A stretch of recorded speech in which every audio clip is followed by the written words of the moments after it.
Welcome to Fiction Audiobooks. If you enjoy the content, like and subscribing would be greatly appreciated. If you have any recommendations for novels, comment below. Chapter 1, Chapters 1 to 6. Chapter 1. POV MC. I am scared, actually scared and nervous, anxious too, I think. I don't know to be exact, truth to be told. You would be also in a similar situation if you were in my position. Well, there is a genuine reason for my messed emotions. I was born in this world 4 years ago, now everyone will ask me how the fuck can I remember that and feel so many emotions at a time and differentiate between them. Someone like my mother will ignore everything else and start me interrogating, trying to find out from where I learned such colorful language, and my innocent father will be permanently allocated to the couch. The simple answer was simple: I was reborn, transmigrated, or whatever the fuck that is. At first, I didn't want to believe it. I thought this might be a huge prank and kept searching for hidden cameras when I was in the cradle. Pretty stupid, I know, but that was the best option I had at that time. Desperate times can make you do pretty stupid things. Now everyone will call this bullshit, but I thought that I was incapacitated. My second guess: I was a baby. I was weak, and weak babies cannot move their arms without getting tired, so I thought I was incapacitated. I later found out that I was really a baby when a giant woman started to breastfeed me. I gave up. This was the day I knew that God was the biggest prankster. He pranked me with my life. Usually, when you are sent to another world, you meet a god or supreme being. He gives you powers, wishes, and so many more merchandise, and only after that, he finally hauls your ass to the new world. This is how it happens, right? Well, I cannot compare my notes with anyone on this matter, but I would have been happy with this new life, new family. I exactly don't remember my past life except for all the memories of movies, novels, animes, fanfics. You get that right. I wish that this was a normal world, but no. I have been sent to an anime world where people with superpowers are a pretty common thing. I was only 4 months old when I saw a muscular guy in a superhero suit on TV. The guy had a huge grin plastered on his face. If he was in my previous world, he could easily give toothpaste or toothbrush advertisements. I recognized the guy in an instant. All fucking might. All might.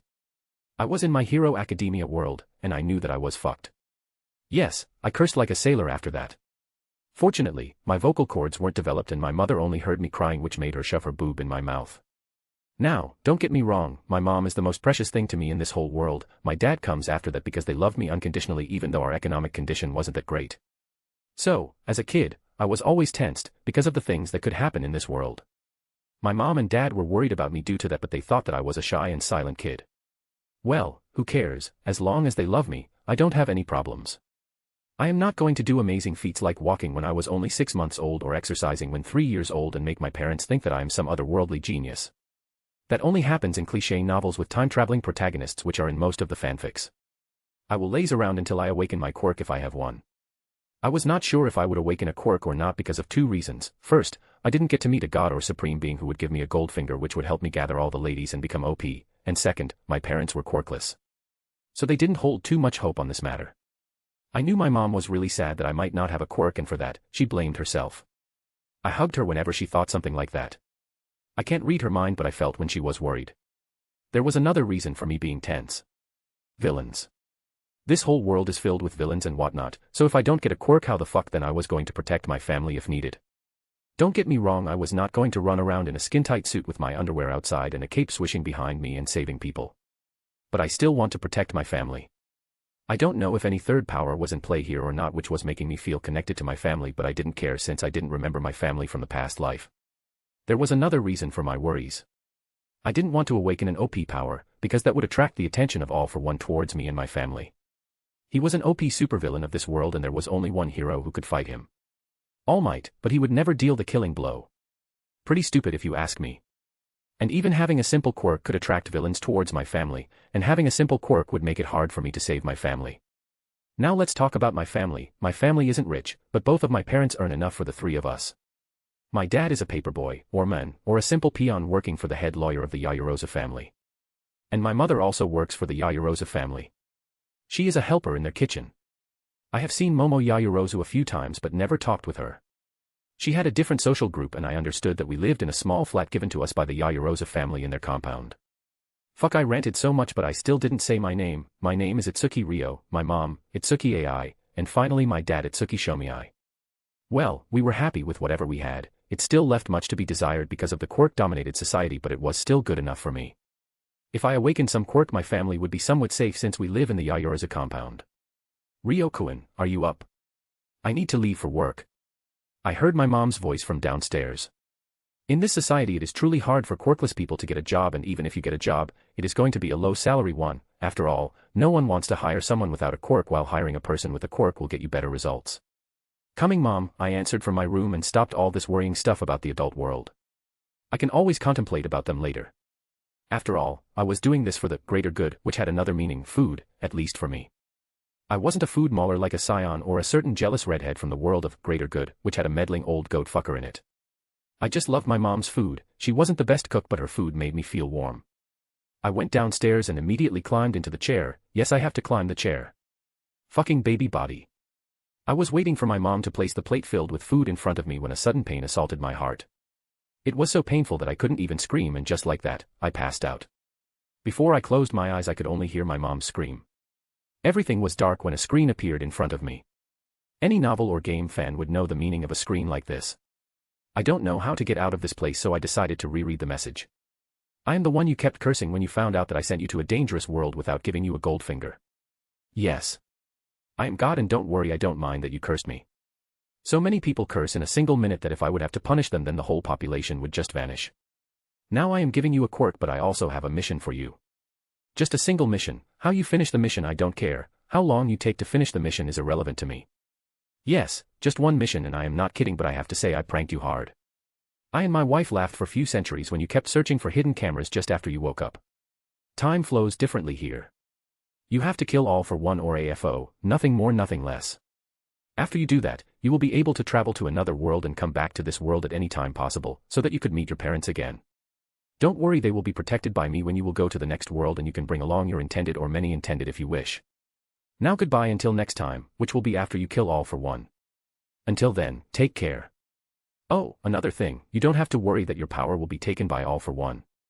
I made your quirk special that no one could nullify it, copy it, or steal it. Wow. Holy shit. At least I could come back and meet my mom and dad after I leave this world. At least I am interested now. It will be hard to kill all for one, but I will try. I don't know what power I would have, but it might be good. Suddenly the whole dark space started to collapse and I could see light. I opened my eyes completely and was immediately hugged by my mom. Chapter 2. POV MC. I was so worried. My mom kept repeating this like a mantra while hugging me.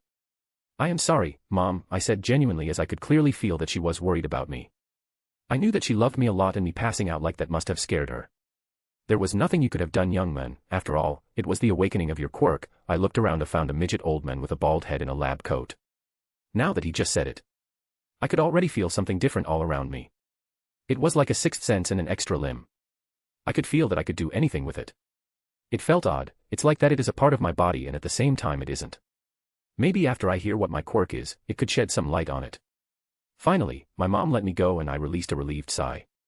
I might love her, but that's mean that I want to be hugged by my mom all the time. How can he have a quirk? I didn't have one, and neither did my husband has any quirk. My mom spoke, clearly curious.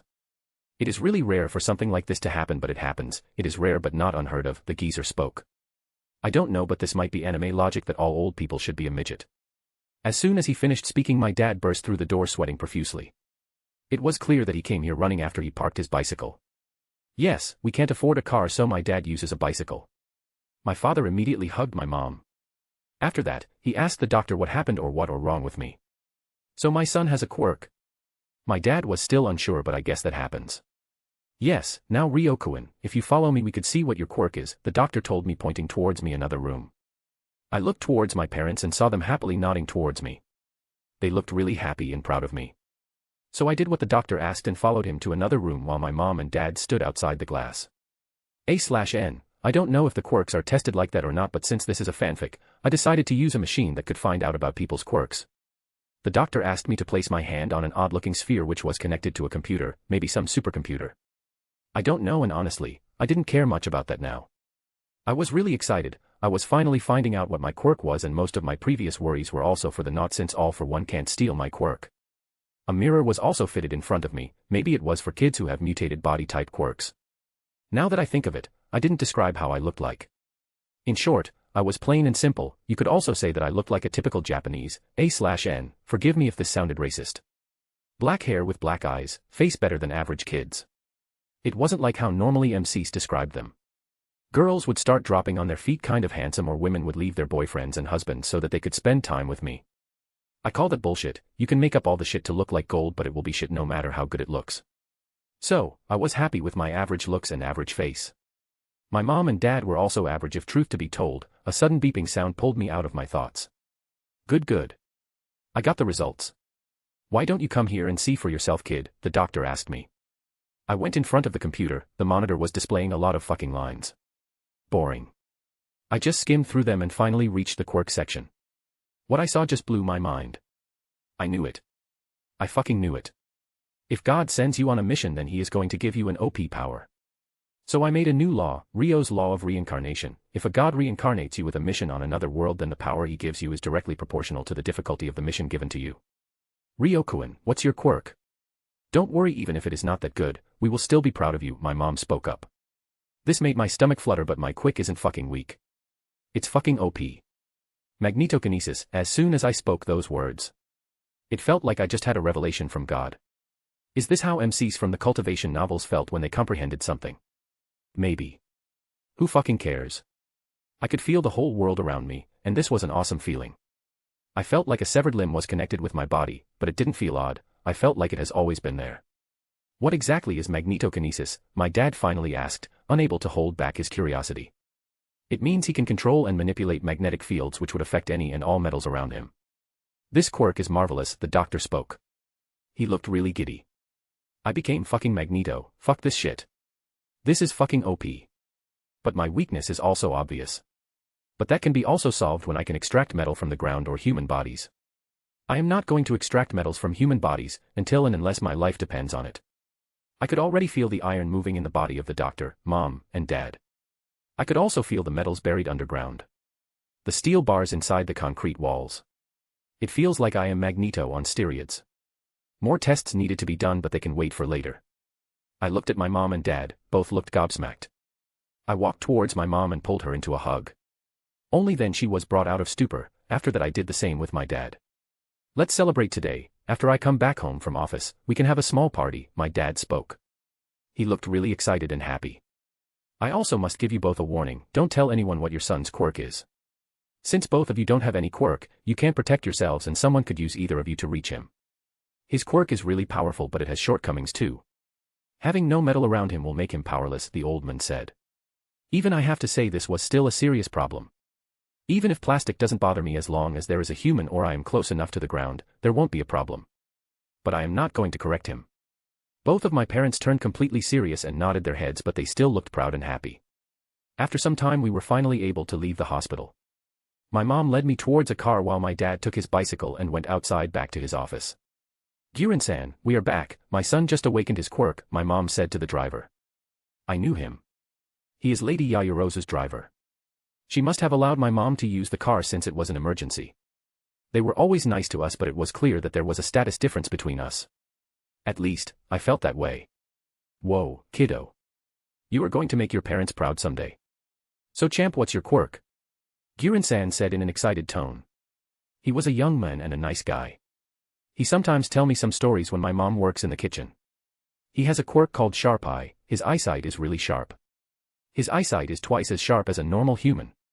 I can control iron. Girin-san, my dad and mom had already talked inside and they decided that they would tell everyone that I could control iron until I can go to any superhero school.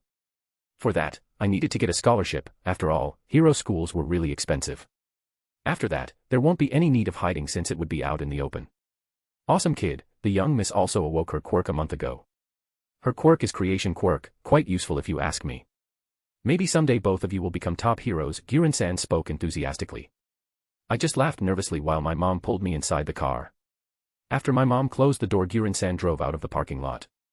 I could feel all the metal around me. I could manipulate them, control them, and do whatever I wished with them. I knew I could do that. It was just like second nature to me. Even if I haven't used my powers a single time, I absolutely knew that I could do that. Something inside my mind was telling me that. I need some future plans now. Magneto's powers were dependent on his emotions. He used anger to fuel his power before Charles showed him the strongest emotion was serenity. I need to test that. I also needed to test the range of my powers. I needed to know from how much distance I could control metals and if my emotions and age could change them or not. A lot of work has to be done, but first I need to get used to metals manipulation so I could play with them even without touching them. After some time we reached the Yakuza compound and Gurin-san parked the car. I wanted to jump out and go to my room so that I could test and play with my powers, but my mom grabbed my shoulder, which stopped me. I know you want to test your powers and all that, but don't push yourself. You are tired today, so first, take a rest. I need to inform Lady Yakuza that I am back and you are fine. Now go on. After saying that, my mom shooed me away. I immediately entered our flat and pulled out some coins from under the TV. The coins rotated around my hand and I could use them as I wanted. A huge smile appeared on my face. More tests needed to be done, but those can wait. I have to play with the coins now. Chapter 3. POV Rio. I cracked open my eyes and saw that the room was already lit up with sunlight. I immediately got up and looked below the bed and found a lot of coins and some other small pieces of iron. I released a big sigh. I was finally able to calm down. Yesterday wasn't a dream. I have finally awakened my quirk. From the movie X-Men First Class, I remember that Eric found it much harder to control the metals around him when he was young, but I don't. I can already bend, rip, and strengthen the metal pieces. The iron pieces and the coins already rose up in the air and started to revolve around my body. I was somehow able to drag my body towards the toilet. If I am late, then I will have to do with cold food, and I don't want that. Yesterday was awesome if you ask me. Dad brought a lot of stuff yesterday for our little party. I didn't care for whatever he brought. We celebrated together, which is more important than anything else. My mom also went out of her way and cooked all the best food she knew about with all the best ingredients she could get her hands on. After getting completely freshened up and dressed in clean clothes, I reached the kitchen and saw that Mom was cooking breakfast while humming. The coins were still revolving around my body. I ain't doing this just for fun. I remember the shield Eric made in the movie X-Men Apocalypse, so I wanted to make something like that. My mom and dad think that I'm just playing, and honestly, I didn't bother to correct them. I don't want to tell them that I have other memories in my head due to which I know this is an anime world. Good morning, Mom. Food smells awesome. I said in an excited tone, and I climbed the chair. I demand equality. I should have stairs beside this chair so I can climb easily. Ryo-kun, you are awake. Are you really that excited to meet the Yakuza family? My mom asked me with a smile on her face. Shit. I forgot that Mr. and Mrs. Yakuza wanted to meet me, which means I might be meeting with their daughter too. No, Mom. I was just excited to play with my powers, I told her honestly with an innocent expression on my face. Honestly, I don't care about meeting them. Many would argue that I can't miss a chance to meet Momo Yakuza because she is a future bombshell, but seriously, I ain't a pedophile. I might be a kid now, but I am pretty sure that I was a grown-up in my past life, even though I don't remember anything about it. I might give it a chance when she gets all those insane curves that she showed off by wearing her skimpy superhero costume, but until that happens, she is going to stay as a friend, maybe a best friend, and that will only happen if she doesn't treat me like the kid of her servant. I am more interested in R-rated pro hero Midnight, Namiri Kayama. When she shows up for the first time in the anime, she is 30 years old. Yesh, mature women are the best. I wonder if I could get an Era Wani-chan. There is still a lot of time to think about all thesis stuff. Like when finally my lil bro finally stands up. You can play with your powers all you want, but you must not push yourself too hard or you will be forbidden from using your powers, my mom said with a stern face. Don't worry, Mom, I won't do that, at least not knowingly. We continued to have our small chat while Mom continued her cooking. Dad finally decided to join us. He is always late at the food table. Mom calls those bad manners. I have to take her up on that since I don't remember manners from my past life. Soon the food was served and my mom asked me to place all those coins and metal pieces aside since I will be eating food now. I immediately followed her command, because in our small house my mom wore the pants and Dad was head of the house only when we were outside. I quickly dug in. Her food always gives me so much warmth. After breakfast Dad left, we bid him farewell while I resumed playing with coins again. Only now I noticed that I was wearing new clothes. I think these were special occasion clothes. Mom always kept these clothes aside. This must be because I was going to meet the Yakuza family. My mom was also done with her breakfast. After that, both of us headed towards the main mansion where the Yakuza family lived. I have to say the rich people really have some class. The whole mansion was awesome. It represented the class in our society, and I can easily say that the Yakuza were one of the richest families in Japan. My mom led me straight to the kitchen. Wait here, Ryo-kun. I am going to see where Sir and Madam Yakuza are. Don't touch anything, my mom said quickly and went inside. I used my powers to put all the coins and small iron pieces in my pocket and looked around the room. Well, I have to say, this is really impressive. Most of these kitchen appliances were excessively expensive. I didn't dare touch anything cause I don't want to cause trouble for my mom and dad. I just gonna get out of here and continue testing my powers. After a few minutes, my mom came back and pulled out a comb and combed my hair to be presentable, but my hair has a mind of its own. No matter how much you comb it will again return to its previous state. When my mom was finally happy with her combing skill, she pulled me through the house. Ryokuen, be respectful to them, this was all she could say before we reached a big room. This was probably a meeting room or whatever rich people called it. I saw 3 people on the couch, they looked really rich with a capital R, tier clothes, their style, their posture all screamed filthy rich. How the hell did I even know what were the rich people's standard? I blame my past life. Sir, madam, and young miss, here meet my son Atsuki Ryo, my mom greeted them and introduced me. I don't know what to do, we aren't in a kingdom so I don't think I should kneel or bow down. So I decided to just stand there. This was the best I could come up with at this exact moment and I was a 4-year-old kid so I don't think that they could blame me for not knowing manners. AI-san, he has really grown up, last time I saw him when he was only a baby, Mrs. Yayarosa spoke up. She looked really regal, with all those pieces of jewelry around her neck, it would give anyone else neck cramps. I saw a glint pass her eyes, fuck, can she read minds? Nah. I don't think so. At least her eyes don't twinkle like a certain meddling old fool. From what my mom told me, she has a quirk that lets her grade a quirk. So that is why my mom spoke with my dad last night that she didn't want to lie to Mrs. Yayarozu.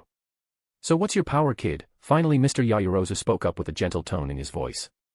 Magnetokinesis, sir, I spoke up.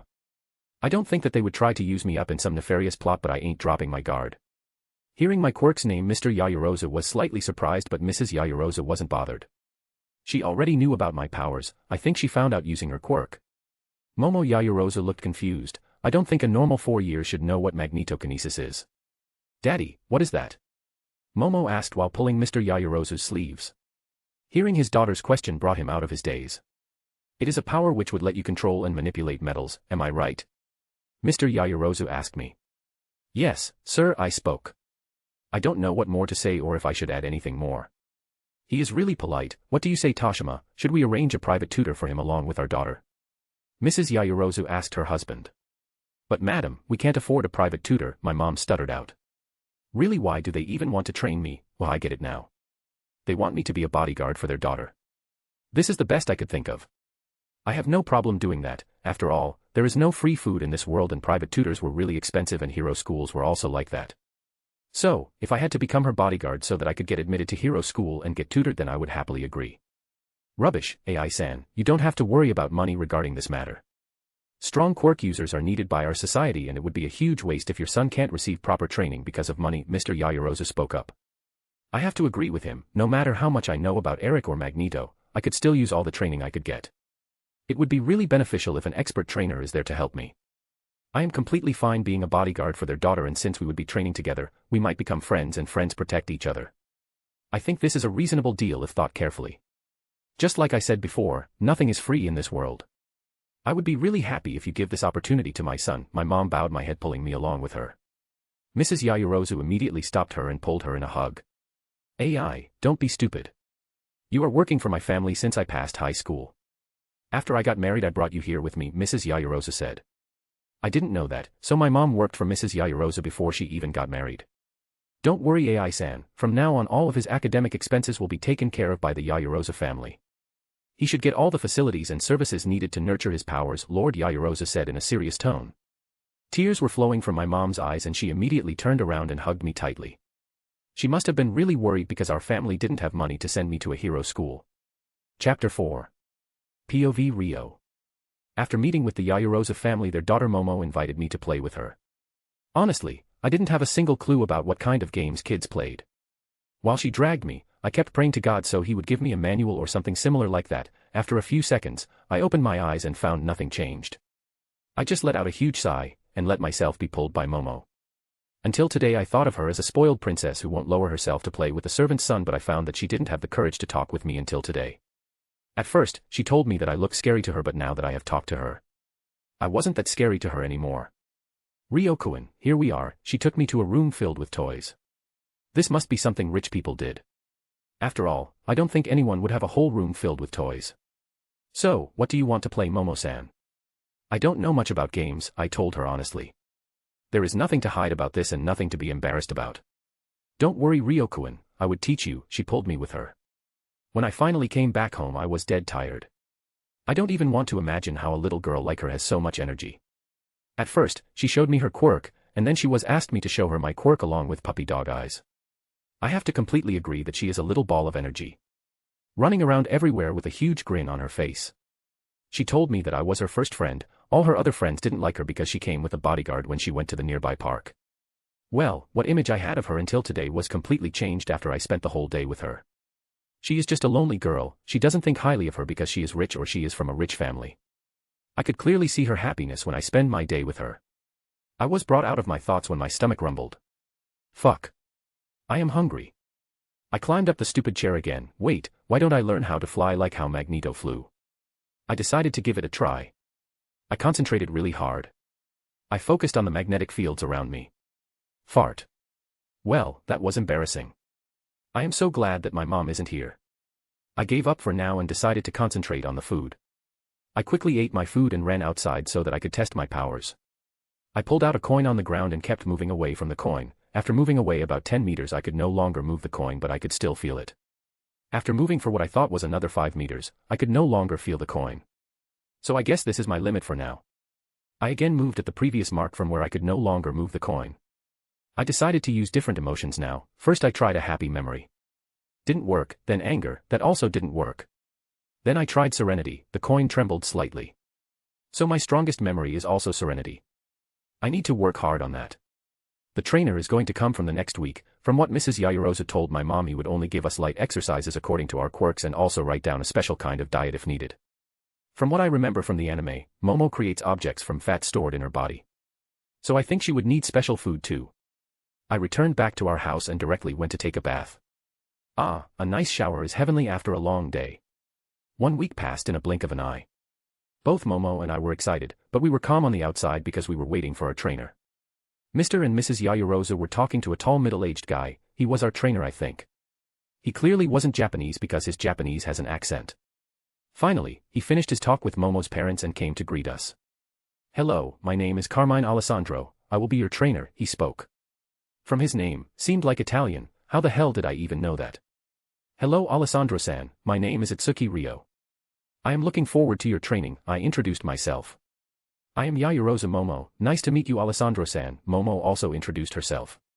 Throughout the whole week, both of us played together regularly. I can say with full confidence that I am Momo's friend. I ain't gonna bitch about how in 1 week I came to love her and all that. All of those are complete and utter bullshit. I am a kid, I don't even know what the hell love is. Nice to meet both of you too, just call me Carmine. Now follow me to the training area your parents showed me, he said to us, leading us towards the training room in the Yayarosa compound. I thought this was another rich people stuff and stuffed it back in my brain in the folder of rich people stuff. Now both of you stand aside, let me see, he said, and his eyes turned completely white. First, he looked at Momo and wrote down some notes, and then looked at me. For a moment he flinched, that is not good. He gathered his bearings and wrote down some stuff again. Yayarosa-san, you will need a special food course because your quirk needs body fat to work. After today's session, I will give your parents a note about your food regimen. Itsuki-san, you won't be needing any special food. But you will need both fitness and emotional control to get the best results from your quirk, Carmine said. What is this guy's quirk? It was really easy for him to decipher my quirk. After that, Carmine gave us some light exercises which would help out our bodies, and he said it would be a good foundation for our future. He helped us with the exercises and wrote down the regimen and handed it to our parents before leaving. Both me and Momo were tired after that, so we decided to return to our own home. I found out from my mom that Carmine Alessandro was the best trainer in whole Japan. One single session with him costs thrice of what my mom and dad earned together in a whole month. Fuck, rich people. He was a busy man. Due to that, he will only visit once a week and give us new exercises if needed. Until he says so, we had to follow the training regimen he gave us. The next I joined Momo in the training room. Now, the time we spent playing together we spend training together. We completed the exercises and got tired. What more can you expect from a 4-year-old kid? The whole routine continued for the whole week before Carmine visited again, but he didn't change the regiment. A/N, I know this is a huge time skip, but I don't know what kids of that age do. And I don't want to take too much time with just childhood. The next chapter will be about middle school. Just like this, 6 years passed in the blink of an eye. I didn't even know these 6 years came to pass. Throughout these 6 years both me and Momo trained hard along with having fun from time to time, you know what normal kids do. Both of us never got close to any other kids because they didn't like Momo because she was rich. I think that is stupid. It was not Momo's fault that she had rich parents, you know. Both I and Momo became really close throughout these 6 years, but we could still only be called best friends. After all, we trained and studied together all these years. Both of us had been homeschooled until now and finally, we were going to attend the middle school. Now let's talk about training and development. I could now manipulate metals from 35 meters away and I could feel metals 50 meters away. I could pull out minerals from the ground but still, I cannot fly like Magneto did in the movies. I need to work hard on that. Only after 2 years of training with Carmine, he gave me meditation exercises, and to be honest it helped me a lot. I was walking by Momo's side, we just entered our new school. Momo was really excited, she still has her bouncy personality. I was playing with a coin without even looking. Come on Ryokuen, aren't you excited about making new friends? Momo asked me really excited. She grabbed my hand and started to drag me. Hi. Momo-chan, I replied. When Momo gets excited like this I just had to be dragged around so I just give up. But she is really like a ball of energy, I would never want her to change. Chapter 5. POV Rio. Another year passed since we started attending middle school. This is a kind of elite school where you are forbidden from using your powers. The school is completely filled with geeks and nerds, in other words, boring, with a capital and bold B. In this school, I really had to work hard, very hard. Not for studies. I ain't gonna lie and say that I am a top student but I am in the top 15. Maybe. I don't know, Momo keeps a note about stuff like that. As long as I can stay in this school beside Momo, I don't need anything more. Now let's talk about why I had to work hard. Everyone in this goddamn school wants to work as a researcher or in the support department, and for that, they need financial support. And here comes my dear Momo-chan, they already know about her from her last name, so they try to get close to her so that they could get to her money. Momo also understands that, so she just sticks with me.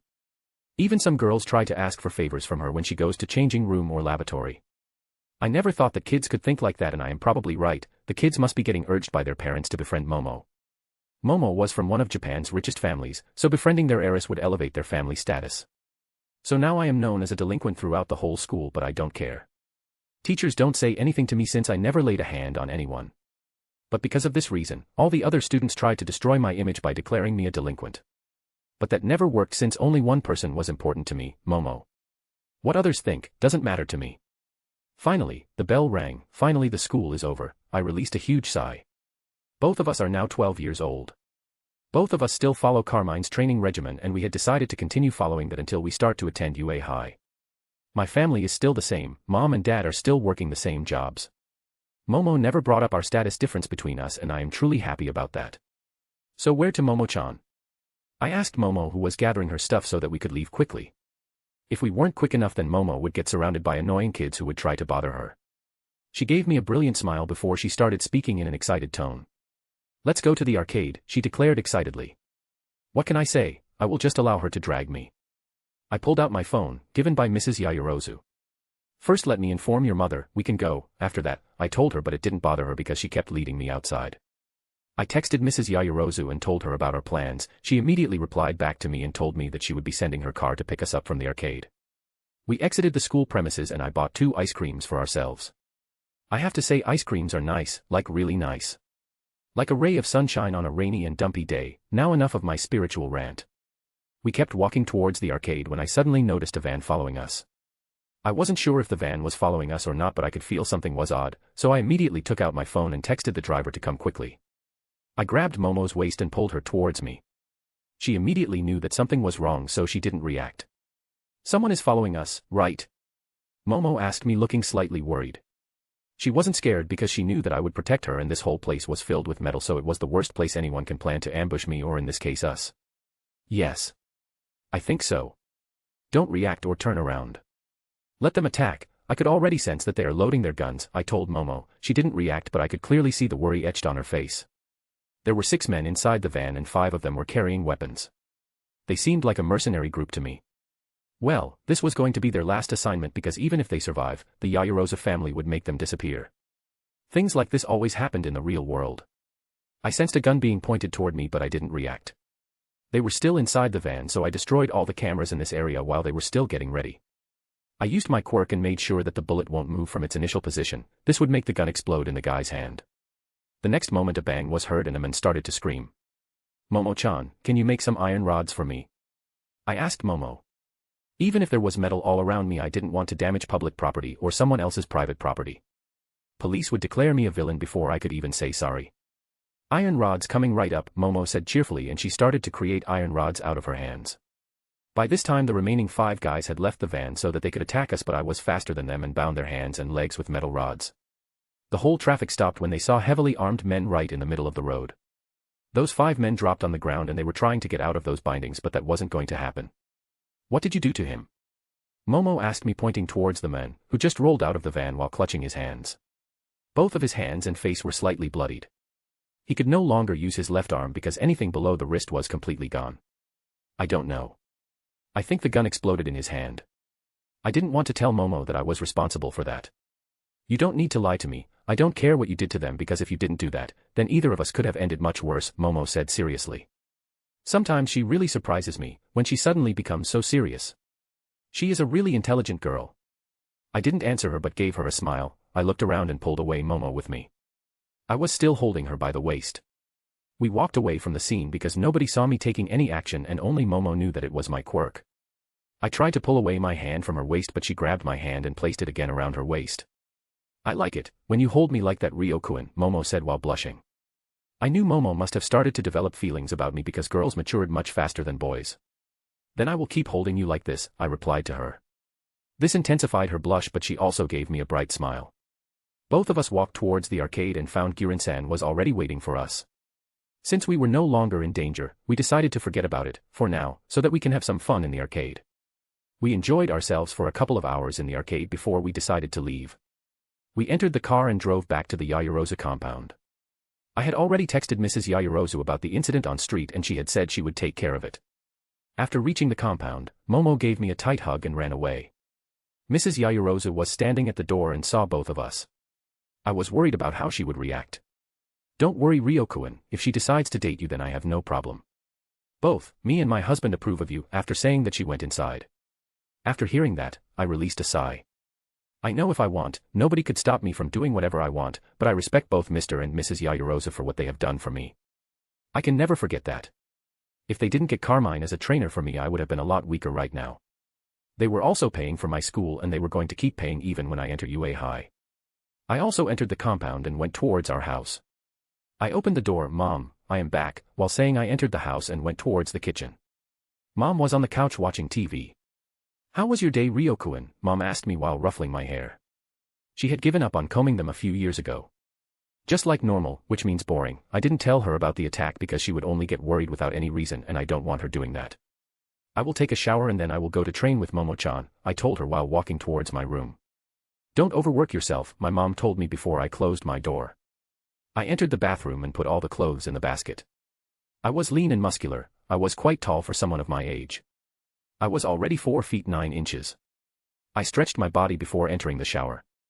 After leaving the shower, I wore clean training clothes and went towards the training room and found that I was alone. I decided to do some warm-up before Momo-chan joined me. I did a few stretching exercises and started to work on my daily routine. I have grown a lot stronger since last year. I could now feel metals about 76 meters away from me and move metals about 55 meters away from me. If I was serene then I could easily work within 60 meters of distance. The amount of load I could pick up has also increased. While I was thinking all this, Momo had already joined me. I saw her and remembered the small chat I had with Mrs. Yayarozu. It made a small smile appear on my face, but it would still take some time before I would act on my hormones. Chapter 6. POV Rio.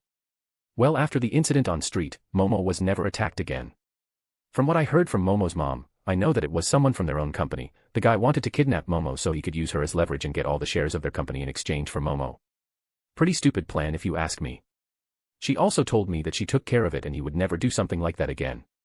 I wasn't stupid, so I had a pretty good idea of how that guy ended up. So, today was the last day of our middle school. 2 more years have passed just like that. In these 2 years, I have shown immense progress with my powers. I didn't know how I improved so much in only 2 years, but according to Carmine, it has something to do with my maturity and growth.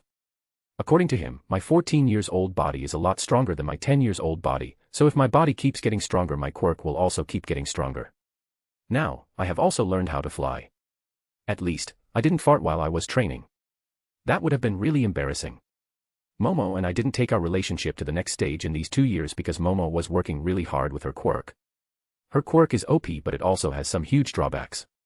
Like if she wants to make something, then she would need to understand the structure and every nitbit of the stuff she is trying to make. So, it means she can't use her powers to pop out something which she just saw until and unless she knows about its molecular structure. So, this means she had to study, and she did study a lot. I am not a science guy, to be honest. Yes, I can think fast, make strategies quickly, or make whatever plans, but science and research aren't my stuff. After that street incident, even though Momo tried to hide it, but I knew that she was angry. She was angry with herself. Yes, she knows that I will always be there to protect her, but she doesn't want to become a burden.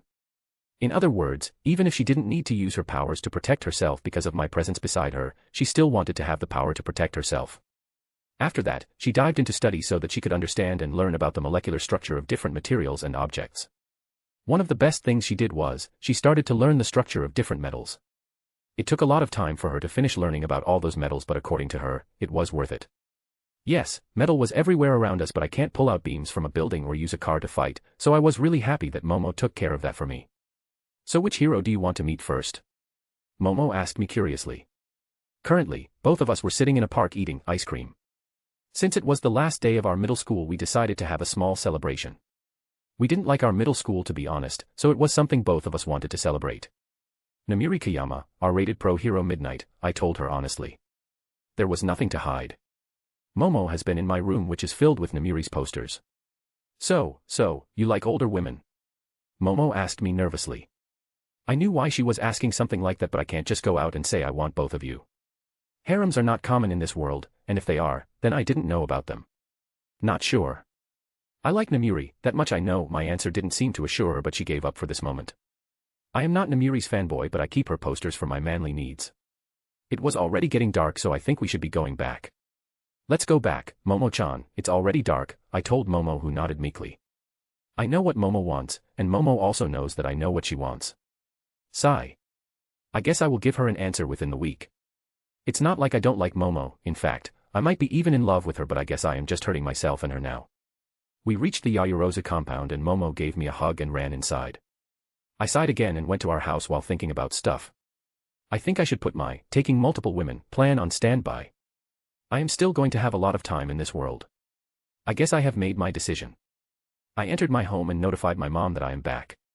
She was watching the news. A lady was speaking something about some heroes and stuff. In 2 more months, the UA High recommendation exam will take place along with the UA High entrance exam, which means all might have already given one for all to that, whatever you call that kind of boys. I went straight to my room and looked around. My whole room was filled with Midnight's posters. I started pulling them off one by one. Since I have decided to enter a relationship with Momo, I decided to give up on Namiri or anyone else, for now, at least. The reason I was doing something like that is because when you are in a relation, your girl will get really jealous and competitive if she finds out that you have a crush. So, if you want to have a peaceful love life, then you better take off all the posters you have of others' girls from your room. Momo keeps popping into my room from time and time, and I have always noticed how she got annoyed when her eyes would land on Namiri's posters, and in all the posters, Namiri was wearing her hero costume, if you could call it that. Images here. After taking all of them off, I stashed them away in a box and put them under the bed. When I first came to this world, I thought that I would make Namiri my girlfriend and I won't think about Momo till I enter UA High. Guess it didn't work out like that. After getting freshened up, I went to the training room and saw that was Momo stretching her body. I gathered my courage and went to talk with her. Where the hell did my courage go when I need it so badly? Momo-chan, do you have a sec? I asked her. Yeah, fucking great, Rio. This was the best line you could have started with. Fuck, why this is so hard. While coming here I had it all planned in my mind, but now, let's wing it. Momo finally turned towards me. I just wanted to ask that will you go out with me, this weekend? I said that in one breath and held onto my breath after that. As you mean, like boyfriend and girlfriend? Momo asked me nervously. I could just nod my head. I was slightly nervous myself. She immediately jumped on me and smashed her lips on mine. I don't know how to categorize kisses since I don't have any past life experiences, but I have to say it was the best feeling I ever felt. I somehow held my ground and prevented both of us from falling to the ground. She swiped her tongue across my lips twice like she was asking permission to enter my mouth. I slowly opened my lips and gave her entry. Her tongue immediately invaded my mouth and I could feel my lil bro was struggling to get free from my pants, but I concentrated more on the kiss. Both of our tongues started to fight for dominance, but none of us won.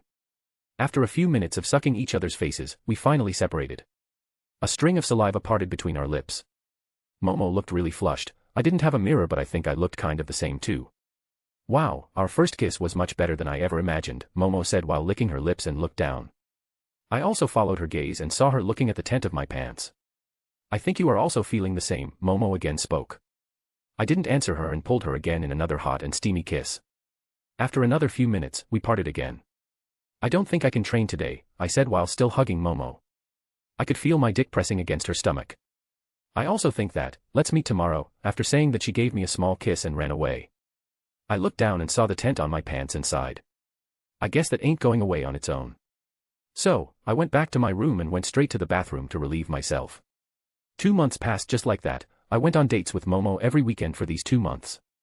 My mom and dad were slightly worried about us dating, but after I told them that Mrs. Yayarosa didn't have a problem with it, they finally agreed. Both I and Momo had decided that we won't move too fast, for now only kissing and slight touching. So today was the day of the UA High Recommendation exam, and both me and Momo were sitting for our written exam along with other recommended students. Soon the written test was over. I thanked God that nothing was related to science or research, or I might have failed. Next was the practical exam, an obstacle course of 3 kilometers. I was along with 5 other students who I didn't know or neither remembered from the anime, meaning they were mob. As I had thought, the race was a piece of cake even when I was holding myself back. I used my quirk to pull me through the course while sometimes jumping and moving to dodge the obstacles. The interview was completely boring and useless. They just asked me some stupid questions. After that, I was told that I would be sent my acceptance letter in 1 week if I was accepted. After that, I waited for Momo to finish her interview. So, with that, both of us entered the car while holding hands. A/N, sorry guys there wasn't date between Rio and Momo, but next chapter there will be. I wanted to show a date when they get used to each other, not like a first date, both of them blushing and flushing. After the date, next chapter will be about the start of the school. Chapter 2, Date and Class 1A. Edited.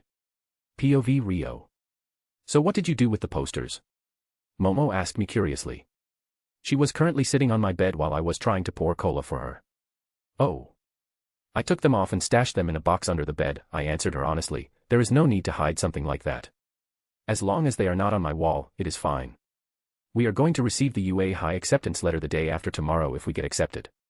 So tomorrow's completely free, that's why Momo's here, so that we can go on a date before school starts. So where do you want to go tomorrow? I asked her while handing her the cola glass.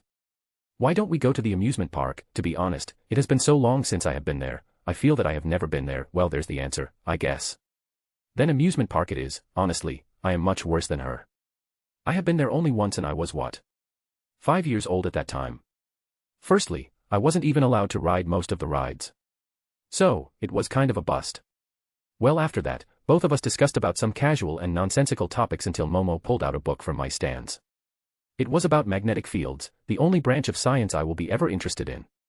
We discussed some stuff but nothing came out of it. We spent the rest of the time just like that before she went home. Before leaving she gave me a passionate kiss. So the next day, I got ready like any other decent guy, meaning, I was ready before the designated time. I have been waiting in front of the compound for about 10 minutes. Only after a minute, I heard Momo's voice. She was looking gorgeous, fabulous, and much more. You really look stunning, ma lady, I complimented her in a cheeky manner. This made her giggle playfully. Why thank you, my fair gentleman, she giggled, none of that fangirl giggles mind you, while I opened the car door for her. I entered after her and closed the door. The car drove off towards the amusement park. Soon we were there. After exiting the car I pulled Momo closer to me by her waist. Time skip, 1 eternity later. Phew, that was a long fucking line, I said while wiping off sweat from my brows. My shoulder was immediately smacked. I was confused, so I looked at Momo wanting to know the reason for a sudden glare. How many times have I said that you shouldn't use such words? She asked me and continued to glare at me. Fuck. I cursed aloud. I just rubbed the back of my neck sheepishly. This is what I do when she catches me cursing. There was nothing else you could do. I know you cursed again in that dirty mind of yours. Her glare intensified. Did she suddenly become Charles Xavier? After I reach home I am going to wash your dirty mouth with soap, she harumphed and grabbed my arm. She started to drag me towards the roller coaster. Well, that is the best offer I am getting, I guess.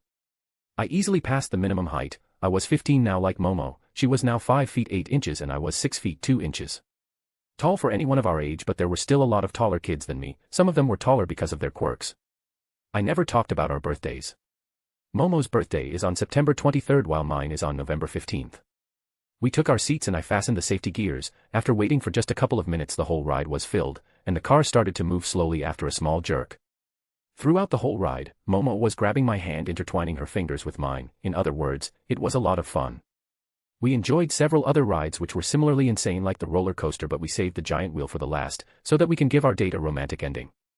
Both of us are currently sitting in a pizza store. The amount of cheese Momo asked for on her pizza would even scare a foodie away. Sometimes I am amazed how much food she eats.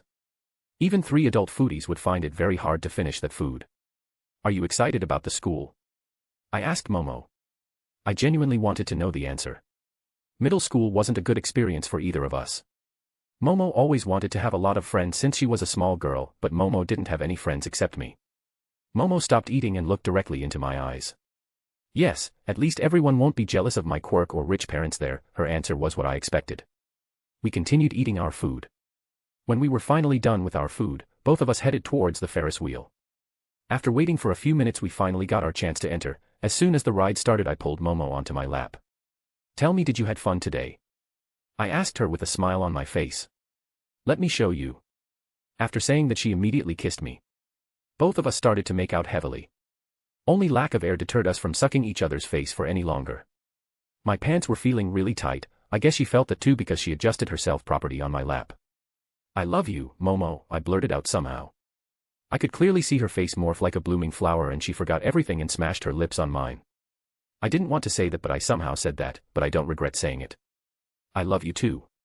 Rio, after saying that we continued sucking each other's face. We continued making out before we got out of the ride. It was already dusk, so we decided to leave. I texted the driver, who replied that he was in the parking lot. We left the park and entered the car. Today was really nice. I thought that while nodding my head sagely. Both of us didn't talk anymore, but I simply held her in my arms till we reached the Yayarosa compound. Tomorrow we will be receiving our UA High acceptance letter. Both of us kissed goodbye before walking towards our own homes. I entered my home and was immediately questioned by my mom. So, Rio-kun, how was your date? She asked me excitedly. Nice, really nice. As a matter of fact, I finally confessed and she accepted. I told her because she won't leave me until she gets some of the details. She immediately squealed in joy and hugged me. I am so happy, Rio-kun. Finally, you forgot that old and shameless perverted woman and got with someone of your age, she said blandly, but her smile was really brilliant. She didn't like Namuri that much. For your information. I still like her, but I am in a relationship now. This and that are different, I said, and my mom became more and more depressed as she heard my words. Anime depression. All of a sudden, her mood changed in an instant. Okay, let's forget that old woman. I will make the best food I can to celebrate, she again squealed and went inside the kitchen. Just like we had thought, the next day our UA High acceptance letter came. Both Momo and I were accepted in Class 1A. Wait. 1A, aren't there only 20 students? That means someone unfortunate was kicked out. It would be Izuka Midoriya, which means it could only be that midget pervert. Minoru Mineta. The school was about to start from the second week of April, didn't know what kind of logic was followed. The time passed quickly and it was already the second week of April. Both Momo and I were ready for our new school. I could easily feel that Momo was very excited, she was bouncing all around. So here I was standing in my new uniform, waiting for Momo. This time we had decided to take normal transit, didn't know how we came to that decision, but it kind of clicked.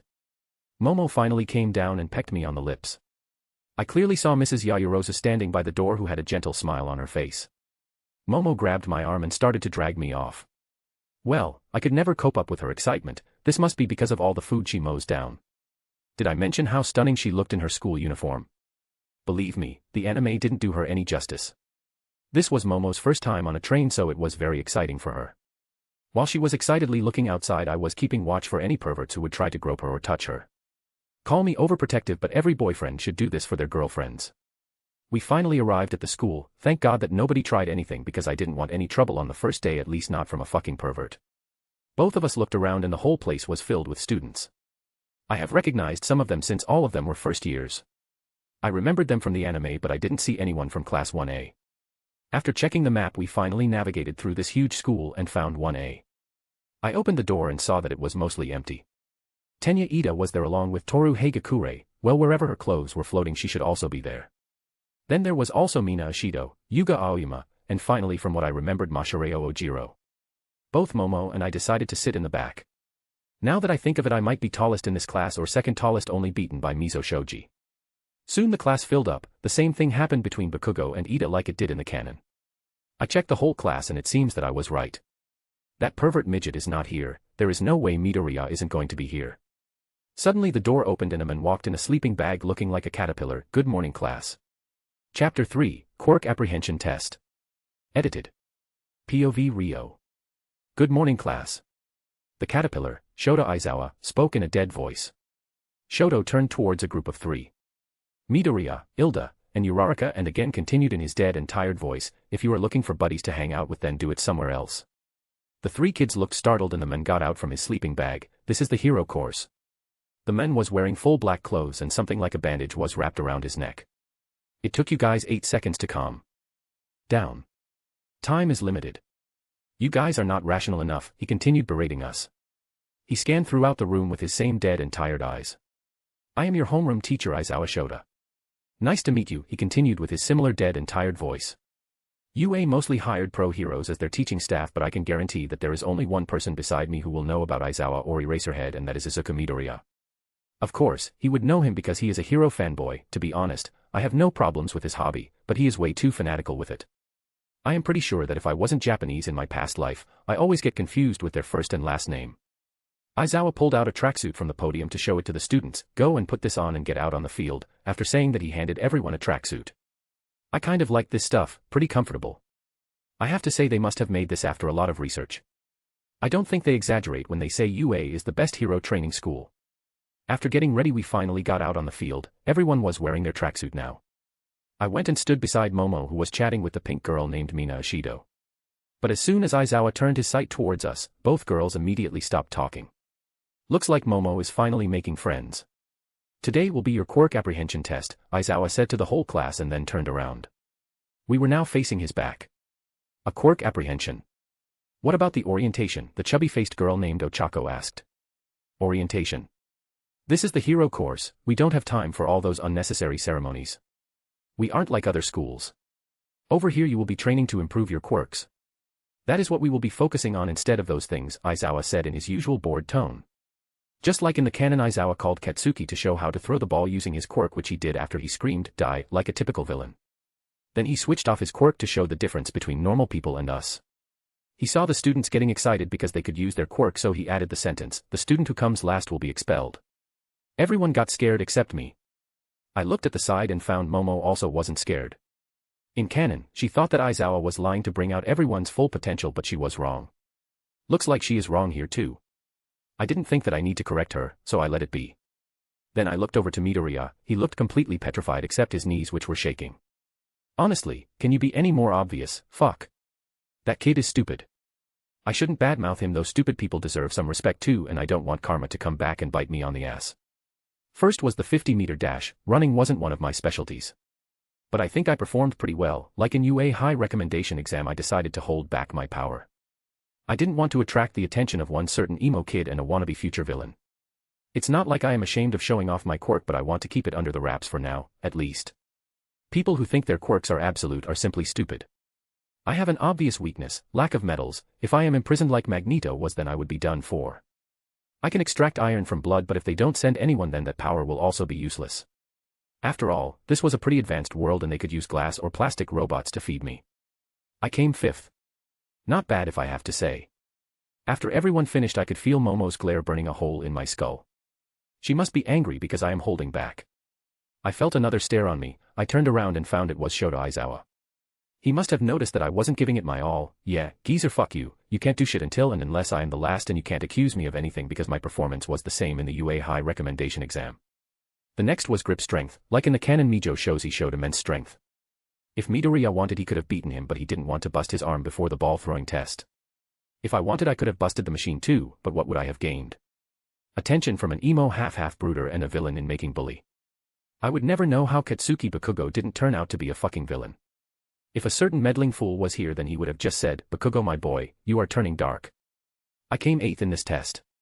Now some people would say I am just a scaredy cat or the FBI is looking for me, that I am hiding my powers, but why would I even want to come first in a meaningless test which would have no value in the final result? I could use this to easily deceive everyone until USJ, where it really matters. No matter who offers what. I will be joining an internship with my dream girl, a hem woman, Namiri Kayama. Yash. Youth. Next was standing long jump. Momo came first in this, followed by Bakugo. Momo made some spring-like objects. I didn't know what they were called. She used them to clear the sandbox. I don't think that her performance was shown in the anime. Whatever, she came first in this test. I landed myself within the box, but it was almost the end. I was in 10th position. I didn't care, honestly. The next was repeated side steps. A certain person with a shiny bald head and a yellow hero suit would have loved to do it, but I am not him, nor were the other students. That's the fucking reason I came second. In anime, I remember it was the purple-haired perverted midget who did the best. Well, looks like first place is Ida and I am second. I blame Carmine for this. If he didn't give me this exercise, I wouldn't have been so good at this. Third was Momo, not surprising since she did this exercise too. I don't think that Momo will come out on top this time. The last and final was the ball throw. I guess I should try to do better in this one at least, or the way Momo is glaring at me I might die before reaching home today. I watched Ochako send the ball to infinity using her zero-gravity quirk. It must be quite handy sometimes, like kinky times. Fucking in air, nope, not a dream anymore, since I can fly without farting now. I just need to convince Momo. I guess it's my turn. I could coax her to have sex in the air later. I took the ball from Aizawa's hand before going to the circle. A tiny piece of iron was immediately implanted within the ball. I pulled my arm back and threw the ball, but actually used my power. After the ball reached a certain distance, it broke the sound barrier and flew away. I looked back at the students and Aizawa. The students were shocked, some looked at me with awe. This is what I wanted to avoid. I garnered the attention of the emo half brooder and in the making villain. Then I looked towards Momo. She was smiling brightly. That improved her mood a lot. My result was 1,237 meters. I guess I got the second position. The final result came. I was gobsmacked. What kind of fucking weed are they smoking? I seriously need to ask them. How in the hell Momo came first? To tell you the truth, I was proud of her and I really happy that she came first, but I really want to know how did they tally the result. They must be seriously high. I need to get the stuff from them. The rest of the result was announced too. Second was Todoroki, then Bakugo, then Ida, and it was me, in fifth position. I don't think the rest are that important. As I had thought, Izuku Midoriya came last. He was petrified except for his shaking hands and knees. What I said about expelling the student who came last was a lie, Aizawa said in his usual dead tone like it was a matter of fact. This shocked everyone and Midoriya came this fucking close from passing out because of the severe emotional stress. What? Did you guys actually believe him? It was an obvious bluff. Momo said, this shocked everyone but they understood while nodding. But I know Aizawa wasn't bluffing, he would have done that, but why should I correct her? We are done for today. Don't forget to get your handouts on the curriculum in the classroom before heading out, Aizawa said while walking towards Izuku. Yeah, old man, take him into some fucking corner, ahem. I must purge these nasty and disgusting thoughts. I need my Momo-chan, now. Well, I guess day 1 is finally over with this.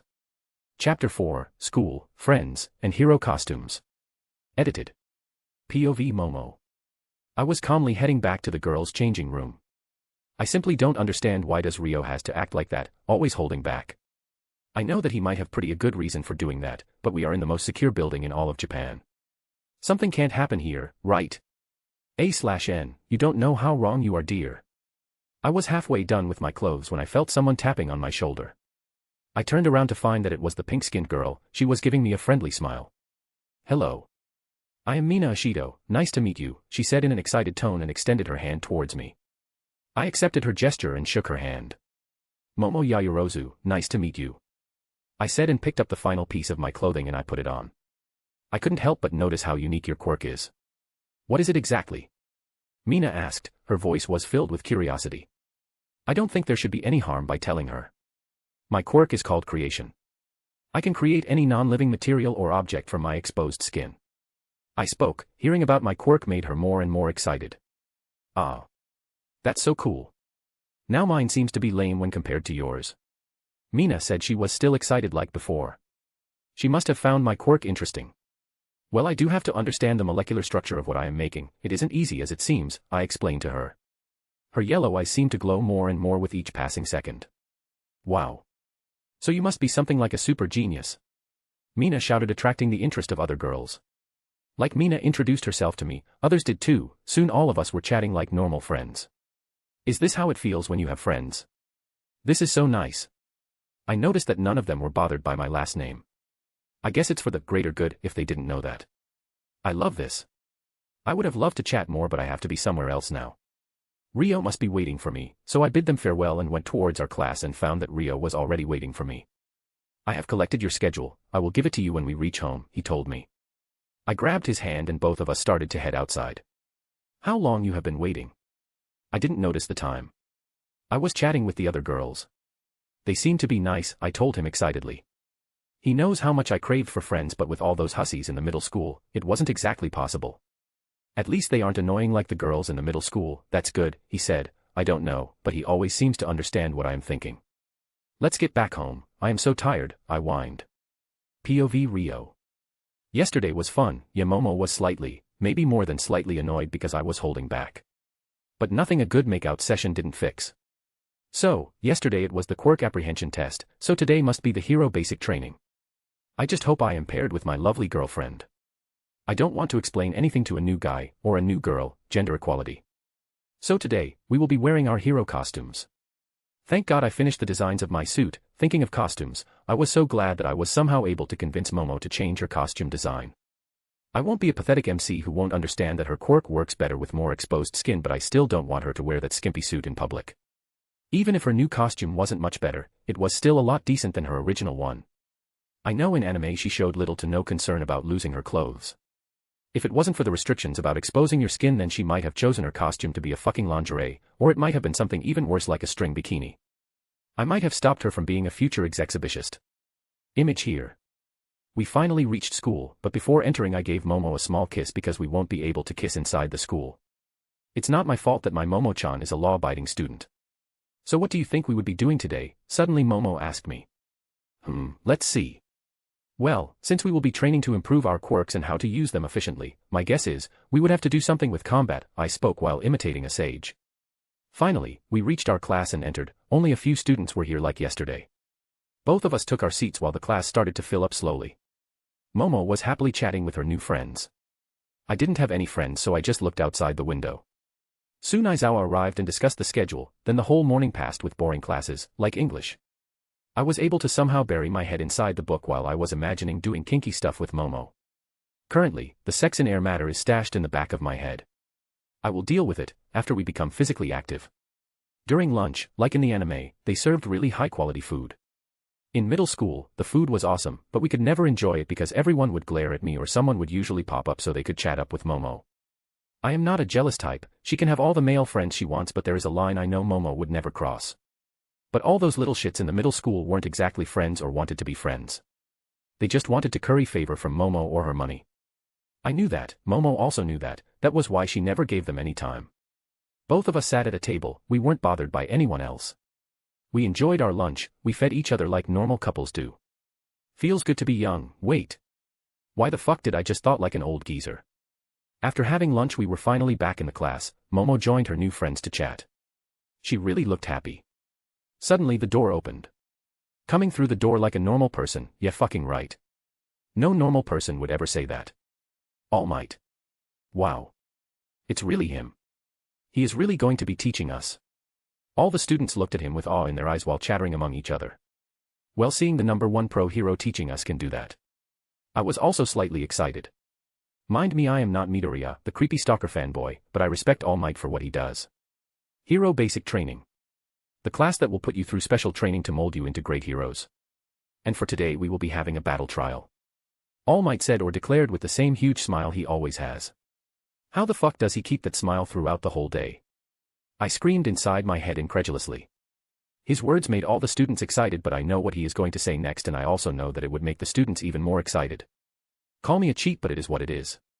And for that, you will need costumes. When you are finished getting dressed, go out to ground beta so we can start our lesson. After saying that while he somehow still had the huge grin plastered on his face, he left the room. At least I get to wear my costume. I thought and walked towards the changing room. I saw my costume was waiting there in a package with my name on it. I immediately tore off the package and looked at the costume in awe. In my past life, I loved this costume or armor, whatever you want to call it. I looked around the room and saw everyone was excited. Only boys were here since it was the boys' dressing room. They also tore off the packages and started to wear them. I also followed their example and started to put on my suit. When I finished putting on my costume, I looked at myself in the mirror and I have to say, damn. I looked fucking cool and badass. I am not narcissistic, but I really looked badass. I know everyone would like to know, or see, how I look like, so here goes. Image here. We finally left the room one by one and headed towards ground beta. Some were talking with each other. I saw some guys checking out my costume. I didn't mind them since I would say myself that this would definitely attract some attention. Chapter 5, Hero Basic Training. Edited. POV Rio. Once again I looked at my suit, armor, or whatever you want to call it. The armor was made up of metal plates stitched on fibers. The fiber they used can be easily termed as clothes, but it wasn't a cloth at the same time. It was needed for flexibility. But that also means that my armor has some gaps. I entered the waiting room of ground beta and saw that all of the students were checking out each other's costumes. For now, nobody paid any special interest in me because it wasn't something extraordinary, and on top of that, I didn't go out of my way and became the top-ranked student in the Quirk apprehension test. Naval Laser, I actually forgot his name after he introduced himself, so I am just gonna use his superhero name, for now, and Ida also had suits like mine, so nothing special. Only 2 students were carefully watching me. One of them was obviously my Momo-chan, who was checking me out from my head to toe with hungry eyes. I obviously returned the favor because it was the first time I saw her in her hero costume. I have seen her in the anime wearing that excuse of a suit, but this and that was different. Watching her in real life while she was wearing that costume is, I need to stop thinking about that, or I will get a boner for the rest of the training. And the other was that creepy stalker fanboy, ugh. Fuck, brat. Don't watch me like that, people will get the wrong idea. I can already guess what the fanboy must be thinking. Why does he have to wear armor? What does this have to do with his quirk? The armor seems to give him a lot of defense while also giving him enough mobility. Wait. Could it be that his quirk gives him major weakness? Ugh, can you be any more obvious? Looking good, future heroes. All Might's voice was suddenly heard and he gestured towards our costumes with a thumbs up while he still had that huge grin on his face. Thank God, this made that creepy stalker turn his attention to him. I could clearly see his eyes twinkling. Well then, for this exercise, all of you will be put into teams of 2 and face off with another team. One being the heroes and the other being the villains. Afterward, you will face in 2 versus 2 indoor battles, All Might said with his usual fervor. After that, he explained how villains will be protecting the nuclear warhead on the upper floors of the building while the heroes will try to immobilize the villains or gain possession of the nuclear bomb. The villains would try to stop the heroes from getting their hands of the bomb by immobilizing them, or if they delay the heroes until the timer runs out. Then we were divided into teams. I am so glad that I was paired with Momo. No more unnecessary explanations are needed. Though I shouldn't be so surprised because in canon Momo and the creepy purple pervert were paired together, who was throughout the exercise ogling her chest. Now that I have taken his place in this class, I don't have to worry about Momo getting harassed continuously by the pervert. I might kill him if he pervs on Momo. Tell me, how glad are you to be paired with me? Momo asked me with a grin on her face. A lot. You know how much I hate to explain my quirk to other people. I asked her, and even though she rolled her eyes, she still nodded her head. And there is also the fact that I could stare at you all I want. You look amazing in that costume, by the way, I told her. We were the villain team and we were going to fight against Denki Kaminari and Kyokujiro hero team. As a matter of fact, you do too. I clearly saw a few girls checking you out. Anybody you are interested in? Her mischievous tone really amused me. No. I am only interested in you, I said in a serious tone that seemed to make her happy. For that, you are going to have a nice reward later, Momo said and winked at me. Yosh. I can only imagine what kind of reward it will be. That also means that we have to win or my reward could be revoked. The first fight was between Asuka Midoriya and Yuraraka Ochako, hero team, vs Katsuki Bakugo and Tenya Ida, villain team. Well, the fight was exactly like it happened in the canon. Nonsense spouting about this and that. After the fight, All Might asked us if we learned something from the fight or not, which Momo happily answered. Well, she is my little genius, she would obviously know about this stuff. The second fight was between Shoto Todoroki and Mizo Shoji, hero team, vs Toru Hagakure and Mashareo Ojiro, villain team. Same as what happened in the canon. After only a minute I stopped paying any attention to the fight. It wasn't that I was overconfident or arrogant, but it was the same as what happened in canon, so I stopped paying attention. The third fight was between Fumikage Tokoyami and Tsuyu Azui, hero team, vs Ijiro Kirishima and Hantasiro, villain team. In anime, this fight was never shown. So I watched this fight with slight interest. Due to their nice planning, the hero team came out victorious. The fourth fight was ours. Momo and I entered the building and went towards the nuclear bomb we had to guard. While Denki Kaminari and Kyokujiro were waiting downstairs for the timer to start. So how are we going to do this? Momo asked me. Make me as much iron dust as you can, I told her. I could make a lot. You are going to owe me an extra cheese pizza. After saying that, she started pouring out iron dust from her hands. Happily, I commented. She continued making iron dust. When she made enough for me to use, I placed my hand on her shoulder, stopping her. I immediately raised my hand. The iron dust rose up and immediately left the building through the window and some through the door. All of them rushed towards the hero team, who have now started climbing the stairs. With Denki and Jiro. So what's the plan? Jiro asked Denki. You aren't planning to take them head-on, right? Jiro again asked Denki. Of course not, I don't even know what quirk they have, Denki replied. Both have just entered the building and decided to make their way toward the upper floors. Momo has creation quirk, she can make anything non-living but it has limitations too. Though I don't know anything about Itsuki Ryo, in fact, nobody knows, Jiro told Denki. I think his quirk has to do something with strength. Didn't you see how he threw that ball? Denki asked Jiro, who nodded her head. Though Jiro wasn't so sure because if that would have been the case then he would also perform well in the grip strength test. Okay then, I will use my quirk to sense their position, Jiro said to Denki while sticking her earphone in the wall. Odd, they don't seem to be moving at all, but I am also hearing some buzzing sound, like small insects, Jiro said with a frown on her face. Denki looked truly confused. With each passing second, the noise kept increasing. Suddenly it dawned on her, but it was too late. The glass on the windows shattered and the whole place was filled with iron dust. Iron dust could also be erupting from the stairs. Both of them were immediately submerged within the sea of iron sand, and the iron immediately gripped their bodies and it started to slowly cascade their whole bodies except their heads. Don't try to use your power, I will be electrocuted. This is iron dust. Jiro exclaimed in panic. She didn't know if Denki's own electricity would hurt him or not, but it would definitely hurt her. I can't even move my fingers, looks like we lost, Denki said, understanding the situation, but that didn't mean he was happy. With Ryo and Momo. I got them. They are completely immobilized, and if Denki uses his power then Jiro gets fried, I told Momo. That's truly evil, you know, you would have made an awesome villain, Momo said. Both of us decided to head downstairs. Villain team wins, All Might's voice was heard. With his announcement, the battle is finally over. I let go of my hold on the iron sand and the iron sand dropped on the ground, freeing both Denki and Jiro. Moments before, in viewing area, All Might and the rest of the students had their eyes glued to the screen. They were watching the live feed of Ryo, Momo, Jiro and Denki. It's unfortunate that we can't hear what they are saying, Mizo spoke to everyone. Some other students completely agreed with him, so they just nodded their heads in agreement. What is Momo doing? Tsuyu asked Ochako and Mina. Momo was now making some kind of dust. I think that is iron dust, Ilda suddenly said, gathering everyone's attention. They again turned towards the screen. The next moment they saw the iron dust leave through the window and stairs because of Ryo's small gesture. On the other screen, they saw Jiro sticking her earphone in the wall. Everyone was confused seeing that except the girls. What exactly is she doing? A guy with thick lips asked. Ochako decided to answer that she is trying to sense her opponent's position. She can use her quirk like that. Suddenly they saw iron dust erupt in the hall where Denki and Jiro were standing and started to wrap around them. He can control metals, that must be it. I know what Momo's quirk is, this must be Ryo's quirk. Mina said. Young Ryo is also smart, now if young Denki uses his quirk then he will also hurt his own teammate, All Might said. He was too interested in this fight. Young Midoriya, you are going to have to work harder. With Ryo and Momo. Well, it was a quick fight if I have to say. I wonder who will receive the MVP. Honestly, I don't give a flying fuck whoever gets MVP. Denki and Jiro looked somewhat annoyed, nothing I can do. I like my girlfriend happy and nice, so why the hell would I hold back and lose so that she would glare a hole in me? Ha, fat chance.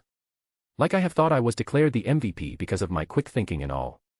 After that, All Might gave them some of his encouraging words, which seemed to work like wonder because their moods seemed to change. The last fight was between Yuga Ioma and Mina Ishido, Hero Team, vs Rikido Sato and Koji Koda, Villain Team. The fight was interesting. This fight was also not shown in the anime. Rikido Sato and Koji Koda finally won because of their divide and conquer strategy. Looks like this is the end for today. I can't wait for the reward I will be getting from Momo. Chapter 6, Reward, Research and Aegis Shield. Edited. POV Ryo. I am happy. I am a truly happy guy right now. You want to ask me why, right? Well, it is because currently, I am receiving my reward. I have to say this feels really nice. Now, you might want to ask what is happening. Well, Momo and I are making out while she is also giving me a hand job. I have a nice 7-inch dick which I am really proud of. I am not one of those 10-inch dick guys, but I am still happy with what I have and Momo also seems to be happy. That is all I want. I finally grunted while kissing as I finished releasing thick ropes of cum. Some covered Momo's hand, she made some napkins and wiped off my dick and after that, she washed her hand. We kissed again while I put my dick back in my pants. Now you must be asking where we were. We are in the washroom of the training room. After cleaning the washroom, not wanting to leave any traces of our debauchery, we finally left. Did you like that? Momo asked me with a glint in her eyes. She still had a naughty smile on her face. No. I loved it, I answered her honestly. She seems to take pride in how easily she can make me feel good. Well, I might have to start winning more. If winning a simple training exercise can lead me to have such a reward, I can't just imagine what will happen if I win the UA Sports Festival. After that, both of us decided to call it a day since it was already late and we still had school tomorrow.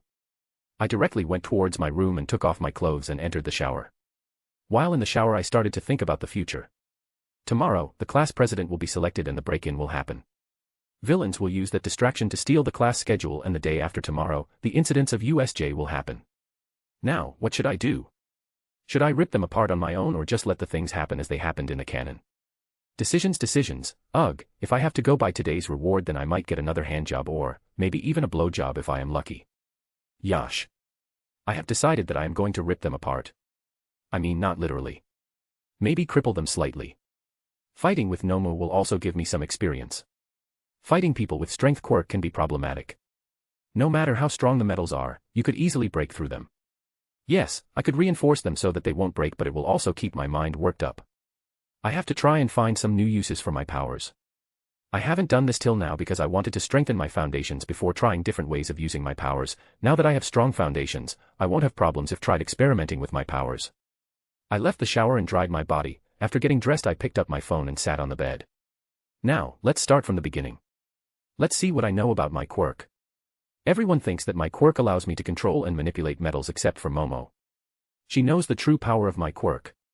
I don't control or manipulate the metals to be exact. I can control, manipulate, and create magnetic fields. The two things are a lot different. In theory, I could use my powers to lift islands and mountains or even manipulate gravity because Earth also uses magnetic fields. I quickly searched for uses of magnetic fields on the internet. I only know about the powers Magneto showed in movies, which were alpha-level powers, but I know that in comics, Magneto was easily an omega-level mutant. I have read the comics but I mostly remember only the plot. I should have paid more attention to Magneto's powers, but at that time I didn't know that I was going to get reincarnated with Magneto's powers. Ha! No crying over spilled milk. I checked my mobile and found a few uses. Electricity can be made from magnetic fields, needs to be researched later. I can't exactly stop Momo or All Might with electricity. If I can produce huge amounts of electricity I might be able to stun them or paralyze them. Well, looks like I can even absorb lightning or electricity. Control gravity, well I knew that. I will be researching that matter in near future. It can also be used to control the tectonic plates, can cause mayhem and destruction. I will try that later. Metal or matter manipulation.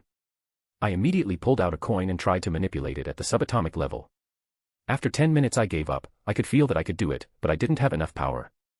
I needed to put more oomph behind the force. Metal morphing, if I mastered this then I could convert metal in all its states with just my power. Converting any metal into gas or liquid would be piece of cake. Mixing metals together will be also a piece of cake. Organic iron manipulation, well I know about that from the movies. I know I could do it, but if I extract the iron from a person, he or she might die. Magneto might have killed that guard in spite, but it could cause death. So I am not gonna test this on any person, at least not now. Electromagnetic spectrum manipulation, fuck that's one insane name. Let's see what it can do. It can be used to absorb and shoot electromagnetic energy and radiation. That's OP as hell. It can be even used to create heat and infrared radiation. It is out of my league at this moment. I know, but this doesn't mean that I can't do that in the future. Black holes and wormholes, apparently if I can manipulate the magnetic fields in a certain way and compress them enough, voila. I would have a mobile black hole, again too dangerous to try. Not gonna happen. Wormholes will also work on the same principle, so must not be tried casually. Wait. Then I saw a YouTube video about how magnetic fields can be used to create force fields. I like this. I watched the video and I did my damn best to understand the theory and concept behind it. After 30 minutes more, I understood that I should have taken science more seriously. Now only Momo can help me. A/N, none of the above-mentioned powers are made by me. Magneto from planet 616 had all those powers. I gave up. This wasn't my area of expertise any longer. After dinner, I stealthily sneaked out of my house and went towards Momo's room. I peeked through the window and saw her sitting on her study table wearing a nightgown. She was listening to music while she was reading a huge and heavy book. I knocked on the window, which immediately got her attention. She immediately opened the window and I immediately glided inside. What are you doing here? Not that I mind, you should have informed me that you are coming, Momo said sternly with a stern expression. I pulled out my mobile and showed her the video. She watched it intently and diligently. I just kept watching the expressions on her face. To say the least, my experience was lovely. After watching the video, she didn't say anything and kept my mobile and pulled out another thick book from her bookcase. She opened the book and started to read it diligently. Well, everything in there was out of my understanding capabilities, so I just laid on her bed. After another hour she was finally done. I didn't do anything to disturb her or didn't even try to show her that I was bored. Well, at least I could do that much because she is doing this to help me, after all. Okay. I will explain how it works, step by step. If you don't understand anything, ask me. I will explain again. After that she started to explain the theory.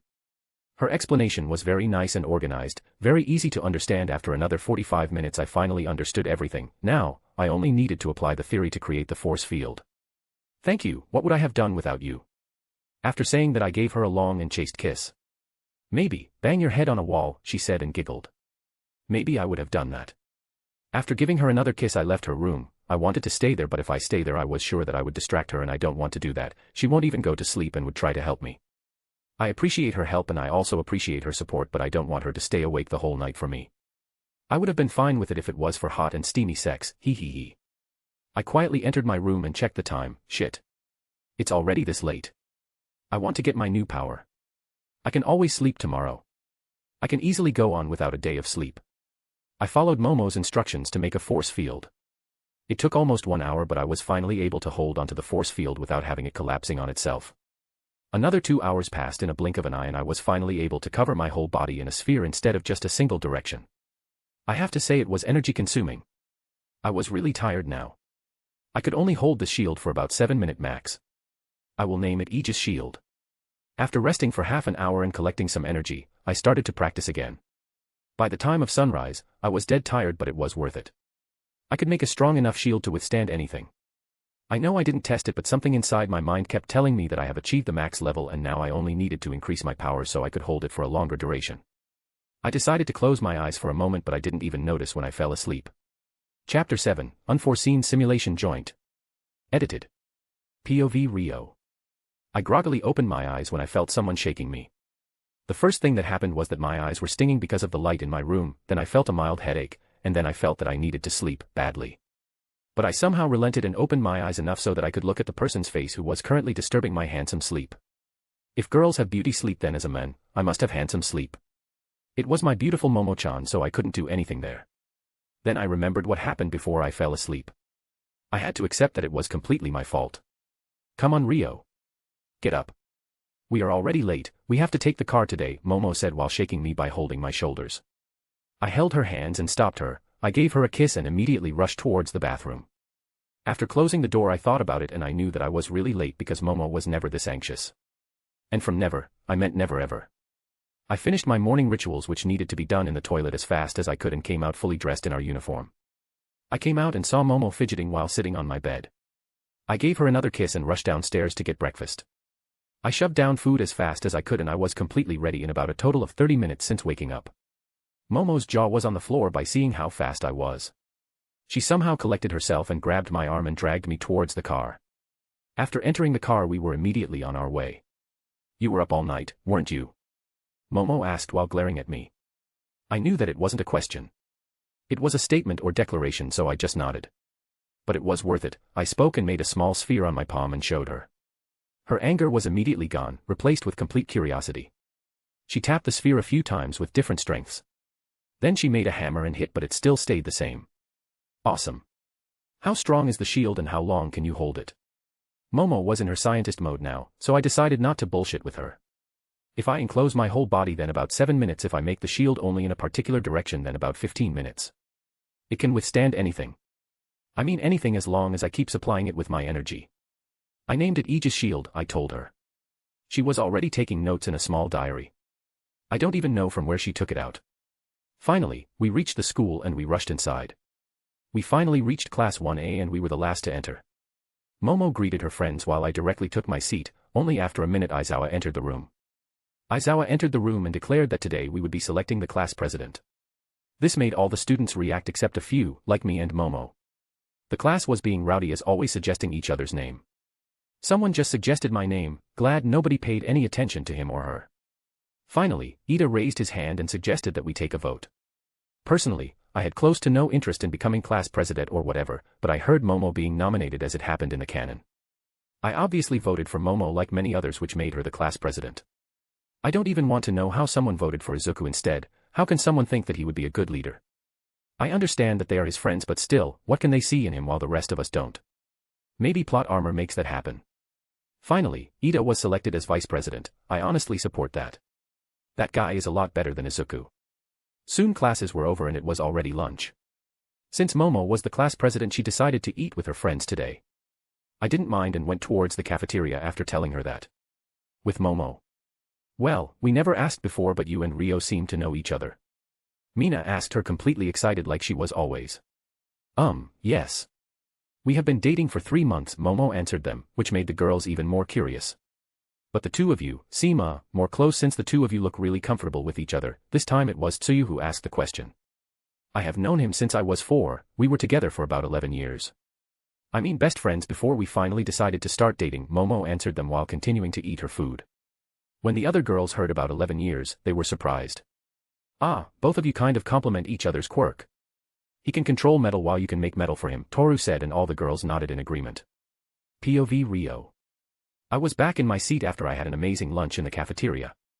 Suddenly the alarm went off and everybody started to scream and rush towards the door. Momo looked towards me while I just pointed outside the window. Reporters were running around. Seeing that, Momo stood up and decided to announce this to the whole class. Calm down, guys. It's a false alarm. It's just some annoying reporters trying to get inside. Momo spoke in loud voice. That seemed to calm down the most of them. The rest of the students were stopped near the stairs by Ida. So the villains used this distraction to get the schedule. Well, I don't know from where they took it. Even if I knew, I wouldn't stop them. The rest of the day was pretty normal, nothing more happened except for boring classes and stuff. Finally, the school was over and after Momo bid her friends farewell, we left the school while everyone went on their own way. I was feeling sleepy, but I needed to hold on. Since we didn't have to hurry now, we decided to enjoy ourselves. Momo dragged me to a movie and brought tickets. I didn't know if she had it planned or not. Well, it was a surprise. It was an action movie where the hero defeats the villain and gets the girl, nothing special. We did make out a few times during the movie, but nothing more than that. After the movie was over, we left the place. I brought ice creams for us. Finally, we reached the station and we took a train. We finally reached home and it was pretty late, but because I had already informed Mrs. Yaoyorozu about our detour, she wasn't worried. After entering my house, I greeted my mom, who excitedly extracted some details from me about our imported date. I gave her some minor details, noting major, where we went, what we ate. My mom never understood why I craved ice cream so much. It might have to do something with my previous life, I guess.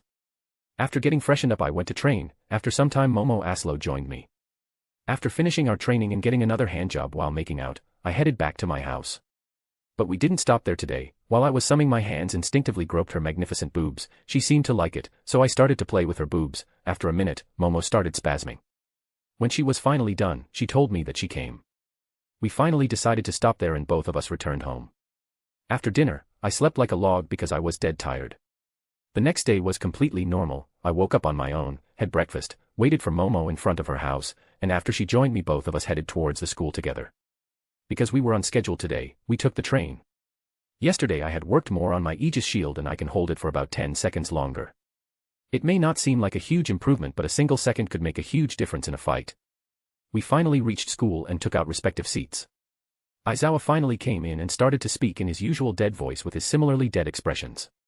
For today's basic hero training, All Might, myself, and another hero will be supervising you guys as we prepare you for disaster relief, from fires to floods. Aizawa held out a card and said, "It's rescue training." The class became excited and began to chatter among themselves. "I am not done yet," Aizawa said. He pressed a button and a wall opened, revealing out hero costumes.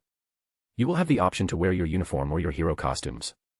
For some of you, your uniforms are not suitable for today's training, but it's not my decision.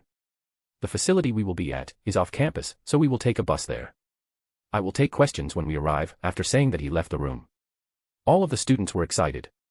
I was excited too, but for an entirely different reason. I put on my armor like the others and joined them on the bus. I have to say, I needed to make some friends. Momo came and sat beside me. Soon all of the students had boarded the bus, so we were on the way towards the unforeseen simulation joint. Chapter 8, USJ Incident. Edited. POV Rio. Upon our arrival at the massive dome, which was called USJ by UA staff, we met with Space Hero 13. Ochako squealed in joy and delight upon seeing her like she did in the canon.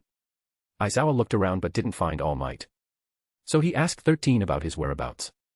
13 told him that he used up most of his time today, so he was now resting in the lounge. Then Aizawa turned around toward the students and decided to start our training with only him and 13 present. Well, if that's the case then. He couldn't even finish before the light started to flicker. Both Aizawa and 13 started to look around until their eyes stopped near the fountain. In front of the fountain, a black portal appeared and it started to slowly grow in size. From the portal, a hand emerged, followed by a body. The face of the person was covered by another severed hand. As the portal grew, a lot of people started to emerge until it was a full horde. Gather together and don't move. Aizawa shouted while he was still looking towards the group of newcomers. His usual bored and dead persona was completely gone and it was replaced by a serious look on his face. Is this for training? I didn't that we would be fighting too. Ijiro said with a grin. A lot of students seemed to have similar thoughts like him. Don't move. Aizawa shouted again while he put on his goggles. Those are villains. Villains. The students gasped, only now they understood the meaning of the serious expression on Aizawa's face. This immediately turned their mood from excited to nervous and scared. Of course, they would be scared and nervous, even if we were training to become heroes, we have never faced a real villain. Yes, fighting against each other under other supervision and fighting our villains are different. I suddenly felt someone grabbed my hand which brought me out of my thoughts. Just by touch, I knew who it was. I looked towards Momo and nodded my head, she clearly understood what I meant and with a serious look on her face, she started to make iron sand for me to use. I kept analyzing the villains that came out of the portal, none of them were important in the slightest. They were just plain and simple mob if they were going against a top hero but neither Aizawa nor 13 are one of them. Aizawa can fight someone one-on-one. Maybe take 2 or 3 enemies at once like he did in canon but he would still come short against the numbers they had brought. More and more villains kept coming out of the portal until a particularly huge purple man-like creature with an exposed brain came out of the portal and stood beside Tamura, the man-child. I looked towards Momo who was already done with the iron sand. The iron sand immediately gathered by my feet while I started to walk forward. This seemed to have gathered the attention of most of the students and Aizawa. What are you doing, kid?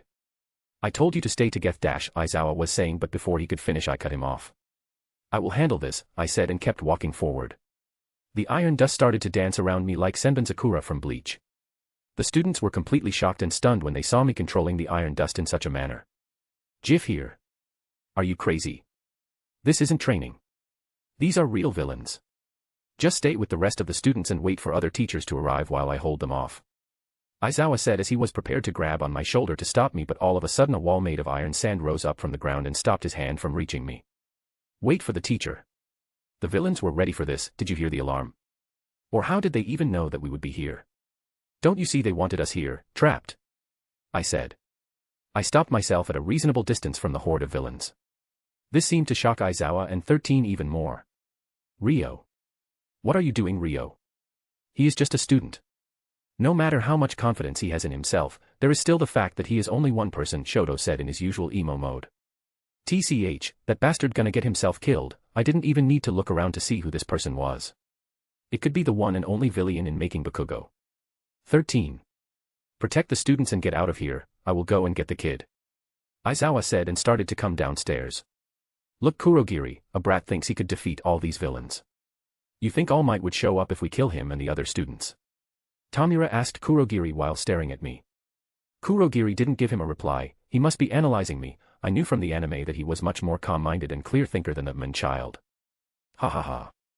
They sent a kid to fight us. A villain said and laughed. Hearing him all the others mob villains started to laugh. I still kept hearing voices of students including Aizawa but all of them stopped when the whole building started to shake and the floor was ripped open. Metal bars were ripped out of the floor and kept floating in the air. Now, how hell should I do this? Should I just bind them or cripple them and bind them after that? The whole student body except Momo was shocked, even Aizawa and 13 were shocked, maybe, I wasn't so sure about 13 though, with the helmet and all that. The steel beams and iron bars were launched towards the villains before they could even blink. It was so fast that no one was even able to move a single muscle. The steel beams and iron bars hit the villains on their legs, either taking off their entire limbs or just breaking the bones. Loud screams of several peoples were heard from inside the dust cloud.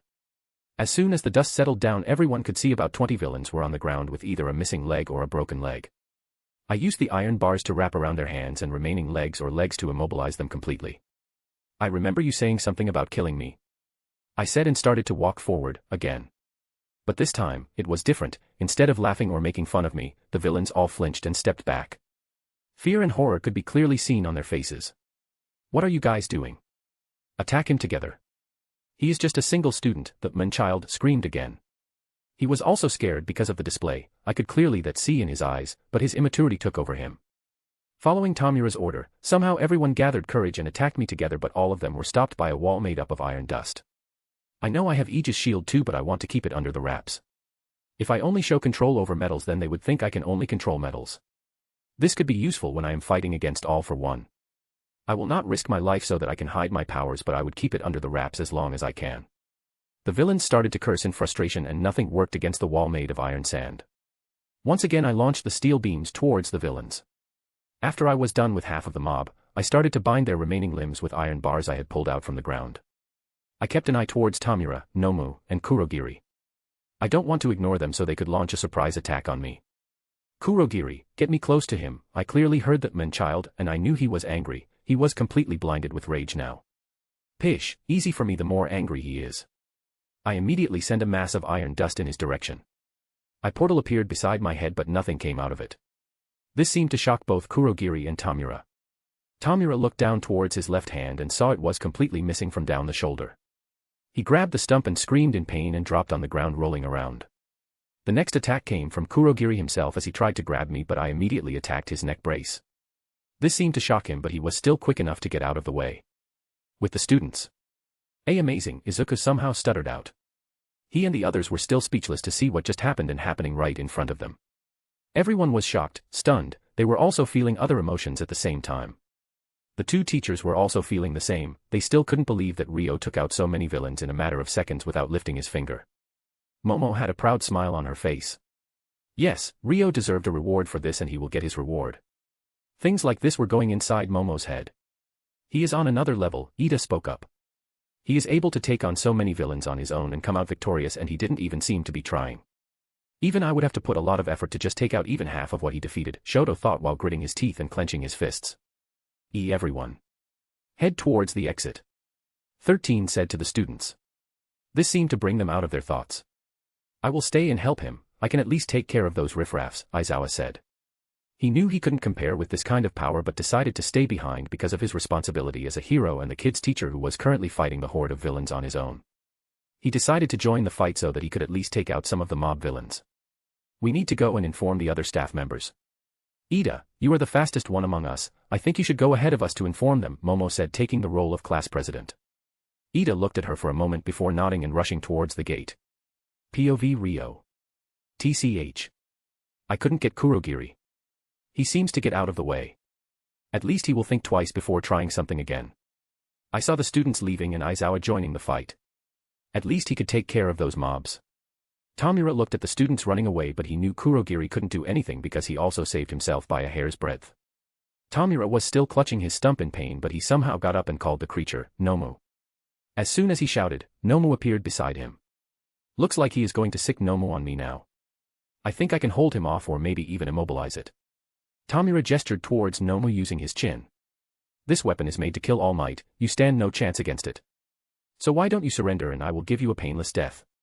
Tamura said with an expression like he won the whole fight. Yeah, sure, I said with a bland expression on my face when I suddenly had an idea. I remembered how Magneto controlled those Sentinels in X-Men Days of Future Past. The steel beams around me were immediately ripped into threads. By this time Tamura had already ordered Momo to kill me. Momo lunged towards me but he was stopped by the wall of iron sand. The steel threads immediately wrapped around Momo and started to go under his skin and muscles. Momo screamed in pain. What are you doing to it? The man-child screamed like a kid throwing tantrum. Soon all the steel threads were inside its body. I tried to control it but it wasn't moving like I wanted because it was still following Tamura's command. I guess I will just keep him immobilized. Another thing that needs to be practiced in future. Momo. Why are you just standing there? Kill him. Why aren't you following my orders? Tamura's tantrums grew more and more.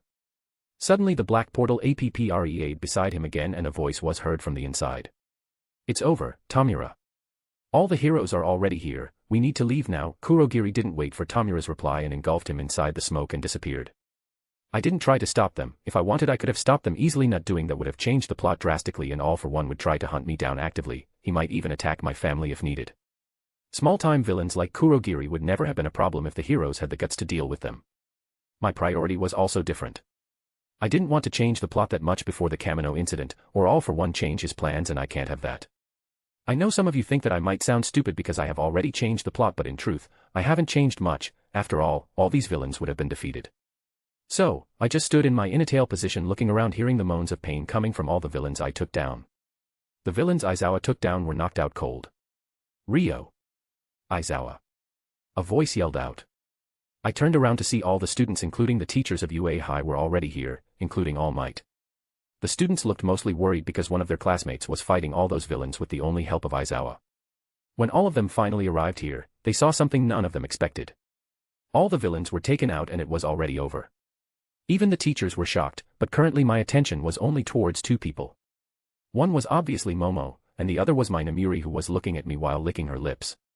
I also noticed that Aizawa was looking at the place from where Kurogiri whisked away Tamura with him. POV Aizawa. I looked all around me and couldn't help but think he was able to defeat all those villains on his own without even getting a single scratch on him. Granted, they were all low-level villains, and he used his quirk to defeat them, but he still used his quirk heavily, but he still doesn't look even slightly winded. He even defeated that creature. That guy declared that it was a weapon made to kill All Might, and he is still holding it back. Then I looked towards all those villains he defeated. All of them had some broken parts or missing limbs. He is pretty brutal with the villains, but he seemed to have held back. I looked towards his back while he was walking towards his classmates. I noticed that the teachers were coming towards me. Aizawa. Who is that kid? Nizu asked me. I looked at the small mouse. Itsuki Ryo, I said seriously. He is pretty handsome. And his costume makes him look so hot. A certain R-rated hero decided to speak out her thoughts. Namiri, this isn't time for your antics. We need to talk with the student who fought here, I said seriously. She seemed to held back, but her eyes didn't say the same. We walked towards Ryo. He was currently talking with Ida and a few guys. A/N, MC didn't start the conversation, but the other boys were asking him questions. After asking him a few questions which he answered, we also came to know what his quirk is. As All Might and I had thought, his quirk lets him control and manipulate metals. He also told us that some villains must be still hiding around. He also made the creature lay on the ground before binding it with more steel beams. Soon the police arrived and arrested the villains who were hiding around and also took the creature with them. POV Ryo. As soon as the police took away the villains, I was immediately engulfed in a hug by Momo. She checked my body if I had any injuries or not. Soon I was surrounded by other students again who started to fire off rapid questions towards me. I answered some of them and I ignored the rest. Bakugo was making snide comments about that, but I didn't bother with him. He can do that all he wants. But I was thankfully pulled out of the situation by a teacher. Ryo, the principal wants to talk with you. I kissed Momo on her cheek and walked towards the small animal sitting on All Might's shoulders. I kind of guessed what he would ask or want to know. Seeing me kiss Momo on the cheek, the girl squealed while eyeing. You guys can't be showing that kind of indecent acts on the school grounds, Ida said, but was ignored by everyone. Damn that lucky bastard. Denki shouted because he was clearly jealous. I arrived in front of All Might and looked at his shoulder. Aizawa was standing beside All Might. You needed me? I asked curiously. Yes, I would like to talk with you in my office after we reach the school, Nizu said seriously. I walked back towards the students who were already boarding the bus. The journey back was much quieter than when we were coming here. I sat beside Momo, who just placed her head on my shoulders. After reaching school, I was immediately called into the principal's office. I entered the room and found Nizu and All Might were already there. Aizawa had left with the other students. All Might looked at his limit. He must have pushed himself too hard even if he didn't have to fight Noma this time. I have something urgent to do, so I will see you guys later, All Might said and rushed out of the room, closing the door. Nizu gestured me towards a chair in front of him. I took the seat and looked at him, waiting for him to speak. Firstly, I want to thank you for today's help. If you wouldn't have helped, then we would have a lot of injured people and someone could have even lost his or her life. Now you can ask me for any request and I will accept it. It's within my power, Nizu said. At this moment I don't have anything. I will keep the request for later, I said. Nizu also nodded in understanding. What you did today will also gather the attention of many villains, so I wanted to have a guard for you, Nizu said seriously. I don't need a guard. You may think I am being arrogant or overconfident, but I am not. As long as I have medals around me, I don't have anything to worry about. But my father could use a guard, he is quirkless, and villains could use him to reach me, I told him. Let's see what he says. I will see what I can do, now you may leave, Nisa said. I got up from the seat and left the room. At least there was no interrogation. Chapter 9, First Time, R18. Edited. The room was completely dark, the only light inside the room was coming from a laptop screen. A silhouette of a man could be seen trashing things inside the room. I hate him. Kurogiri. Why didn't Momo work? Tamura slammed a chair on the floor. A hazy figure of a man could be seen on the laptop screen. It isn't over, Itsuki Ryo. I will get my revenge. After saying that, Tamura rushed out of the room while fuming. POV Ryo. After leaving the principal's office, I took out my phone. I saw a couple of text messages, one was from my mom, one from my dad, and the last one was from Momo. Apparently, she was waiting for me near the school gates. My mom had found out about the attack and she was asking questions. The school must have informed every student's parents. I replied to all 3 of their texts. I didn't want them to keep worrying. I walked through the school corridors and now it was already empty. I entered the changing room so that I could change from my hero costume to my school uniform. Because of the incident, the students must have left sooner today. I finally reached the gates and saw that Momo was waiting for me there. I walked up to her and pecked her on the lips. Momo's mom had sent the car today because she was also informed about the attack. So we didn't get to enjoy ourselves by taking a small detour. After reaching the Yayarosa compound, both of us met with 2 pairs of worried parents. Even though I had replied to my mom's and dad's texts, I wasn't able to explain everything through a text.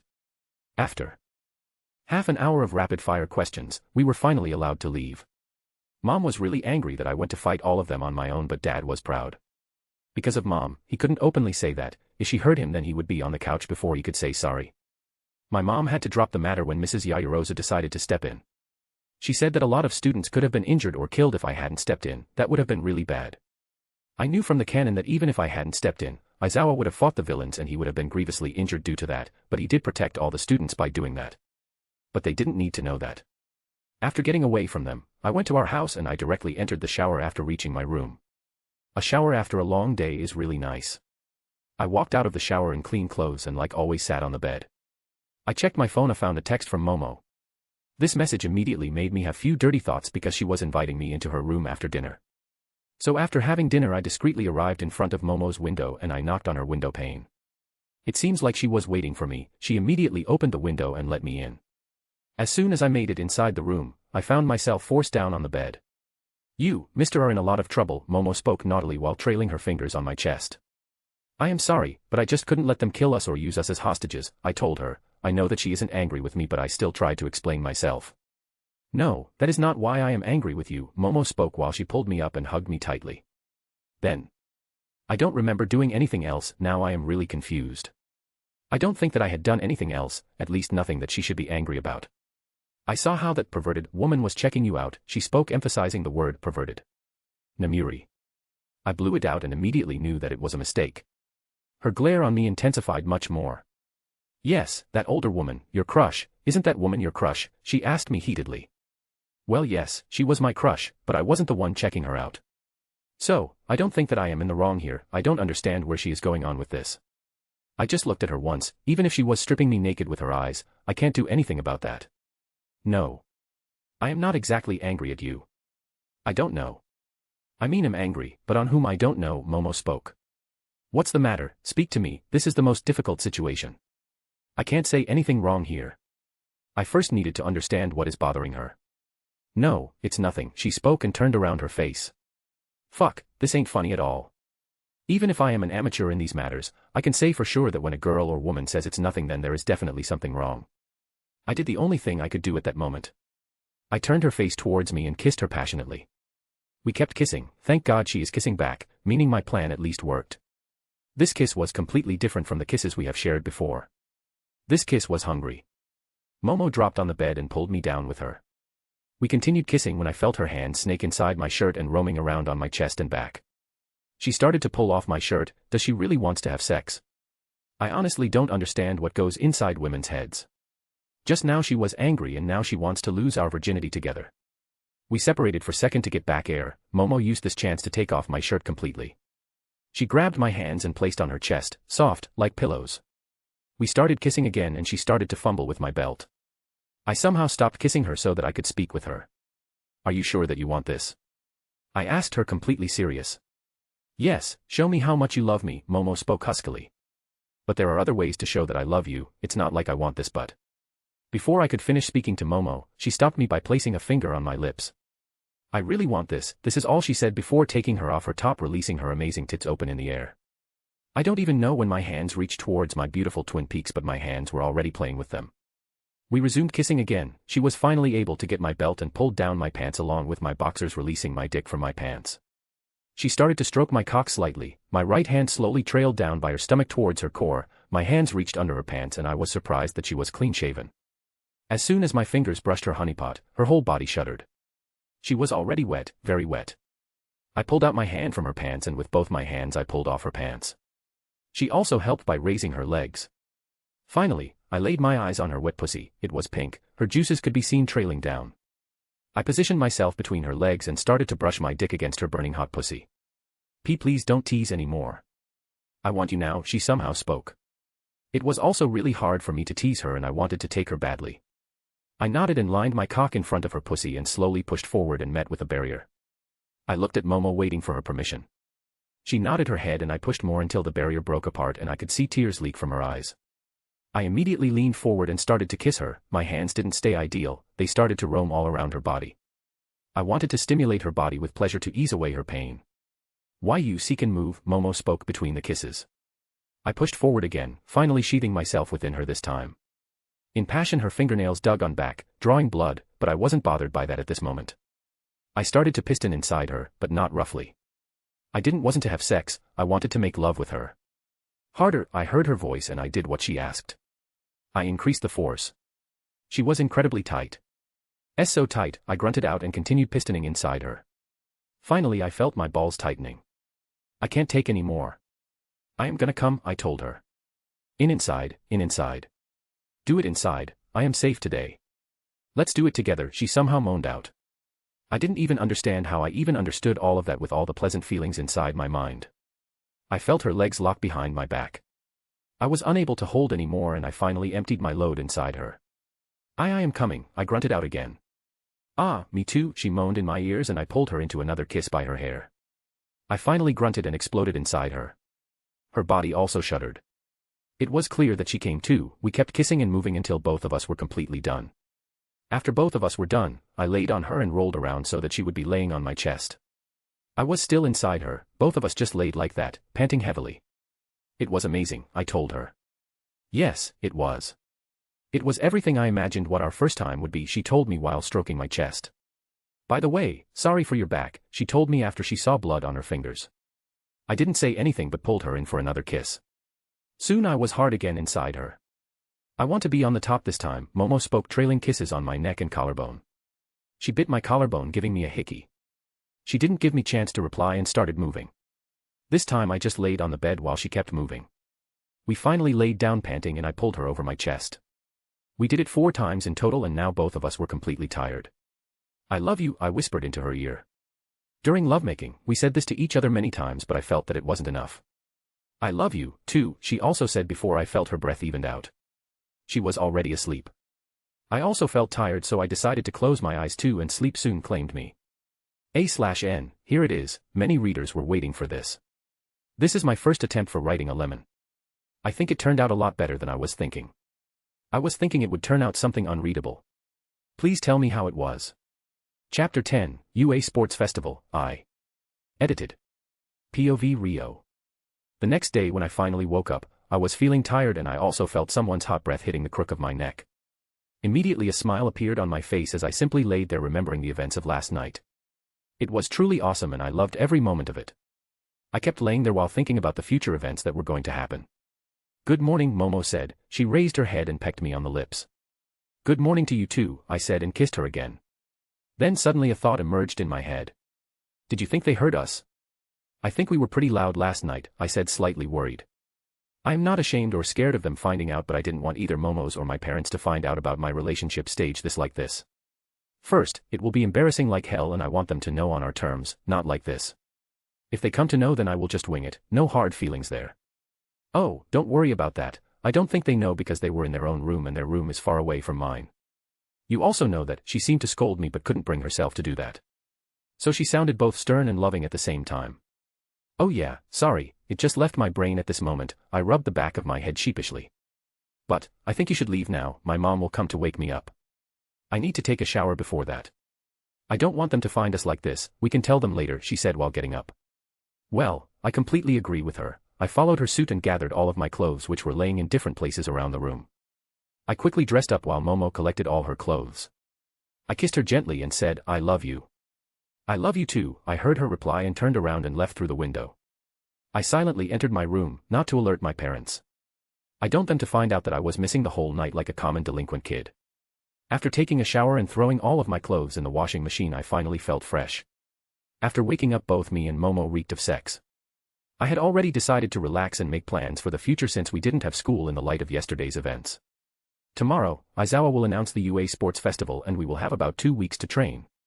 Both Momo and I spent the rest of the day lazing around while watching movies in her room. We also discussed about our powers. Then she started to research on her own and found that it was possible to achieve all of them, but she wasn't sure if I would achieve them as I grew up or if I would have to train to achieve them like I did with the Aegis shield. So, after discussing with me, the final verdict was I could use them, but currently, I didn't have enough power or juice, what she likes to call, to use all these powers. The day was just over like that. The most important power I wanted to achieve was the power of metal morphing. I can completely guarantee that I would end up fighting Todoroki in the 3rd round of the sports festival. I know I can control liquid metal too because liquid or solid didn't matter for me. Metal was metal, but if he somehow gets the motivation to use his powers, then he could break my metals.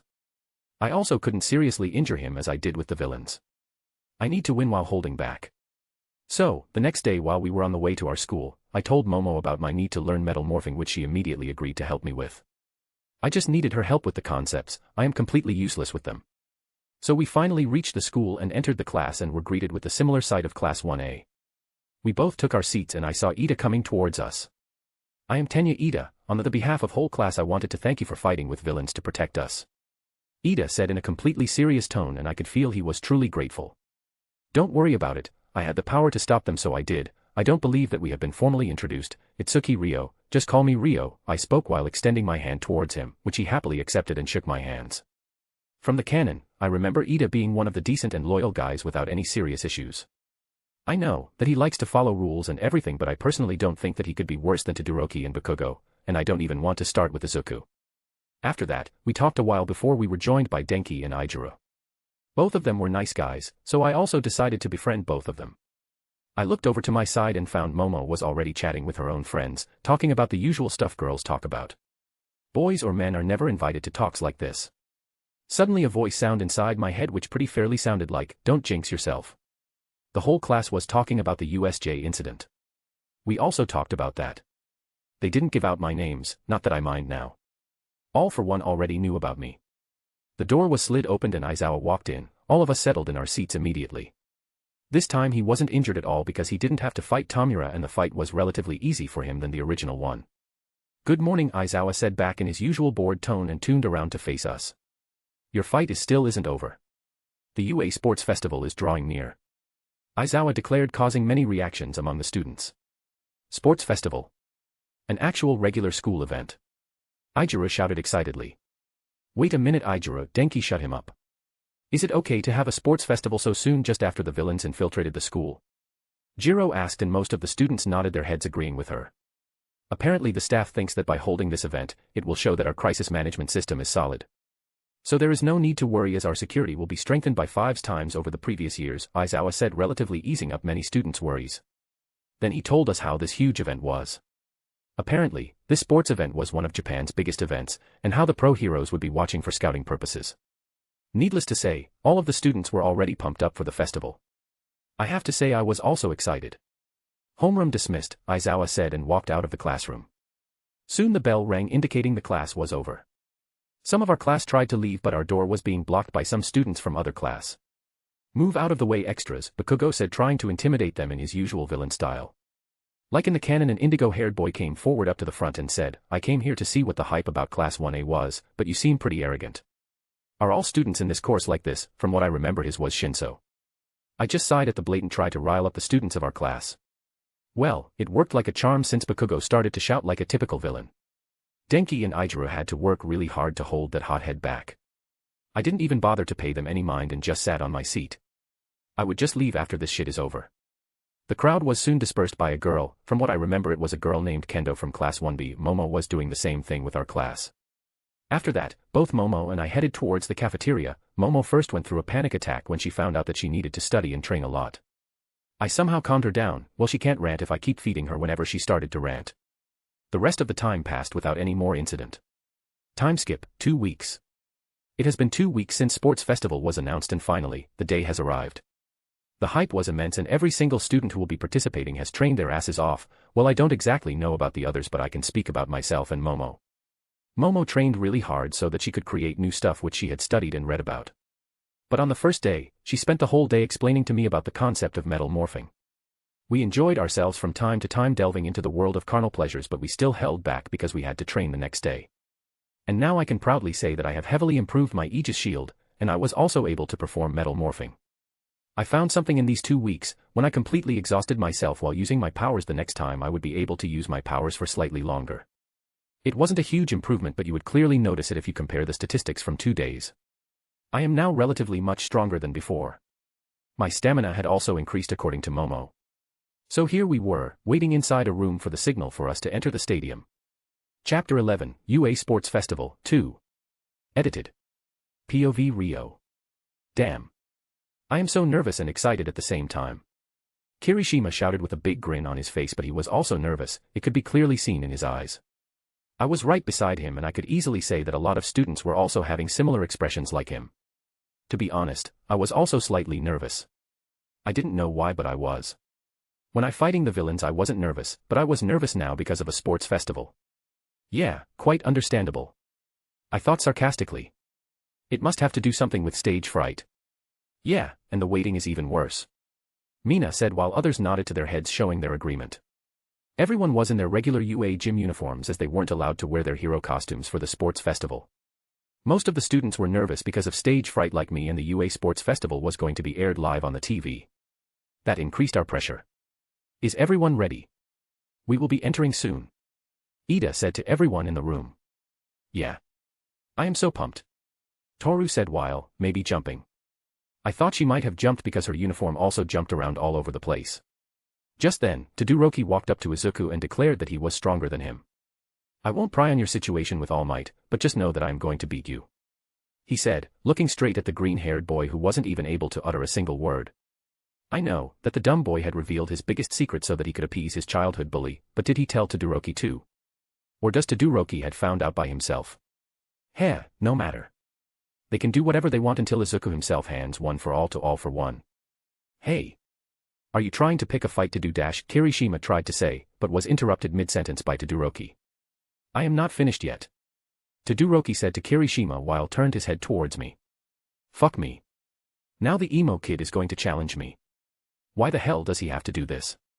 Itsuki Ryo, despite taking out multiple villains in just an instant without even lifting your finger, I will show you that my ice is still superior to your metal. Currently, you are my biggest obstacle here, so I will be defeating you to prove myself. Todoroki declared. Wow, just wow. I am speechless. Yeah, sure, whatever, that was the best I could come up with, at this moment. I don't think that he appreciated it though. His eyes seemed to be burning with rage while he clutched his hands, and after a few seconds of glaring at me, he simply turned around and walked away. The room was completely silent before everyone started to discuss my quirk and Todoroki's quirk. I just looked over to Momo, who was also chatting with her friends. Soon the announcement was heard, and all of us started to walk towards the stadium gate. My heart is beating so much. Mina said while we were walking. Yeah, my hand can't seem to stop shaking. So you said. There is no need to be nervous. We will do just fine. Ochako said, trying to encourage the girls. Ochako, you are shaking too. Momo said when we finally entered the stadium to find out that the whole stadium was filled with audience, pro-heroes, and teaching staff. Within the crowd, a certain pair of parents became very excited when the students of Class 1A came out of the entrance and were introduced to the crowd. Look. Look. Our son is looking so cool, AI said while poking her husband. Yes, like I have said before, he has made us really proud, show me, I said while pulling AI towards him. It didn't matter to them if Rio got any position or not. For them, their son had already made them very proud, but they still wanted their son to win. POV Rio. We will have to give it our best performance to impress everyone, Ida said as their class was introduced. Wow. Look at all these people. Toru said. A lot of students nodded their heads in agreement. This is definitely overwhelming, she said while looking at the crowd. I completely agree with her. This is truly overwhelming. I tried to look for my parents. I know that they are here, but it is very difficult to look for someone specific among such a huge crowd. Present Mike started to introduce Class 1B as well as the other departments that had their students participating. Soon all the introduction was done and over with when a whip cracked. Midnight came up to the stage and cracked her whip again. Well, she is really beautiful. She is the perfect representation of youth. Most of the men in the crowd started cheering when they saw the R-rated hero. Everyone be quiet. Representing the students is Katsuki Kakugo from Class 1A. Midnight said again while cracking her whip. The crowd immediately calmed down seeing the dominatrix. It would have been much better if they had even have called Izuku. Giving the mic to Bakugo is just causing a shitstorm. I watched as the same shit unfolds right in front of my eyes. He challenged all other classes and made an enemy of them. It was finally over when all the students apart from 1A started to boo him. After that happened, Midnight finally sends him down. Now, let's get started right away. Midnight yelled into the mic. Midnight then revealed that the first task would be an obstacle course. I remembered it clearly from my memory but still listened to Midnight's explanation. I am a good student after all. As long as you stay on the course, it doesn't matter what you do. Take your places, everyone. This was the final instruction from Midnight. Soon all of us lined up by the red starting gate that had 3 lit up green lights on the top of it. I have already made a simple plan. I am gonna be like Cyber Surfer in this task. I turned towards Momo. Good luck. Momo returned the gesture with a smile on her face and moved towards the front. I didn't try to move forward and concentrated on the ground below, pulling all the medals towards me. 3, 2, 1, start. Midnight exclaimed. Everyone rushed towards the narrow tunnel, using everything they could to make it to the front. The ground seemed to become porous and small particles came out like smoke rising from the ground. The students near me were surprised, while it made the audience and the heroes curious about what I was doing. The particles condensed into a huge surfboard and started to float by my side. I jumped over the board and my feet were covered by metal straps. As soon as my feet landed on the board, it would protect me from falling off. I crouched down and the speed started to increase. In an instant I passed a lot of students who were much more ahead of me. I finally reached the frontliners and saw 4 students from our class were in the front. Iomo was using his laser to fly over the ground. Momo had made herself a pair of ski and was happily using the ice made by Todoroki to glide over. I passed them with ease. Everyone was thinking that I was using my control over metal to fly the board, but Momo knew the truth. I was using repulsion force to fly. I was releasing a magnetic field that has the opposite polarity of the Earth's magnetic field. As soon as I passed them, I met Todoroki and Bakugo competing with each other. Todoroki was using his ice quirk to glide over while Bakugo was using his explosions to propel him forward. I didn't want to goad them, so I just passed them. Bastard. I heard Bakugo yell as soon as I passed him and Todoroki. Todoroki didn't say anything, but he started to put more effort in making his ice road, or whatever. As soon as I passed them I found myself in front of many giant robots. Good, I said inside my mind. Robots were made up of metals, so I just immobilized their limbs temporarily. As I passed by the robots I let them free, so they could create more problems for the students who were behind me. Sorry Momo. I will give you a foot rub later. With the rest of the students. All of them had seen the giant robots and they were waiting to see how Ryo would deal with them because he was in the front and his method might give them some idea.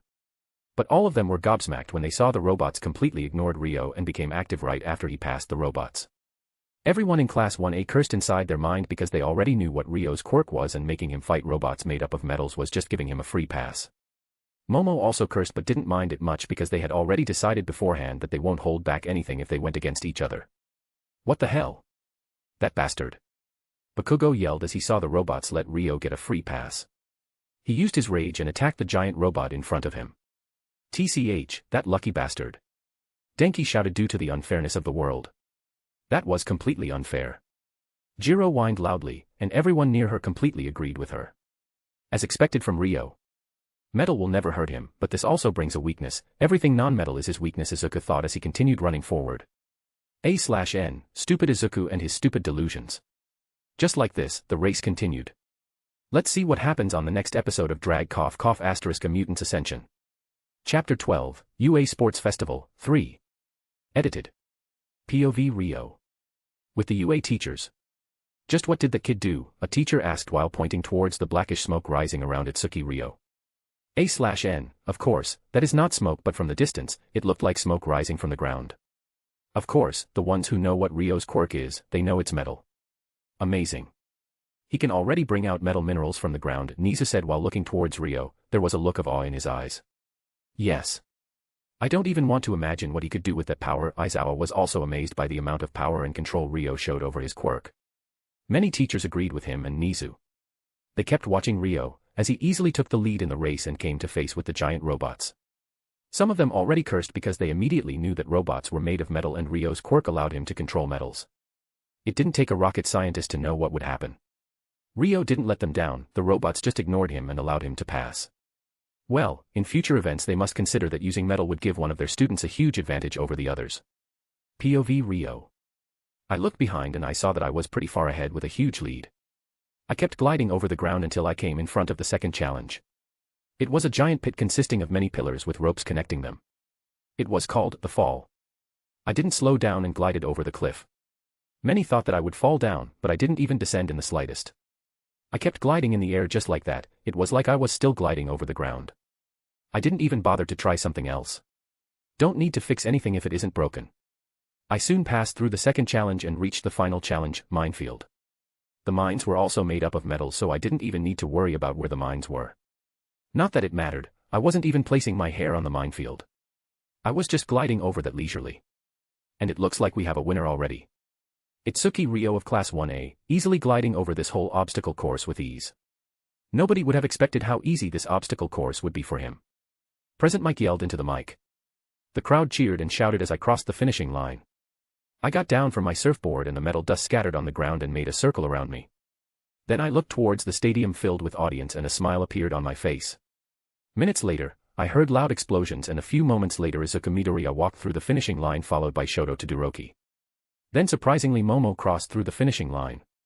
I don't know how she came forth, but I clearly noticed that she was followed by an enraged Bakugo.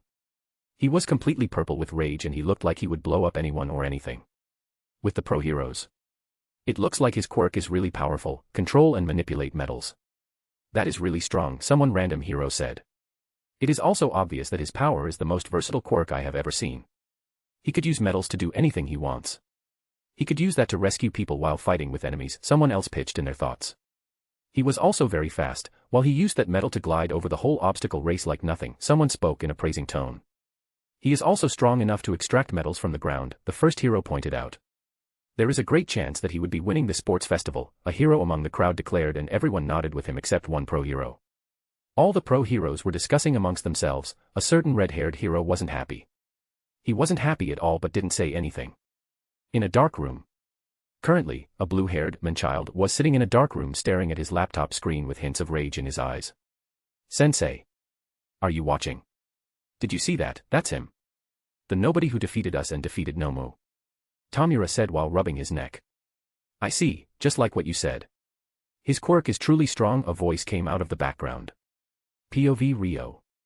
And in second place. Someone completely unexpected. Izuka Midoriya. Present Mike yelled again into the mic and the crowd cheered loudly.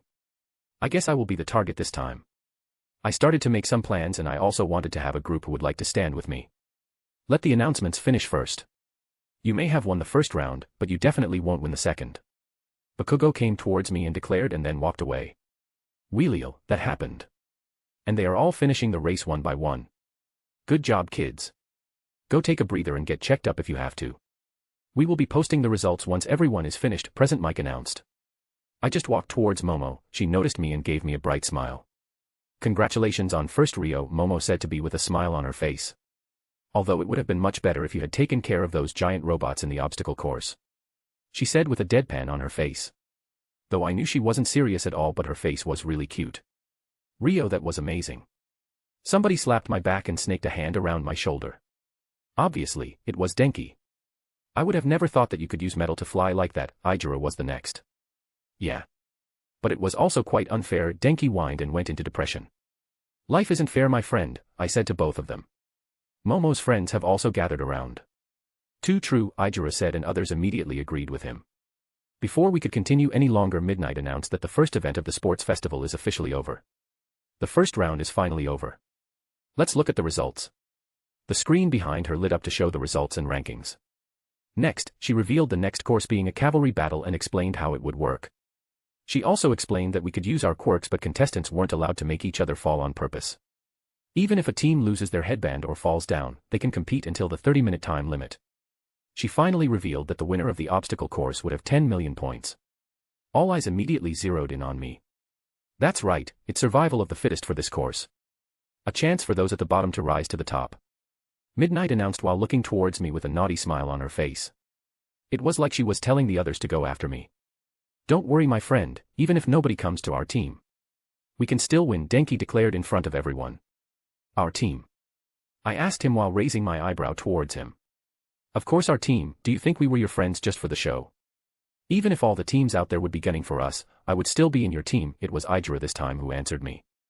It feels really nice to have some friends. So, that was it, nobody else joined our team. Momo already joined Todoroki's team along with Ida and Tsuyu Azui. Denki was in Todoroki's team in the canon, but since this time he was on my team his place was being filled by Tsuyu who was on my Netta's team. I then looked for Mizo Shoji who joined Bakugo's team since Ijira was on my team this time. I needed more metal so I just crouched down on the ground while placing my hand on it. Immediately the ground became porous and metal particles came out of the ground as it happened at the beginning of the obstacle race. Nobody told me anything about taking out metal so there are no rules against it, so I am going to spam it. We have decided that Ijira was going to be the horse while using his body hardening quirk and Denki would support me from the back. He would also supply mild electricity to the metal sand around us. This would dissuade a lot of participants from attacking us after they get stunned once. With the other contestants. Momo, you know what his abilities are, so you also know if we can bypass his guard or not, right? Ida asked Momo. Sigh, that is the problem, as long as he has metal we can't breach his guard. Maybe if Todoroki uses his ice and fire to make his metals brittle we might have a chance to pass his guard, Momo said while stroking her chin. Ribbit. Extreme cold could also achieve that. Can you achieve that much cold? Tsuyu asked Todoroki. I can do that, but is there anything else we could use? Todoroki asked wanting to gain more information. Yes, even we can't penetrate his guard he can't change the temperature around him, that would make all three of them very uncomfortable, Momo said with a thoughtful look on her face. Most of the teams would be going after him. Do we do that as well or go for the weaker ones first? Ida asked his teammates. We will let the others go after him first. While Ryo deals with them, we can easily go after the weaker teams and rake up some points. We attack him when he would be expecting us in the least, Todoroki said, and everyone nodded in agreement. Are you guys ready? Suddenly Present Mike yelled in the mic as the crowd cheered once again. The teams got into positions, most looking towards Ryo's team greedily because first they had only 3 members on their team and they would be giving the most points. Seeing everyone was ready, Present Mike started the countdown. 3, 2, 1. Start. Chapter 13, UA Sports Festival, 4. Edited. POV Ryo. As soon as Present Mike yelled, start, some of the teams immediately rushed towards my team. I nodded towards Denki who started to channel his electricity towards the metal sand surrounding us. A team made up of unknown students attacked us and their attacks were immediately stopped by a wall of metal sand that rose up from the ground. Shit. A student cursed when his hand was swatted away from the wall. They are channeling electricity in the metal wall, another one deduced after his hand was also swatted away by the wall of metal sand. I simply smiled at them. At least they understood what was happening here. Maybe this can keep them from attacking us. But I think that I was giving too much credit to this team. They tried to attack us again, it still gave them the same result. After attacking a couple of times more, they finally gave up. I looked towards teams who had rushed towards us. It looked like they were discussing something. The next moment the wall rose up at several places, stopping several attacks from all the sides. So, they decided to attack us at once. Good, at least they are trying. I wonder how are they going to divide the points if they somehow succeed. Are you sure that the wall is going to hold up? Ijiro asked me, looking slightly worried. Don't worry about that, as long as someone can't make the metal sand disappear, we have nothing to worry about, I answered him. What about Bakugo and Todoroki? Denki asked, looking slightly winded up. Maybe continuously using his quirk might be tiring for him. Denki, you can stop using your quirk if it gets too tiring for you, and as for Bakugo or Todoroki attacking us. Bakugo won't be able to blast through the wall of my metal sand because I will enforce the wall, and if Todoroki uses both of his ice and fire sides he still won't be able to break through my wall. Brittle metal or weak metal is still metal, I declared with a confident look on my face. Both Ijiro and Denki nodded their heads in understanding. With Ryo's parents. Our son already won the first event and there is a good chance that he is going to win the second one too, I declared proudly while watching how the other teams attacking her son's team. She was worried that the flimsy wall won't be able to hold any longer, but she was still proud. Yes. I never knew that his power would be so amazing. Show me. I was shocked to see how strong his son's Quirk was. With pro heroes. Wayo, that wall is providing him 360-degree protection. Looks like he is winning this event too. The event has yet to finish. His Quirk is strong and he is also using it smartly, but it will only one moment of negligence to lose their headband. With the UA staff. Hey Aizawa, did he use that wall to protect himself from those villains? A teacher asked curiously. Yes, don't underestimate that thin wall of metal sand. He used that same wall to protect himself against that purple creature, Aizawa said. Now he was watching Ryo's moves closely. All of their attention was brought towards Bakugo's team, who seemed to be heading towards Ryo's team. All of them were immediately interested because they also wanted to see the confrontation between those two teams. With Ryo. Get ready to lose. Bakugo shouted. I don't even want to know. He should have tried to surprise me, but he didn't. At least he didn't need to announce himself like that. I saw Bakugo jump towards us while screaming. Die, he shouted like a typical villain and attacked us, but my metal wall rose up and he attacked with the biggest explosion he could make at that moment. The collision caused the whole place to shake, but the wall didn't even dent inwards. Just some of the metal particles had turned red due to the heat from the explosion. Bastard. Bakugo yelled again and attacked us at the same place with even more power. The same thing happened, but this time the wall had a huge red spot showing the metals have heated up. This time Bakugo was swatted away from the walls more hardly because Denki increased the electricity output. All the other teams also stopped their own fights so that they can watch the confrontation between my team and Bakugo's. Don't injure yourself, Bakugo, I told him in a slightly worried. I was worried that he was going to hurt himself and I didn't want that, and I was only slightly, but it seemed to have riled him up even more. He attacked us again from the same direction, but the result was still the same except merging some metal particles together due to the heat. The next moment the wall was attacked with ice, which immediately broke the walk but was stopped by another wall that rose up in an instant. I never thought that you two would team up with each other to attack me, I said, looking in the other direction. Todoroki was pointing his arm towards my direction. I didn't team up with him, I just used the best chance to attack you, Todoroki said. I looked at the rest of his team and they looked completely determined, even Momo. Well, let them try. Bah. This ain't fun anymore, Bakugo declared and went away with his team. I know that he was too much prideful to work together with Todoroki. Well, it works better for me since they broke one wall when they attacked together. Todoroki already attacked us with ice spikes which were stopped by a wall that instantly rose up from the ground. He kept using this pattern of attack for a few minutes from different directions. Isn't it getting too cold? Denki told me. So, he is trying to get us cold so that we would get sluggish and to also make my metals brittle. I immediately used my metal walls to expand in all directions, which successfully broke apart all the ice spikes surrounding our position. Todoroki kept looking towards me like he was looking for something. Looks like he was searching for my weakness or wanted to find some gap in my defense. Time's up. The second round is now over. Now let's reveal the top 4 teams to make it into the last round.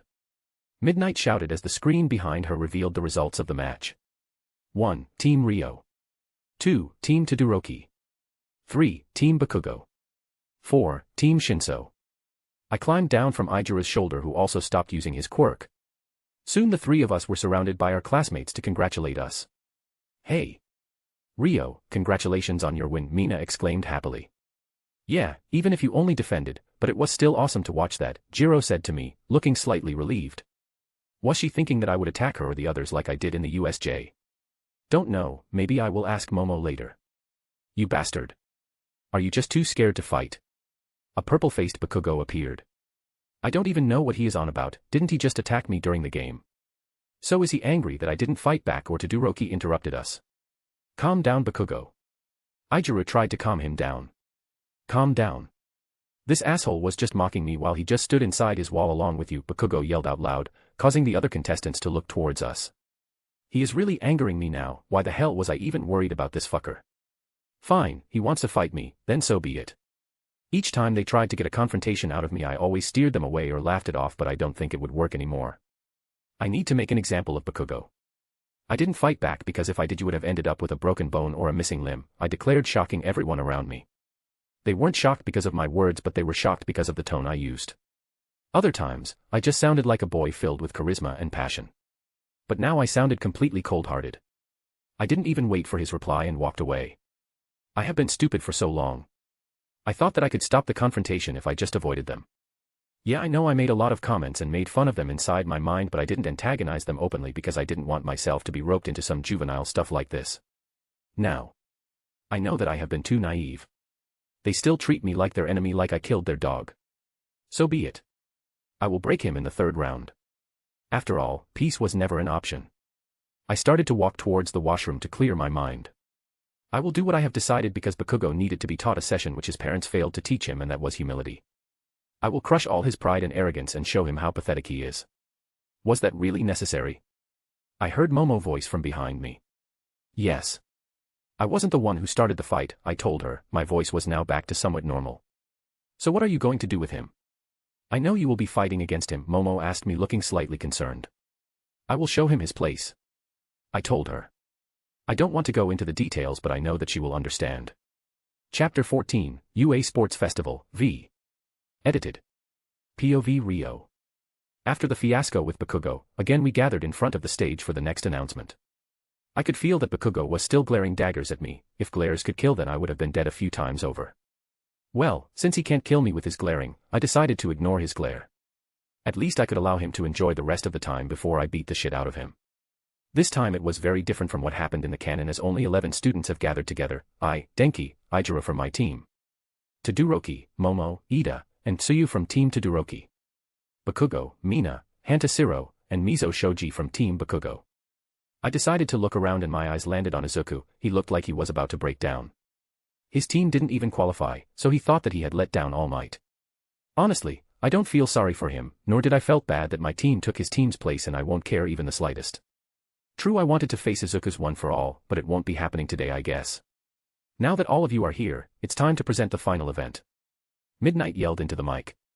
But before she could continue any longer, Masahiro Ojiro and Nairenjiki Shota decided to withdraw from the tournament. They spouted the same tripe they had spouted in the canon, and like in the canon, Midnight called them naive. I honestly agree with her. Yes, of course, I will also hate to be manipulated and brainwashed by someone else, but I will try to take revenge, and if that is not possible, then I would try to prove that I am better than him by getting a higher position than him.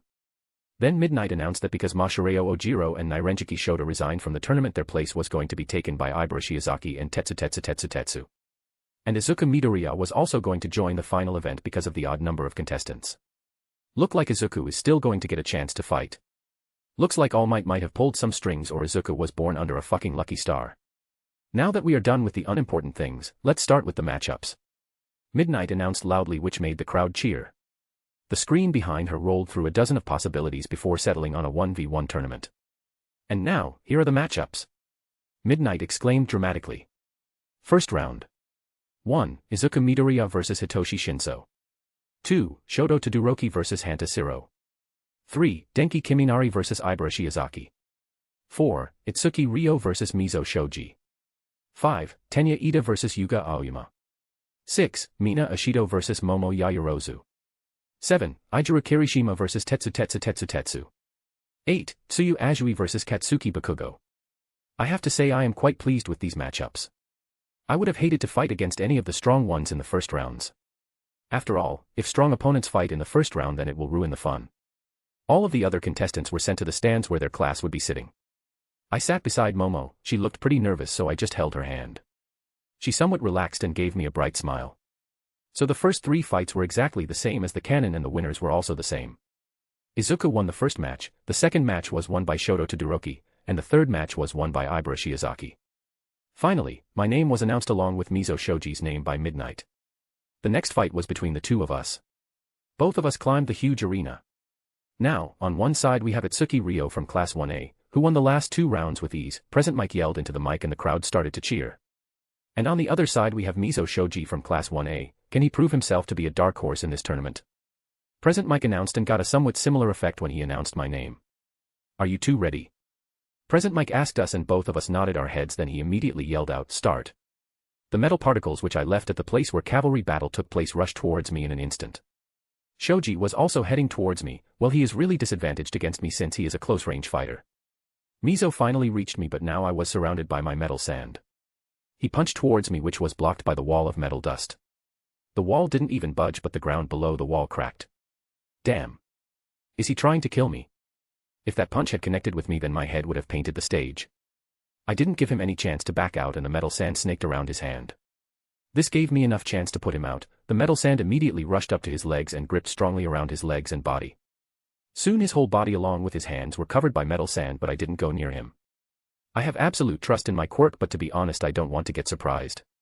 Please surrender, you can't fight any longer, I told him, but didn't seem to get any reaction from him. He still tried to move a few times before he finally released a sigh. I surrender, you win, he finally said, and I could feel that he had relaxed his body. Mizo Shoji surrenders. Itsuki Ryo advances to next round. This time it was Midnight who announced while cracking her whip, and the crowd went crazy. After Midnight's announcement, I let him go and both of us shook each other hands. By the time we were in the stands, the fifth match was announced. Tenya Ida vs Yuga Aoyama. In canon, Yuga fought against Mina and Ilda fought against Mei. This fight also ended quickly with Tenya Ida's win. After that, the sixth fight took place. The fight was between Mina Ashido and Momo Yaoyorozu. This was also a quick fight with Momo's win. The seventh fight was exactly the same as the canon. The match was a draw. For the final fight, Tsuyu Azui vs. Katsuki Bakugo were called into the arena. I have to say Tsuyu tried her best, but she was really disadvantaged against Bakugo. After trying a lot, she surrendered. After that, there was a tiebreaker between Ijiro Kirishima and Tetsu, the oddest name I have ever heard. It was an arm wrestling match which was won by Ijiro. So with that, we had 8 participants. With that, the first round was finally over and we were given a 10 minutes break before second round's matchups would be done. The break was over in an instant and we were gathered in front of Midnight, again. Not that I am complaining. Now that the break is over, let's see the matchups for the second round. The screen behind her flashed again and showed many matchups. Finally, it came to a stop and showed the results. Second round. 1. Shoto Todoroki vs Tenya Ilda. 2. Ibara Shiozaki vs Momo Yaoyorozu. 3. Itsuki Ryo vs Izuka Midoriya. 4. Ijiro Kirishima vs Katsuki Bakugo. So, I would be fighting that creepy stalker. Damn, now if I beat him then he would also become obsessed with me. It's not like he isn't right now. Fuck. I don't care any longer, I will whop his ass no matter what. So, except for Todoroki and Ida who headed towards the arena, the rest of us returned to the stands. I looked at my side towards Momo. I know that she didn't have much chance against that pirated version of Hashirama, but I would still support her. I am ashamed that I can't think that she could win, but sometimes facts were facts. This time the fight took some time. Todoroki was unable to hit Ida successfully because of his speed, but after some time Todoroki started to move too instead of standing at one place and got Ida from the side. So, with that, the first match was over. Ibara and Momo were called into the arena for the second match. Before she went I wished her best of luck, then I turned around to look at Izuka who didn't look so good. Is he losing control of his bowels? Then I don't even want to be near him when he does that, or is he simply nervous? Honestly, I don't want to know. Then I turned my head towards the arena. Momo and Ibara were ready to fight. As soon as the start signal was given, Ibara covered herself with her trees and they immediately rushed towards Momo. Well, just like I had imagined, Momo lost the fight. She tried hard, but her quirk wasn't a good match to go against Ibara's quirk. Momo made blades from her quirk so that she could cut off the vines made by Ibara, but Ibara finally got her from behind when she wrapped her vines around Momo's legs. I knew she would be slightly depressed, so I went towards the arena to meet her even before my name was announced. Soon, I found her near the entrance. Are you okay? I asked her. Yes, she was really good. I didn't even have a chance, Momo said with a smile on her face. The smile wasn't fake, so she might not be that sad. You gave it your all and you should be proud of that. I gave her a hug and kissed her forehead. I heard my name being announced, so I got out of the hug. Best of luck, Momo said and gave me a small kiss on the lips and walked away. I walked up to the arena and found Izuka was already there. How the fuck did that midget even got there before me? Chapter 15, UA Sports Festival, 6. Edited. POV Rio. I looked over to Izuka while I was trying to sense my metal sand. It didn't take me long to find that my metal sand was stashed down the corner of the arena. Good. I should have stashed the metal sand before I left the arena after the previous match. I don't want anyone to throw it out. Maybe I should also start carrying a gourd or something similar like Gaara did in Naruto. On one side we have Itsuki Ryo from Class 1A who finished his previous fight with complete ease. Present Mike yelled and I noticed Midnight was making cow eyes at me. I would take that as she is wishing me good luck. On the other side, we have Izuka Midoriya who is also from Class 1A with a mysterious strength quirk. Now let's see who comes on top between these two. Present Mike yelled in the mic and the crowd exploded in cheers. Well, the audience seems to be pretty excited. Are you two ready? This time Midnight asked us. Both Izuku and I nodded our heads. Then start. Midnight yelled and with that, the fight finally started. Izuku really has a good head on his shoulders. He immediately tried to get closer to me, but as he saw the metal sand has already reached me, he jumped towards the side. Then he kept moving in a zigzag pattern around me, trying to get closer to me. I don't even want to know how the hell did he get that idea, but honestly it was too stupid. I was completely bored and was unimpressed with his try. Is this the best he could do? Some metal sand rose up from my side and rushed towards Izuku. I was sure that I was going to catch him, but somehow, I missed. What? I know how good my aim is. My eyes narrowed on the midget, so that's what's happening. By moving from side to side he is keeping his momentum, which he could use to dodge the attack. Well, it was still the worst strategy he could have used. Another volley of metal sand rushed towards him, but this time it was going towards where he was going to land. He also knew that his pathetic gig was up and he was caught, if the fear in his eyes meant anything. Before he could even land, the metal sand gripped his leg in a vice grip. Izuku knew that there was no escape. After all, he had seen Mizo Shoji being restrained by the metal sand. He immediately channeled One for All through his foot and he was able to successfully break away from the grip, but using One for All didn't bode well for him. His left leg was completely useless now because it was broken. All of the metal sand I had rushed towards him. This game was getting pretty boring. But Izuku, someone managed to dodge my metal 2 times before he was surrounded from all the sides. Izuku didn't wait any longer and channeled One for All in his right hand and punched the wall of metal sand which was closing in on him. The wall immediately split apart due to the force of the punch. The ground beneath us has also ripped apart due to the immense force of his punch. Another wall rose up in front of me and stopped the attack completely before it could continue coming towards me. After Izuku's attack was nullified, all the metal sand was dropped on the ground. Izuku was clutching his right arm with his left hand. It was broken too. Now, he was breathing heavily. I wasn't even slightly winded. Before he could even blink, the metal sand rose up from the ground and rushed towards him. Izuku tried to dodge, but he was caught on the first try. He channeled One for All in his left arm and was able to free his left arm before it was again engulfed by the metal sand. He wasn't able to oppose anyone before his whole body was engulfed in metal sand up to his neck. There is no way you can continue this fight any longer. Give up. I told him. I know he is too stubborn to give up or too stupid to understand his situation. He kept trying to free himself, but the metal sand didn't even budge. I just waited there, so that he could finally understand his situation.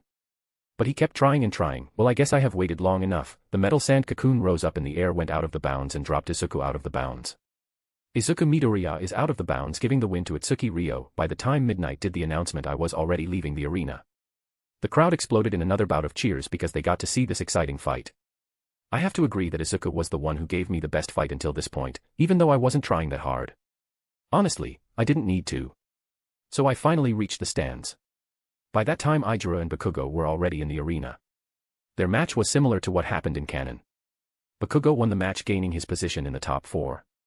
If his next fight is with Ibra, then he would be moving up to the finals too. With UA's staff. The fights were pretty good, a teacher said. Aizawa was thinking about Izuku, who was taken to the infirmary for his treatment. The kid had enough determination, but he was too stupid to know when he had lost.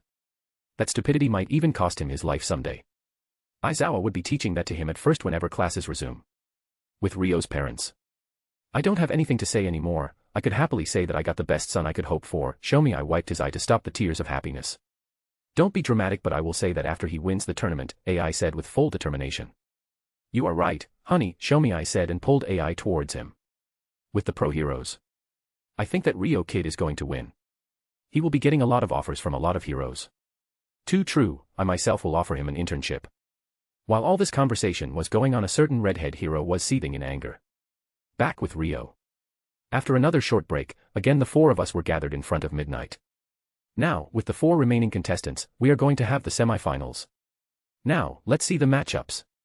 Midnight screamed into the mic and the screen behind her flashed a few times with our names. And here we have the matchups for the semifinals. Semifinals. 1. Shoto Todoroki vs Itsuki Ryo. 2. Katsuki Bakugo vs Ibara Shiozaki. Just like I had imagined. Bakugo will be going to the finals. I don't see him losing against Ibara, and if he loses then, to be honest, he isn't worth my time. So now, both Todoroki and I could be seen climbing the arena from different sides. From one side we have the ruler of metals from Class 1A, Itsuki Ryo. Midnight yelled in utter joy. Crowd also cheered after my name was announced. I somewhat cringed at the nickname Midnight has given me. And from the other side the Emperor of Ice and Fire also from Class 1A, Shoto Todoroki. Midnight yelled into the mic. Todoroki didn't seem to be happy when the fire was mentioned along with his name. In the canon, I saw Izuku Todoroki get the stick out of his ass so he would also use fire, but I won't be doing that. Why would I? It wasn't my responsibility to deal with someone's trauma. Are you both ready? This time it was Present Mike who asked us and both of us nodded. Then start, with that the match was a go. Todoroki launched a glacier towards me which was stopped by my metal sand wall. Again he attacked me but this time it was from another direction, but before it could even come near me, a spike made of metal sand shattered the ice attack. The previous attack which was stopped by my metal sand was also shattered. The metal sand rose up like a sea wave and rushed towards Todoroki who used an ice wall to stop the wave but it wasn't enough. The ice wall was shattered like glass. Todoroki was even more determined and launched another volley of ice attack towards the wave of metal sand. This time Todoroki's attack was huge and he was able to freeze off the whole wave. My ice is better than your metal. Todoroki looked at me and gave me a superior look. Is he that stupid? And why does he need to do that? I was somehow glad that I didn't have that attitude and I thank my previous life for that. The ice Todoroki used to freeze my metal sand broke apart, metal sand spilled out from the cracks and rushed towards Todoroki. This time I rose up my hand and the metal sand became a lot faster. Before Todoroki could freeze them, the sand was reaching him. This made him dodge the attacks and run around. He could no longer create any ice attacks because if he did that then the metal sand would reach him. He knew what would happen if they grabbed you for once. So just like this, the battle continued. Let's see what happens on the next episode of Drag Cough Cough *** A Mutant's Ascension. Chapter 16, UA Sports Festival, END. Edited. POV Rio. I noticed that Todoroki was also moving like how Izuku was moving during his match. He must have noticed Izuku's movements during the match and copied them. Well again, it was nice much better than what Izuku did, because if I want to catch Todoroki when he lands he could just use his ice to block the sand. No matter, I started to surround him slowly as I did with Izuku. Todoroki was becoming more and more frantic with each passing second. He also noticed that the sand was starting to surround him from all sides. As a desperate move, Todoroki made a huge dome around him to protect himself. I have to say that this ice is much harder and denser than those he had made before, but it wasn't enough to stop me. I made several spikes of metal sand and launched them towards the ice dome. Those spikes turned into drill bits and started to rotate and soon the whole dome started to crack but before I reached the inside, a sea of flames erupted from inside the ice dome. With the pro heroes. Finally, he accepted his power, now show everyone that you are the strongest. Endeavor exclaimed in his mind. He was really excited to see that his son had finally accepted his strongest side, according to him. Back in the arena. I saw Todoroki walk out of the sea of flames without any injuries.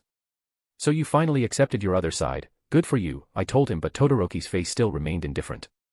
Again I gather my metal sand and attacked Todoroki, but this time it clashed with a sea of flames. This time the flames were many times hotter than the previous one. I backed away slightly due to the immense heat. I have to say, this heat is too much for me. He looked at the metal sand which I used to attack him which had now completely melted down. I just waited to see what he was going to do. I really wanted to see it. He didn't let me down and attacked me with his ice. But the attack wasn't for me. The attack hit the molten metal which immediately released a huge amount of steam covering the whole arena. Damn. I already knew where Todoroki was because of the iron in his body. He seemed to be just waiting for the fog to clear, but isn't that stupid? He could have attacked me already. The fog cleared and I saw Todoroki was now standing over a huge chunk of solid metal. Oh, so he did all this so that he could take away my sand. Really a good plan, but it would only work if I hadn't mastered metal morphing. What will you do now? Todoroki asked me with a smug expression on his face.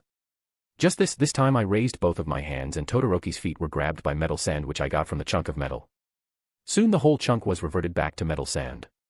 Todoroki was too shocked to even react. I used this chance to move his hands towards his own body using the metal sand. Now, if Todoroki wanted to use his power, he was going to hurt himself. Surrender, you can't fight any longer, I told him but it seems to have a different effect on him. He didn't try to escape like the others but kept his mouth closed. Fine, stubborn emo. I tightened the metal sand around him successfully slowing down his blood flow, this time he tried to escape the binds. After a few seconds he passed out and my metal sand moved away from him leaving him unconscious in the arena. Shoto Todoroki is unable to fight any longer. Itsuki Ryo is the winner. Midnight announced as the crowd grew louder and louder. While I was walking towards the stands, I was stopped by a certain red-haired hero. What do fuck he wants with me? This ain't a cultivation world chump so it is highly unlikely that he came to attack me to get revenge for his son, but I still decided to be vigilant and the metal sand started to come towards me slowly. Both of us did nothing and kept glaring at each other. Thank you, Endeavor grunted out and walked away. Did he think that I made his son use his other side? He isn't wrong but I didn't do it knowingly. His son used it because otherwise he would be screwed, well whatever. While thinking these stuff I finally reached the stands. Ibra and Todoroki's fight had already started. I sat beside Momo and everyone around us congratulated me for entering the finals. This fight was much quicker than compared to mine. I still remembered what Bakugo said and a flash of coldness spread across my face for a second before going away. I will crush him. The match was over with Bakugo's win. After a short break, both of us were told to head to the arena for the finals by midnight. And now for the finals of the third round. Itsuki Ryo vs Katsuki Bakugo, Midnight yelled into the mic. I saw her eyes were completely fixed on me while C was announcing. She kept watching me while licking her lips seductively. Wow, I must have really impressed her. Are you two ready? Midnight asked us and my attention again moved towards Bakugo and I nodded my head. Bakugo also did that same, then start, with that the fight had officially begun. Before Bakugo could rush towards me, my metal sand rushed towards him. Bakugo dodged my metal sand by using his explosions to propel himself. But I didn't give up. I was relentless and continued doing the same thing. The metal sand finally wrapped around his legs and before he could even do anything, his hands were also wrapped around by the metal sand. The metal sphere formed two spheres around his hand, stopping him from creating explosions. As soon as I did that, the metal sand was completely retracted from him. Bakugo looked towards his hands and used his quirk. He tried to get off the metal sand by explosions but it didn't work out like he had planned, as the metal kept sticking around his hand. Are you mocking me, Aga dash? Bakugo started to yell but was cut off when a right hook made solid contact with his gut. Bakugo crouched down and emptied whatever food he ate in the morning on the floor. I looked down at Bakugo coldly and raised up my foot and a powerful kick landed on his chest. Bakugo flew away by several meters and landed on his back and he started to whimper. This is what happens if I try to seriously fight you, I said in clear disdain. I wasn't a fighter but I was strong enough to beat the shit out of Bakugo. After a couple of minutes, he was finally able to pull himself up from the ground. His face was filled with complete hatred. Slowly, I started to walk towards him. As soon as I reached him, he swung his right hand towards me which was still covered by my metal sand. I simply leaned back and his hand passed by my head. I retaliated with a left hook, followed by a right uppercut. This made him spit out blood but I didn't stop and kicked towards his left kidney. As soon as my kick landed, Bakugo spat out another mouthful of blood and dropped on the ground. You are nothing but a pathetic weakling who only knows how to bully weak people. Now see what you are truly worth of. My words were completely calm. The crowd didn't mind the display, neither did the heroes, so is it common or they didn't react because they didn't seem to hear what I was saying. You were shouting about how I am a coward hiding a wall not fighting back and now when I start to somewhat seriously use my power you end up on the floor, I said loud enough so that only Bakugo could clearly hear me.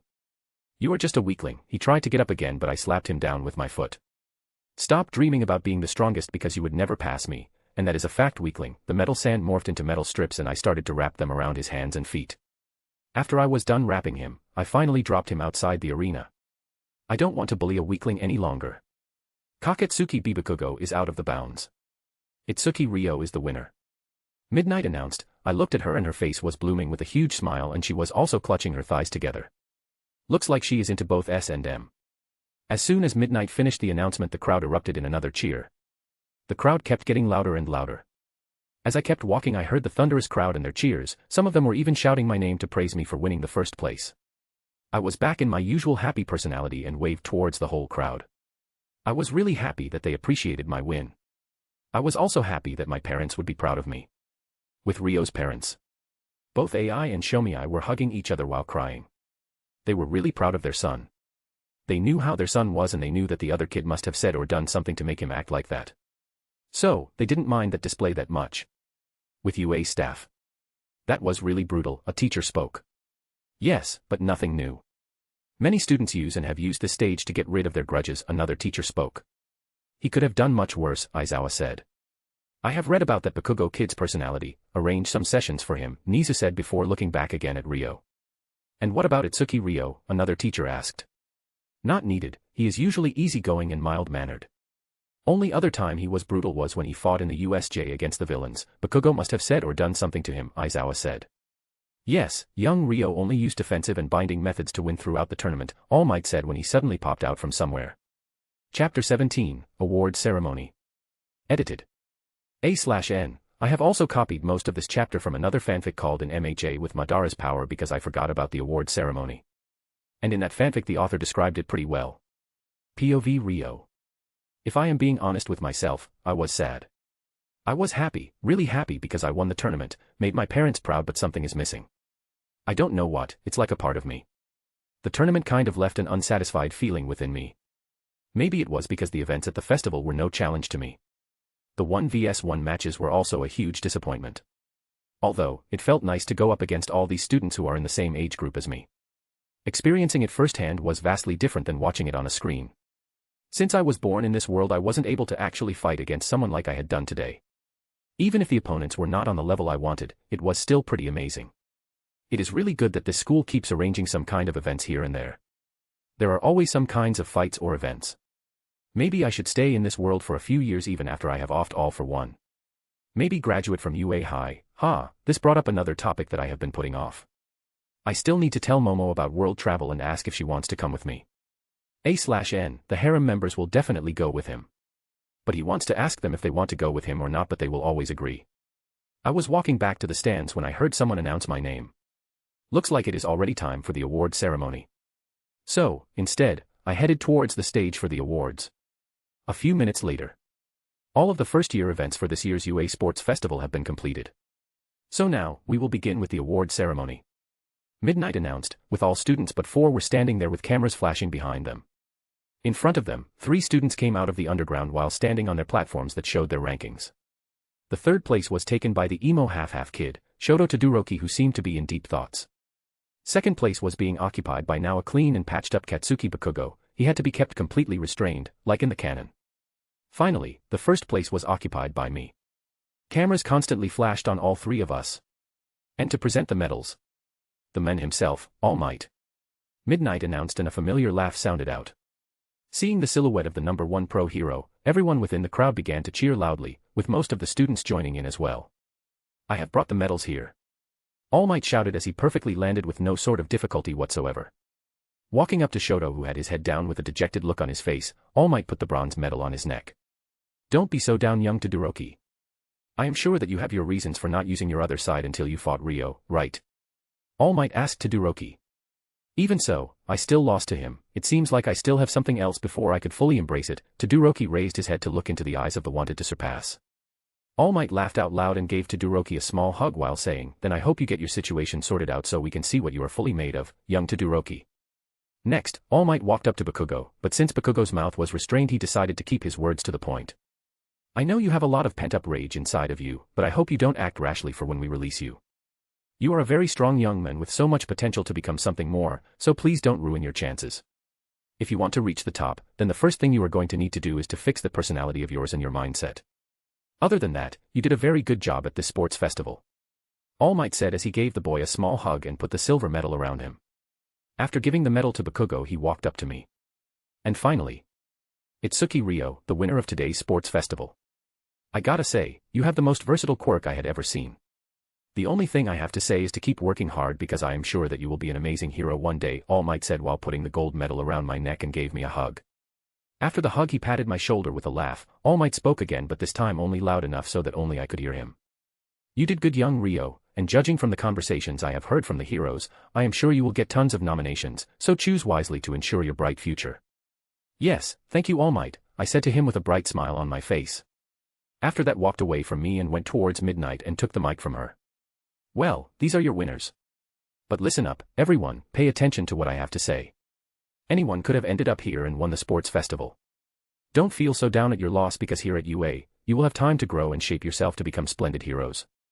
All you students here did a wonderful job today, so can we please get a round of applause? All Might said as the arena became filled with the sound of everyone clapping. Well, I have to say, that was an awesome speech, and being the symbol of peace also helps. I looked all around and saw how much these people and students look up to him. Most of the first years happily smiled because of his words, and others began to feel better because of the encouragement he gave them. The next generation of heroes is definitely looking promising. All Might declared, which got him another round of applause. He raised his hands up in the air, and I would like to say one more thing, so everyone please say it with me. Thank you for everyone's hard work. Plus Ultra. With that, the sports festival for the first year was finally over. This was the same scene from the canon. On the screen, it looked funny, but now it was completely different.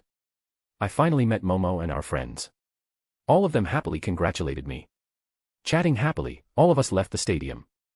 I pulled out my phone and saw that my mom had texted me to wait at the station. So, they did come here. I became really happy that they could see me winning the tournament. Watching it in the stadium and watching it on TV are completely different things. Both me and Momo were waiting at the station for my parents to come. Soon, my parents arrived and I was immediately engulfed in a tight hug by my mom. Momo was standing by my side. My mom used her other hand and pulled her into the hug too. Suddenly a camera flashed, I looked at the side and found my father clicked a photo of us hugging. Finally, both Momo and I were allowed to go. "I am so proud of you, son," my father said and pulled me in another hug. But this time it was a fatherly hug. The hug didn't last long. "We both are so proud of you," my mother said while holding back her tears of happiness. We finally settled down for a few minutes before the train arrived. When we were finally back into the Yayarosa compound, we were met with another celebration. Momo's parents have arranged for a party in their compound to congratulate me on my win. Both of them congratulated me again and again along with my parents. When the party was finally over, I gave Momo a good night kiss in front of her parents and my parents. I was too tired to care about all those stuff, it was also the same with Momo. Finally, the fatigue was catching up to both of us. We really had a long and tiring day. Even if my body wasn't tired, my mind was telling me to sleep. After reaching our house, I directly went to the shower. Ah, so relaxing. After a long and relaxing bath, my body slammed into the bed, and sleep immediately embraced me and my world became dark. Chapter 18, Hero Names. Edited. POV Rio. "I blame you, you beast," Momo said while glaring at me. I just rubbed the back of my neck and chuckled sheepishly. Both of us were back to school now that the short break after the sports festival was over. And the reason of Momo being angry at me is because she was walking funny, while she was also pouting. "Even after when you had your wicked ways with me, I still wasn't able to satisfy you," Momo said while she kept her glaring daggers at me and she still had that cute pout on her face. "I am sorry, but you were the one who kept me asking for more and more," I retorted while chuckling. Neither of us were actually angry at each other. "Yes, that was my mistake, but you have to get another girl or I will die," Momo whined while clutching my arm like a koala. A/N, I know this is a pretty stupid reason to get a harem, but it was the easiest way to get a harem without excessive drama. It would be really funny, but I don't want her to die. And I truly don't know what to think about this "get another girl" thing. Honestly, I want a harem for myself, I truly do. A lot of men also dream of getting a harem. I don't know about getting another girl, but I want a woman, Namiri Kayama, to be exact, and I don't know how to get her. It's not like I can just go to her directly and ask her to join my harem or even ask her to date since she is a teacher here. When both of us woke up in the morning after our last night's workout, I felt really guilty. Momo wasn't even able to walk straight when she woke up. I gave her a massage, seriously, nothing naughty, helped her in the shower then left her. According to Momo, her mom had been giving her a knowing smile which was really embarrassing for her. So yeah, from next time when we sleep together, I will stop after only 3 or 4 times. I don't even know how the hell I am getting so much stamina, it must be something related to my power. I was brought out of my thoughts when Momo opened the door of our class. I met with a similar sight, we were pretty early so not many students were here. I went up to Ida and started chatting. I had seen the news about Ida's brother so I asked him about that. He seemed pretty uneasy so I just changed the topic before wishing him well. Soon, the class began flooding with the students, while I was chatting with Idra until a voice called me from behind. "Rio." I turned around and saw Shoto Todoroki. Everyone in the class became quiet in an instant. No one wanted to miss anything about the confrontation between Itaki Rio, the ruler of metal, unofficial given name because of Midnight, and Shoto Todoroki. Midnight gave him a name too but it didn't stick. I finally resolved my own problem which didn't let me use my left time to its fullest, so I hope we can have a battle once again another day. "I recognize you as the strongest in this class, so I am aiming to surpass you," Todoroki said and extended his hand towards me. Well, looks like he got his shit together. I repeated his gesture and shook his hand. "I will be looking forward to that fight, then both of us can go all out," I told him with a charismatic smile on my face. "I will too," Todoroki said and went back to his seat. I noticed a purple-faced Bakugo was glaring murder at me. To be honest, I don't care how he felt after being humiliated by me to that extent, and honestly, I didn't care. Even if he turns out to be a villain, then I would happily take him off from the streets, maybe 2 of his limbs, and throw him into prison after that. Do I feel guilty for doing this to someone? No. Not even in the slightest. At the beginning, I kept avoiding him but he kept pushing me again and again. Well yeah, I snapped. "Good morning, class. Get into your seats." A familiar bored voice sounded out, causing everyone to sit down and everyone responded back to his greeting. "Today we will be doing something different for class. Code names. You will be picking out your hero names," Aizawa revealed, causing the class to get excited at not having to do something boring. After that he had to calm down the class. Momo looked pretty excited too. Hero names. Why are we picking out our hero names so early? Even if Momo was excited, she still asked. After all, she was our class president. After that, he went on to explain the purpose and reason on why they would be doing it today, as well as revealing the number of nominations the students had. I noticed that Momo had way more than she did in the canon. The only reason for this could be that she didn't lose in the first round and even won in the second round. It made her name quite famous since she was able to show off her powers. Bakugo was in the third, with Todoroki in the second. Of course, I was way ahead of them in the lead for first, getting an insane amount, which didn't surprise me. None of my classmates called out unfair because all of them knew my power and what I can do with that. Now with these, you will be going into internships with the pro heroes, Aizawa announced. Internship? Izuku curiously questioned out loud. Yes, you will be receiving the training that will help you guys to improve your abilities as well as teaching you guys how to combat villains and see the pro heroes at work. Thankfully the USJ incident didn't escalate to anything worse. He turned his eyes towards me. The students also followed the direction he is looking at. Aizawa looked at me almost gratefully and then continued again, but if a situation like that ever happens again, then you will need to know how to defend yourself. So today, we will be picking out your hero names, but they are temporary for now. And if you are not serious about them, then you will have to dash. Aizawa was speaking, but was interrupted when a certain R-rated suddenly barged into the classroom. Then you will have to pay. Midnight said as she seductively walked inside and went to stand beside Aizawa. Midnight. The students called out in surprise. Wow, no matter how many times I see her, she is still so gorgeous and beautiful. I felt someone grab my hand and I immediately froze. I robotically turned my head towards Momo because I knew very well that it was Momo's hand. I looked at her and she was giving me a disapproving look. I don't know what you see in her, but if she is your choice then I am fine with it, Momo said in low whisper. As she spoke, her disapproving look turned into an approving smile. After that she let me go, but not before she squeezed my hand slightly to show her support. Both of us then immediately turned towards Aizawa and Midnight. Because a lot of hero names are used by students become recognized by society, you will have to make sure to be serious about this and know if it is appropriate, Midnight finished and licked her lips while winking. Our homeroom teacher, Aizawa, just sighed at her antics. Midnight then started to skin the class when her eyes finally landed on me and she again licked her lips seductively. From what I have seen previously, she is definitely interested in me. Even if not romantically, she is definitely much more interested in me than my classmates if I consider all her signals. Yes, Midnight will be making sure your names are okay, Aizawa said to the students who were already thinking of good hero names for themselves. All of the students were then handed a whiteboard and a marker so that they could work out their hero names more efficiently. During that whole time, I noticed Midnight was looking at me. She only removed her eyes from me a few times. I already knew what name I wanted for myself. There could be no other names for this particular quirk or power I have. As the time passed by, I watched how the students walked up to the front to announce their names. Momo went with her canon name, Everything Hero, Kriati, and Izuku came up with Deku. Midnight asked him with concern if he was fine with it or not. He just told her he was sure that he wanted this name, so Midnight accepted the name. She could only help, but she can't choose a name for someone. I would never understand why Izuku would take up the name that his bullies used to tease him with. Maybe Bakugo left a huge impression on his mind, or he secretly has an M fetish. Ugh. I berated my own brain for thinking that. Itsuki Ryo, it's your turn. Midnight called me to the front. She looked like she was waiting to hear the name I had thought of. I calmly walked up to the front of the class and held up my whiteboard.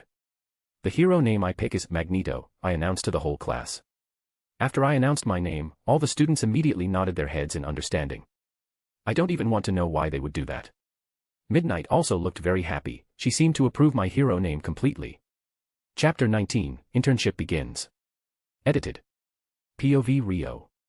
The class continued with the hero names until all the students were done with their names. Like in the canon, Todoroki chose Shoto and Bakugo didn't choose anything. Now then, let's talk about your internships, Aizawa spoke up when all of us were finally done with the names. Then he went on to explain the details on internships and what should the students do who didn't get any internship offers. So think carefully about where you want to go before you choose, Aizawa said while he and Midnight started to pass out the papers that had their internship offers. When Midnight finally reached me, she looked me in eyes and smirked.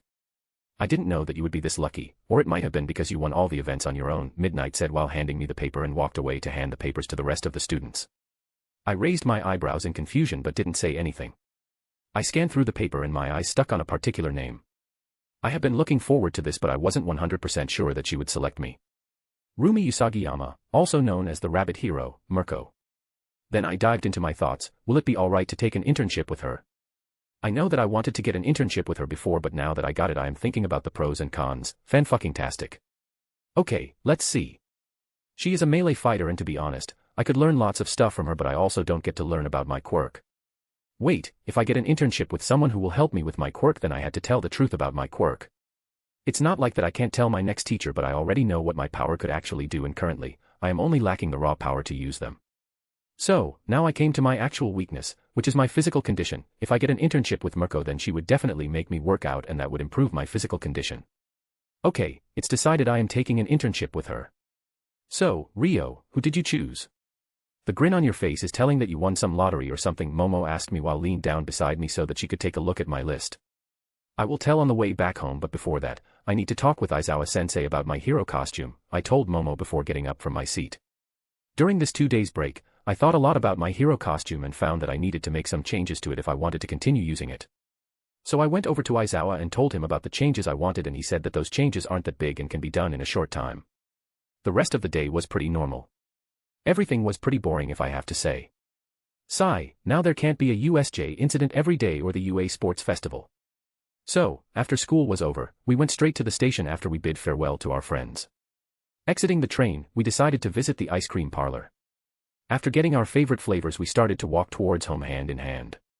I was quite surprised to see that our hands were censored, but I decided not to bother with it. A/N, I can't believe that the MC did something lewd like hand-holding, no wonder it was censored.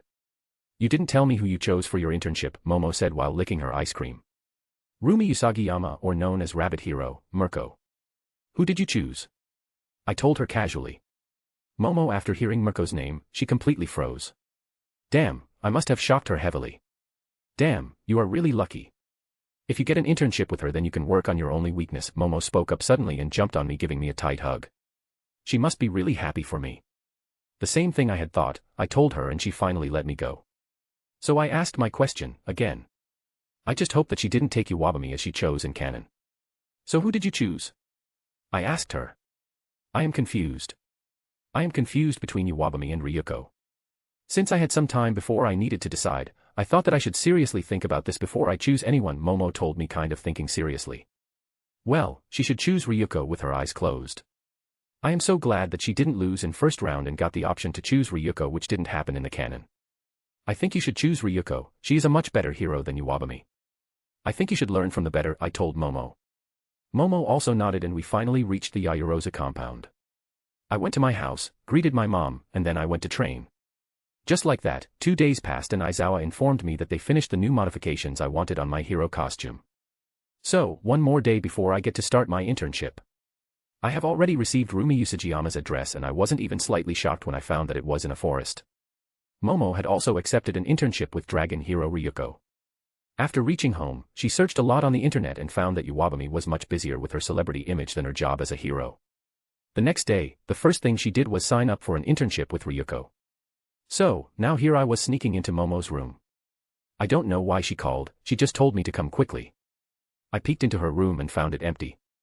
I entered the room and heard the water running in the shower. I went to knock on the shower door, but before I could do that, the door opened and Momo grabbed my collar and dragged me inside, and she immediately pushed her tongue into my mouth.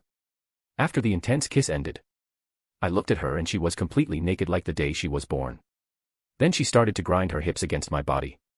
Pants down, Magneto, she purred into my ears, and without any questions, I did what she asked. Well, it's pretty easy to guess what happened after that, but I seriously held back this time. From tomorrow we are starting our internship, and I don't want Momo to arrive at Ryuko's while walking funny. So, after doing it only 3 times, we stopped. Momo was soundly sleeping on my chest and I was stroking her back with care. Just like that, I went to sleep too, while I was also pretty excited to start my internship with Rabbit Hero, Mirko. The next morning we followed our usual routine, that is, I sneaked out of her room and went back to my house. After getting ready for school we immediately left. Both of us were really excited, and we found that we weren't the only ones excited. Everyone was pretty excited about their 1 week of an internship. Finally, Aizawa opened the door and entered the class. Are you guys ready? Make sure you don't lose your hero costumes, Aizawa said to the students, us, as he was seeing us off. I kissed Momo goodbye and wished her luck with her internship. Then I wished luck to Denki, Ijura, and Ida. Though Ida looked quite uneasy and felt different now, he still wished me back. Hero killer incident also happened during this week. Ida is like this because his brother was hospitalized by the hero killer. Honestly, I want to fight him. Then I started to imagine what would he think if he comes to learn why Ochako wants to be a hero. Everyone else left for their internships via train, but I didn't have that luxury. Unfortunately, there wasn't a train station in the middle of the forest, so I had to take a bus towards the nearest stop to Mirko's house. I boarded the bus and immediately connected my earphones and started listening to music. I was carrying a backpack, in which my new hero costume was kept. The design was the same as before, I just added some new stuff. After almost 1.5 hours, I reached the nearest bus stop from her home. I walked into the forest and after 15 minutes of walking, I finally saw a small and cozy house there. I have to say, the house looked really nice, even if it is in the middle of the forest. I walked up to her door and found that it was unlocked. Even if it was open, I wasn't a creep or pervert, so I did what a gentleman should do. I knocked on her door 2 times. Is she not here or got bored waiting for me and went on villain hunting? I knocked on the door again, but this time I decided to call her too. Hello, is Enio dash. Before I could finish that, the door opened abruptly and a kick came in my direction. I was surprised, but that wasn't enough for me to get hit. The attack was stopped by iron sand which came out of my backpack. Interesting, you were surprised but were still able to stop my attack. Rabbit hero, Mirko, in her usual getup, came out of the door. Good for both you and me, or I would have to drop you at the nearest hospital. Congratulations, you passed the test, Mirko said with a huge smile on her face. I wasn't sure if she was happy that I passed the test or she didn't have to drop me in hospital. Hello. Nice to meet you, my name is Itsuki Ryo, just called me Ryo. I introduced myself to her. I know that she knows me, but it's common courtesy to introduce yourself when you meet someone for the first time. She looked at me approvingly. Myself, Rumi Yosujiyama, call me Rumi. Chapter 20, Surprise. Edited. POV Ryo. So let's start with your quirk. I can't work with it if I don't know anything about your quirk, Rumi told me. My quirk lets me control and manipulate metals, as you have already seen it in the tournament, I told her. I know she can be trusted, but I wasn't going to blabber about my actual quirk on the first day I meet her. She nodded and stroked her chin while thinking something. After some time she looked at me and scanned me from head to toe. To be honest, it felt quite uneasy. Okay, change into your hero costume. I will attack you from different directions. This time I will be using my full power, so if I end up hitting you, then you die. I don't want my first in turn dying, so try not to die. I want to check your reaction time. After telling me that, she gestures me towards her house where I was going to change. I immediately changed into my hero costume and came out. Both of us moved from her house towards the deeper part of the forest filled with tall trees. Get ready. She exclaimed, and my hero suit started to leak iron sand. Below the iron plates I have stored iron sand. I also had 10 grenade-like flasks at my back hanging from my belt.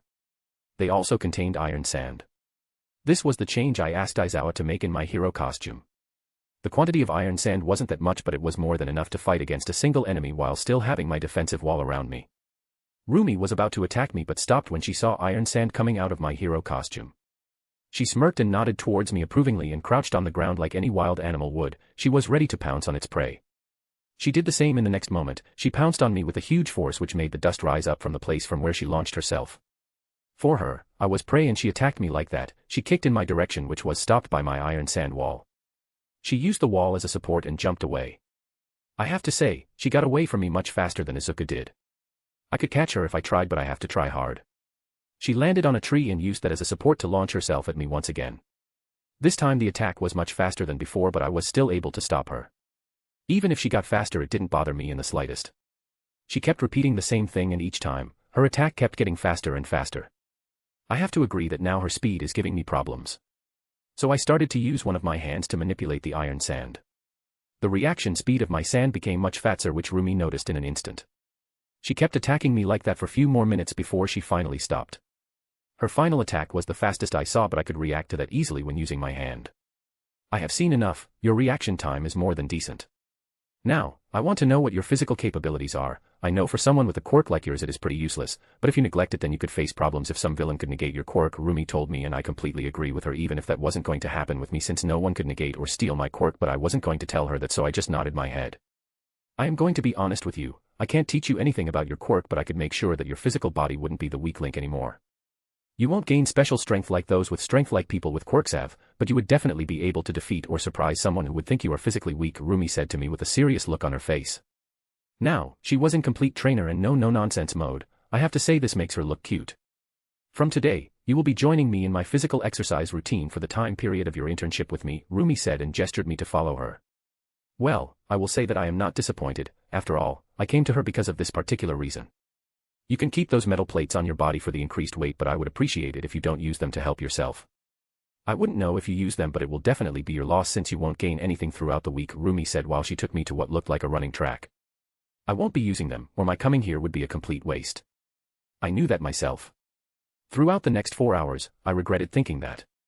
Rumi is a sadist, a slave driver. She made me follow a routine that made my whole body ache. But I know that if I survived through this hellish training camp, I would be much stronger than before. At least physically. After my training was over, she kept training on her own, and I have to say she is really beautiful. Her chocolate-colored skin and her sleeveless leotard were an instant kill combo if someone looked at her like I was doing. I don't think many get this opportunity though. I knew that I was her first intern, and I don't think a villain would ogle her when she is trying to beat him up and break his bones. Finally, I was able to get up again, which made her stop her exercises. I have to say, you impressed me. I never thought that someone with a quirk like yours would be able to keep up so long with my training. Did you train on your own or had a trainer? Rumi asked me curiously. Yes, I trained under Carmine Alessandro before I started UA. At home, I still follow his routine, I told her honestly. I didn't think that I needed to hide this. She also nodded after my trainer's name. I will be assigning you a new training routine, follow that routine from now on, she told me while she went inside. I followed her but didn't enter until she gestured me to enter. Aren't you a gentleman? I like you, Rio, she said to me while laughing. She took out a paper and scribbled down something on it and handed it to me. I looked at it and almost passed out, but somehow I was able to hold myself back from doing that. After that, she told me that day one of my internship was over. She left me to change back into my regular clothes. Before leaving, I thanked her, which she waved off. I somehow reached my home. Momo still wasn't back, so I texted her before going into the shower. I rested and meditated the rest of the day until I went back to train with the new routine given by Rumi. But before I did that, I went to check on Momo. She has replied to my text when I was meditating. I peeked into her room and saw she was soundly sleeping, so I left her and went to train. The day was way too tiring for both of us, so I decided to sleep in my own room without doing any naughty stuff with Momo, but she texted me after dinner so that we could sleep together. We didn't do anything except cuddling and kissing. Then we talked about our internships before we finally fell asleep. The next morning was normal too. After breakfast I kissed Momo goodbye and went towards Rumi home to train. It was the second day of the internship. If I remember correctly, Izuku would develop full cowl today. He is training with Gran Torino, and Stain will meet Shigaraki today. So, the Hosu incident will happen tomorrow, and Izuku, Todoroki, and Ida will fight with him and get hospitalized. Let's see if I could jump in their fight with Stain before the others could fight him or the heroes scare him away. At least I would try to reach him before he starts the fight with my classmates. I don't want any of them getting injured or even worse except for Bakugo. He can go take Stain's sword up to his ass and die for all I care. I finally reached Rumi's house and followed the same routine which we did yesterday. I think you have a second quirk, Rumi suddenly spoke during my training. This was completely out of my imagination. I thought that she might find out something related to my quirk, but honestly, I wasn't expecting this. What do you mean by a second quirk? I asked her nervously. I am pretty sure that I don't have a second quirk. God didn't tell me anything about that. Now that I have seen your improvement since yesterday, I am damn sure you have a second quirk. This quirk is boosting your physical body and stamina. There is no other way you could have gotten used to the training routine I have assigned you yesterday, she told me while looking at me. Did you ever feel that your previous training was useless and didn't improve your body or stamina? Rumi asked me while she sat down right in front of me cross-legged. Yes, I did. I felt it strange that after training for just some time my strength or my quirk would increase exponentially. I told her. Could it be that I really have a second quirk that is making me get used to my training and boosting up my body? I don't know for sure, but this needs to be experimented with. This also explains why my stamina kept increasing. Is this some kind of pirated version of Zenkai Boost? Chapter 21, Hero Killer, Stain. Edited. POV Rio. So what now? After finally calming down my nerves, when Rumi broke the sudden and unexpected news, I was able to ask her the most important question at this moment. Nothing. We came to know that you have another quirk and that's it, but I am going to increase your training routine so that it could match up with your boosted body, Rumi said. After resting for some time we resumed our training. Now that she had pointed out, I have to agree that I lasted a few minutes longer than I had done yesterday. This same thing happened when I was training for the Aegis Shield. I practiced for a few hours and gained 1 more minute. It didn't seem odd at that moment, but now I think that it was rather odd to suddenly gain massive improvements in just a few hours. I will say that I am quite happy with Rumi's attitude. It didn't seem like she would blab about my second quirk to anyone. But if it is a quirk like Rumi had guessed, the machine should have shown it too, right? But it didn't show up there, so could it be that I had awakened this quirk at a later date? I know that this quirk wasn't given to me by God and it could have been my own quirk. I don't have the resources to find that now. I could apply for another quirk test with Rumi's help, but I don't want to draw any more attention. I have no problem showing off my powers or quirk, I am just worried for my parents, just for my dad since he works away from home.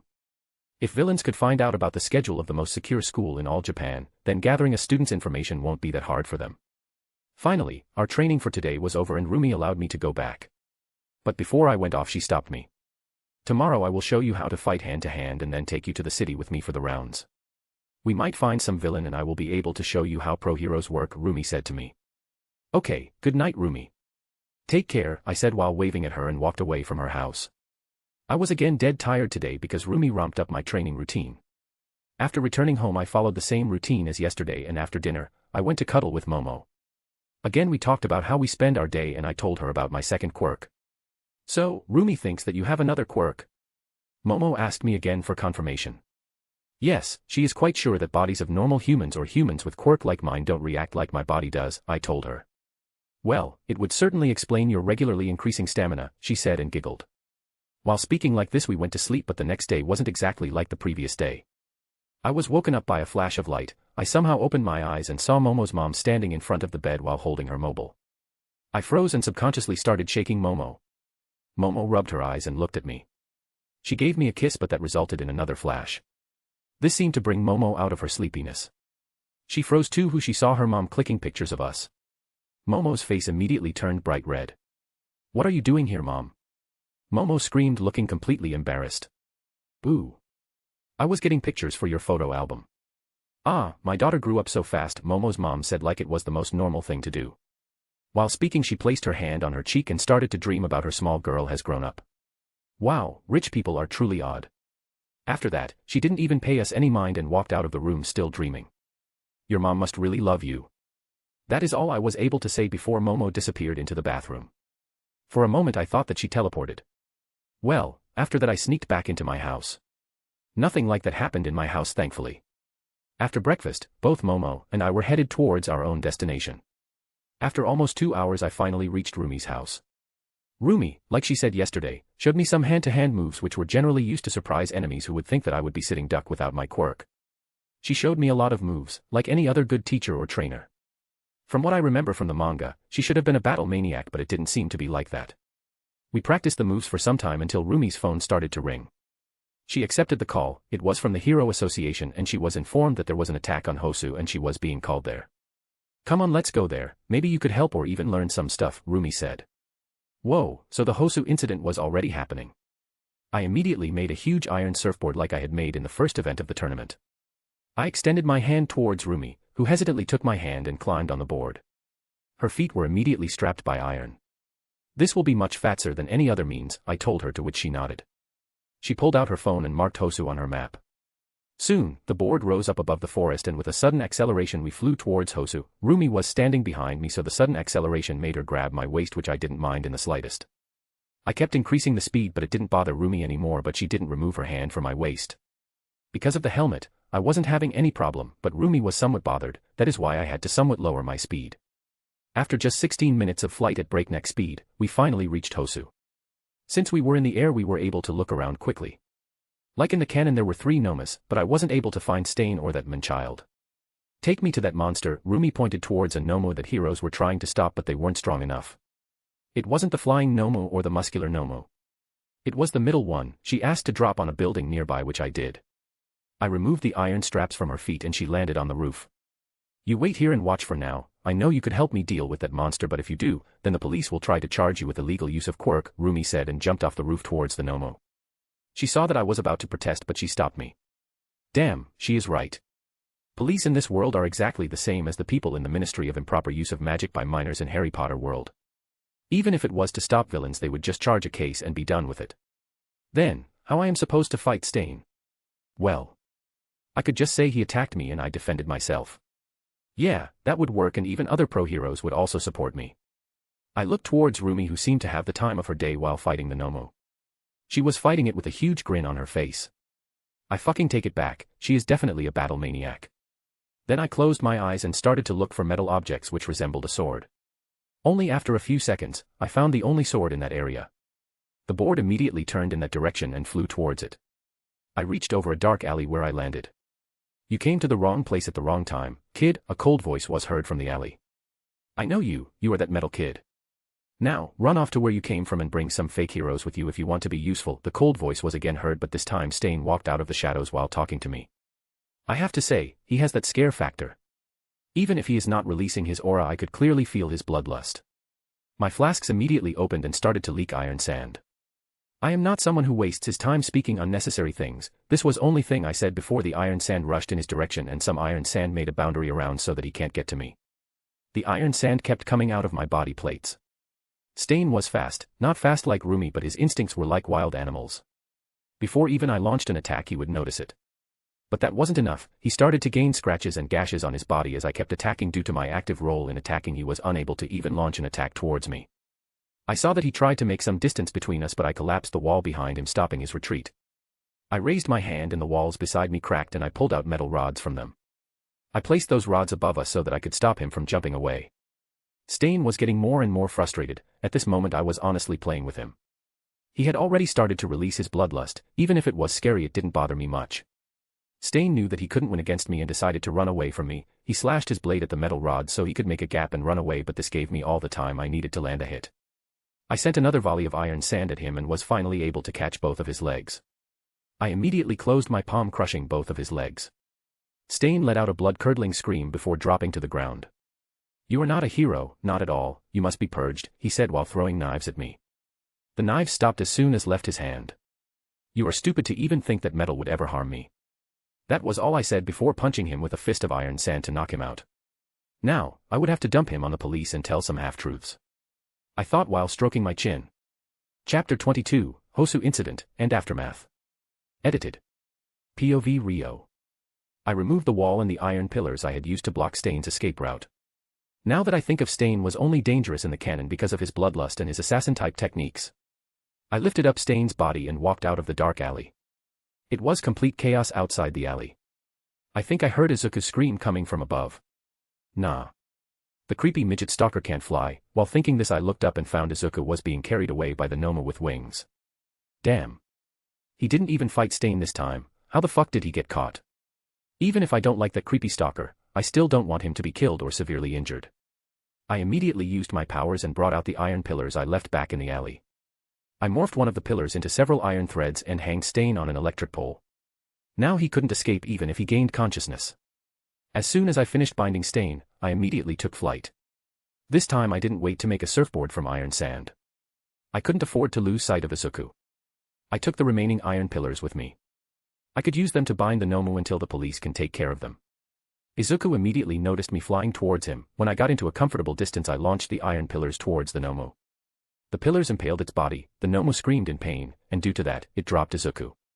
As I saw Izuku falling, I rushed towards him and caught him. He had closed his eyes in fear when he noticed that Momo had dropped him. But as soon as I caught him, he opened his eyes and saw me. Thank you for SAA saving me," Izuku somehow stuttered out. Both of us immediately landed on the roof of the nearest building. I looked at the Momo, which was now on the ground due to those pillars lodged inside his body. After that, I used the pillars to snake into its body and used them to pin it on the ground. A/N, just like Magneto pinned down Wolverine at the end of X-Men, Days of Future Past. "Are you fine?" I asked Izuku. "Why yes, you saved me before it could even harm me," Izuku said, looking grateful towards me. I grabbed Izuku by his hero costume and took flight again, but this time with my board, and I also gathered all the iron sand that was scattered around. When I landed where I had tied up Stain, the place was filled with police and pro-heroes. Rumi, Gran Torino, and Endeavor were also there. The rest of the students like Todoroki and Ida and some other minor heroes were also there. The police were questioning them and wanted to know the person responsible for Stain's condition. Even though I could have done with less popularity, but I didn't want anyone else to take responsibility for this. This could be a problem if it comes out in open at a later date. So, I immediately went forward after I let down Izuku. The questioning was being done by Kenji Tsurugami, the police with a dog face. "I am responsible for this," I said, and this made every single person turn around towards me. "What are you doing here, kid?" the dog police asked me. "Where have you been?" "I have been looking for you around the building I left you," Rumi spoke before I could even answer. "Well, looks like it would work out even more nicely with Rumi's help. You brought him here? So he is your intern, and didn't you tell him about carelessly using his quirk?" Kenji asked Rumi. I found that this was my time to speak up. "Yes, I was waiting on the building where she left me, but he attacked me thinking that I was some pro-hero and he ended up like that. I was taking him to the police when I saw Izuku was being kidnapped by that flying creature. So I bound him here and went to save Izuku, I told the Kenji. Rumi didn't look that much concerned, but the others immediately turned towards Izuku, who just nodded that I was the one who saved him. Kenji then asked me to take them to the Momo I pinned on the ground. Stain was immediately taken into police custody. Then I took them to the place where the Momo was. The police worked very fast and took it into custody too. As you are not a hero, you can't take credit for this, you know that, right? The dog-faced police asked me. I know that, I said. I didn't mind that very much. I just wanted to fight Hero Killer and the Momo was just a bonus. But since you were here with Rumi, she can take the credit, Kenji told me. I am not that desperate that I would take my own intern's credit. Do whatever you want with it. Me and my intern will be leaving if the investigation is over, Rumi said, and she looked really bored. Well, I can't blame her, the action was all fine but investigations are boring. The police chief nodded and I made a board, both Rumi and I climbed on it and flew away from there. Fly faster, this is awesome, Rumi said from behind me and grabbed my waist so that she won't fall. Even without holding me, she won't fall because of the iron straps around her feet. I immediately increased the speed and blasted off towards Rumi's house. We soon reached her house and we had already decided to call this a day. I changed back into my regular clothes and came out of her house. You are good. I never bothered with that Hero Killer, but from what I heard he was very dangerous, Rumi said to me. Yes, he was pretty fast and had great endurance. I was only able to stop him after I crushed his legs, I told Rumi. She seemed to think for a few moments before nodding her head. After that, we just bid farewell to each other and I walked away. When I entered my home I found that Momo was there. She was already back because Ryuko was called in during the Hosu incident, so she let her go early today. You were there, weren't you? Momo asked me, but that didn't seem much like a question but a statement. I looked towards the kitchen and found that even though my mom seemed to work on food, but she was much more interested in our conversation. Yes, I was there. Rumi received a message about the attack, so she took me with her, I said. My mom immediately turned towards me and looked at me worriedly. Don't worry, nothing happened, other interns were there too. We just saw everything from far while the pro-heroes took care of the villains and those monsters, I told them. I didn't like to lie to either my mom or Momo, but for Mom, I did that. I will tell the truth to Momo later, she will understand that there was risk and danger in our job of hero, but my mom wouldn't understand that. From the news, I came to know that Endeavor took the credit for defeating the Hero Killer Stain along with the Momo with wings. Today, Momo stayed at our home for dinner. After dinner, I sneakily sneaked into her room and told her the truth. Like I had thought, she understood the whole matter. Even though she didn't like that I had to lie, but she agreed that my mom would be needlessly worried. Becoming a hero comes with additional risks. The next day, I went to Rumi's house to train. It was already the 4th day of the internship.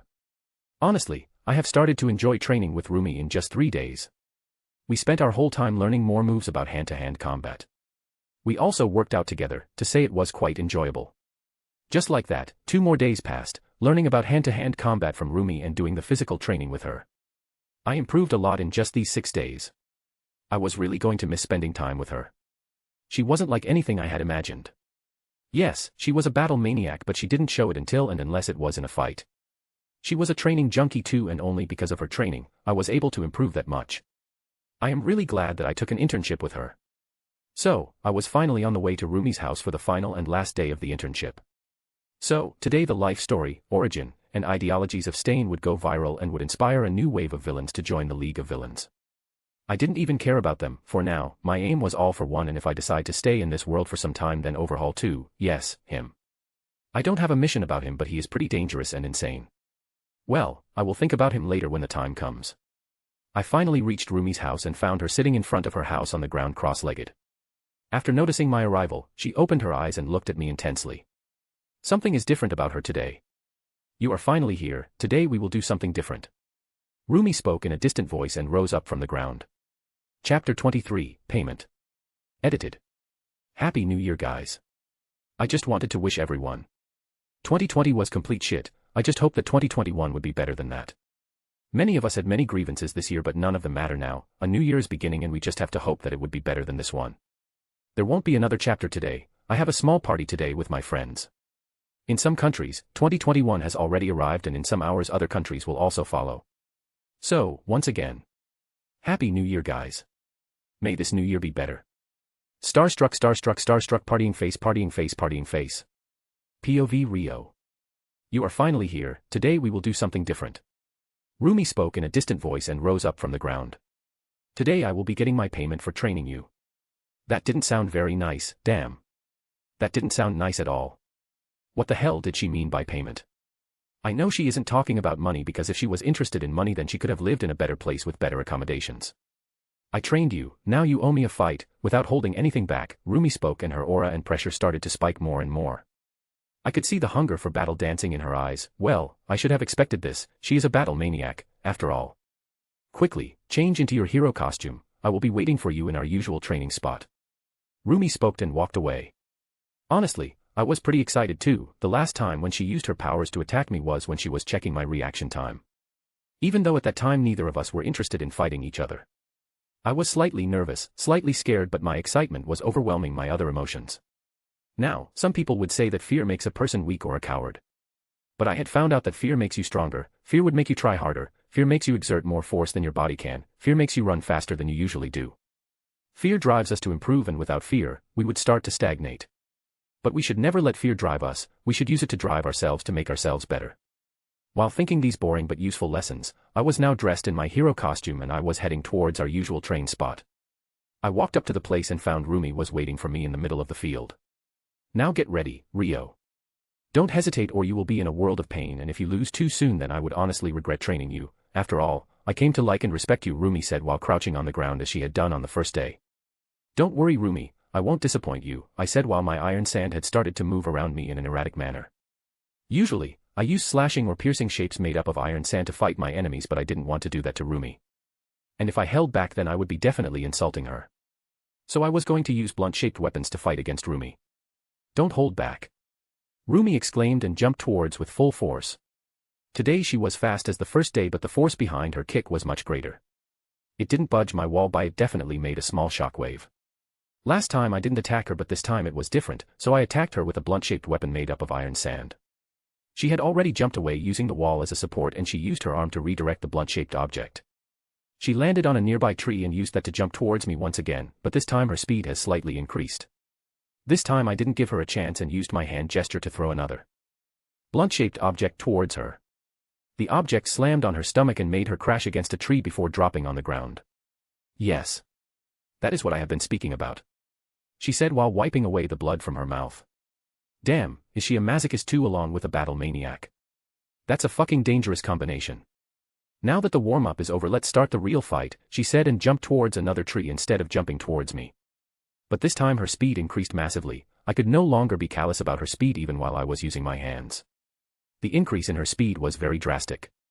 With a bloodthirsty grin on her face, she kicked towards my back, which was stopped by the iron sand wall, but I couldn't harden the wall to withstand her force. The wall was taken down even if she had to back away, but seeing the wall collapse, her grin became more bloodthirsty. Her face may split in two with that kind of grin on her face.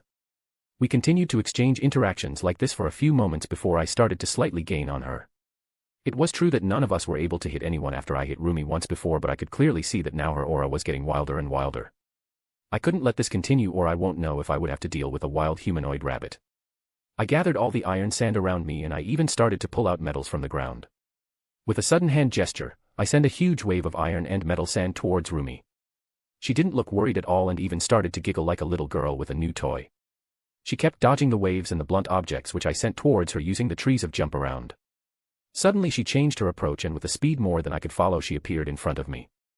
I was only able to see a white blur, her speed shocked me. She rose her feet and kicked towards my ribs. It would be really bad if that kick lands on me, no holding back now. I have no problem now if she comes to know my true quirk. A translucent shield appeared around my side and stopped her attack. The appearance of the shield shocked Rumi, but she still kicked it to check how strong it was. I could clearly see the expressions on her face change. So, your quirk is much more than controlling metals, I see, Rumi said before jumping away again. I brought back my sand towards me and morphed all of them into solid metal balls. Since the cat is already out of the bag, I don't need my wall anymore. The metal balls immediately flew towards her, she is truly a rabbit. She fucking dodged all of them, even if she didn't look like it, she was quite flexible. I knew that this fight wasn't as simple as the previous one, so I also took flight towards her and used this chance to punch at her. She noticed me coming from a mile away and immediately grabbed my hand so I couldn't back away. She took my bait, as I had already seen that she would always prefer a leg to attack, so jumping away with only one leg while you are putting all your body weight on your other feet to kick someone becomes quite impossible. So, I knew that the impact was coming and made another Aegis shield appear to stop her kick. At this moment several metal balls hit Rumi from several different directions. Those balls hit her really hard, her body rotated due to the force of impact of those metal balls and she released my hand from her grip. I used this chance to land a karate chop on her neck which she had taught me during training. The thing worked as it should have and Rumi finally dropped on the ground unconscious. Damn, fighting while holding back is so much tiring, I finally sighed and cursed out loud. I could have used those metal balls to move faster but if I would have done that then she would have been lucky if she ended up with broken and strangely bent limbs but if her luck was on the bad side she would have ended up losing limbs completely. Now, she had only ended up with some cracked ribs and some bruises on her beautiful body. Speaking of her beautiful body, she shouldn't lie on the ground so I picked her up bridal style and morphed back the metal balls into the sand.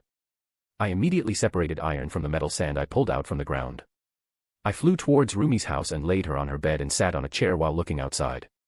2 hours passed and Rumi was finally waking up. Fuck. I feel like a truck ran over me, those were the first things she spoke after waking up. Yeah, getting hit by all those metals balls would definitely make you feel that. I am glad you are finally awake. I was slightly worried that I went overboard, I told her with my usual smile on my face. So. I lost to my intern. Damn. How long was I out? Rumi looked pretty dejected that she lost to me but finally asked me how long she was unconscious. About 2 hours, I told her. She tried to get herself up from the bed but stumbled slightly. I immediately went and grabbed her shoulder to support her. But, that was the best fight I had in a long time, it always kept me on my toes and made me dodge around, Rumi said with obvious joy on her face. I also had a lot of fun, maybe we should do this again sometimes. I could come and visit you on Saturdays, I told her. Yes, I also had a lot of fun, even though holding back was too tiresome but it would help me gain better control of my powers. Good. I will be waiting and next time I won't be the one losing. Rio, you have to become a full-time hero quickly. Only you are worthy enough to be my hero partner, Rumi spoke with obvious joy in her voice. Damn, from the manga I knew she thought only weak heroes would work with others but if she is asking me to become her partner she definitely thinks of me as her equal. I would be happy to, I replied happily. Chapter 24, Back to School. Edited. Inside a dark room. The room was occupied by Tamura, Kurogiri, Muscular, Dabi, and a few unknown villain mobs. How can that be? Tamura yelled in rage. Sir, we tried everything and looked everywhere but weren't able to find anything, one of the unknown villains started to spout off. Just get out. Both of you get out before I turn you both into dust. All of you are completely useless, Tamura yelled in rage throwing another of his tantrum. A voice was heard from his laptop which finally calmed him down. It doesn't matter, he goes to UA, we can always abduct him from there. His quirk will be a wonderful addition for our cause, All for One finally said something calming down Tamura's tantrum. Can I trust both of you with this? Tamura asked while looking at Muscular and Dabi. Do we have to bring him intact? Muscular asked. It was an open secret that Muscular liked to play with his victims. As long as he is alive, you are free to do anything, Tamura answered, Muscular making a huge grin on his face. Back with Rio. After chatting with Rumi for some time more I finally decided to return. I had thought that she might want to know about my quirk but her answer was, I am not interested in that as long as we can have fights like this. Well, that is a typical battle maniac and masochist combined, what more can you expect? After getting back home it was another normal day, I trained, had dinner, and then I sneaked into Momo's room but tonight both of us felt pretty excited so after a romp in the sheets we finally settled down. Honestly, I don't like sneaking into her room like a thief but none of us were ready to tell our parents that we sleep together. Even if Momo's mom knows that I sneak into her room to sleep in one bed, she might not know that we have already done it. Since both Momo and I were pretty busy last night tiring each other out so we didn't have much time to talk about the last day of our internship. So, when walking towards the school I told her about yesterday. Mirko asked you to be her partner. Momo asked me completely astonished. I was pretty bewildered by her late reaction towards the whole fight. Beating her didn't shock you? I asked her. No, not so much. I know how strong you are, if it was only a physical brawl then she would easily beaten you, but since it was a normal battle with quirks so it's pretty obvious, Momo reasoned. Well, she is the first one I told the full capabilities of my power. While chatting both of us entered the school gates but the gate guard stopped me. The principal wants to meet with you, I thanked him and separated from Momo to visit the principal. I reached his office and knocked on his door. After hearing the permission to enter, I opened the door and walked in. Please take a seat, the mouse told me. I did what he told me and took a seat. Is this about Stain or the Nomu? During the USJ, I tried to give you protection but you refused, saying that your father needed it more. So, after the Hosu incident, I was finally able to get that done, Nizu told me looking quite proud of himself. What do you mean? I asked him. Well, he didn't exactly elaborate on what he did, so I am obviously curious. I destroyed any and all records of you and your family. Now, this school only has information related to you, but everything regarding your parents has been removed. Now, only 3 teachers know that you have a family, me, Aizawa, and All Might, Nizu told me. When I walked in here, I didn't imagine this, but what did he mean destroyed or removed? Nizu must have noticed my face and decided to continue again. You don't need to worry, all of that data is protected and cannot be accessed by anyone other than 3 of us. You and your family's public data is secured by the police chief and can only be accessed by him, Nizu said, clearing all the questions that were popping inside my head. But I still had one question. But, why bother with me so much, sir? I asked him. Honestly, I want to know. They should treat Izuku like this. All of us believe that you are going to be a great hero one day, how you protected every student and defeated the villains, your performance in the sports festival, you also defeated the hero killer and one of those monsters, once again. So we did this to appreciate your effort, and your report from Rumi has shocked everyone in the Hero Association, Nizu answered my question. Well, all of the above-mentioned things were done by me for selfish reasons. USJ, so I could get a reward from Momo. The sports festival is also the same, I just wanted to fight Stain, and I might have saved Izuku and took down that Nomu as a real hero. Thank you, sir, I happily said to him. No, I will happily accept this gesture. I also noticed that he didn't say anything about my brutality, so either they didn't bother by it, which I highly doubt, or they are just turning a blind eye towards it because what I am doing must be permanently keeping the villains off the streets. After that, I left his room quite happy with myself and kept walking towards my class. I reached my class and saw Aizawa was already there. I knocked on the door, he looked at me along with my classmates and gestured me to enter. He didn't ask or say anything to me, so Nizu must have told him. I took my seat and noticed Ida was giving me odd looks along with several others. Ida must be bothered that I had defeated Stain, taking away his chance for revenge. I ignored the wannabe villain, Izuku.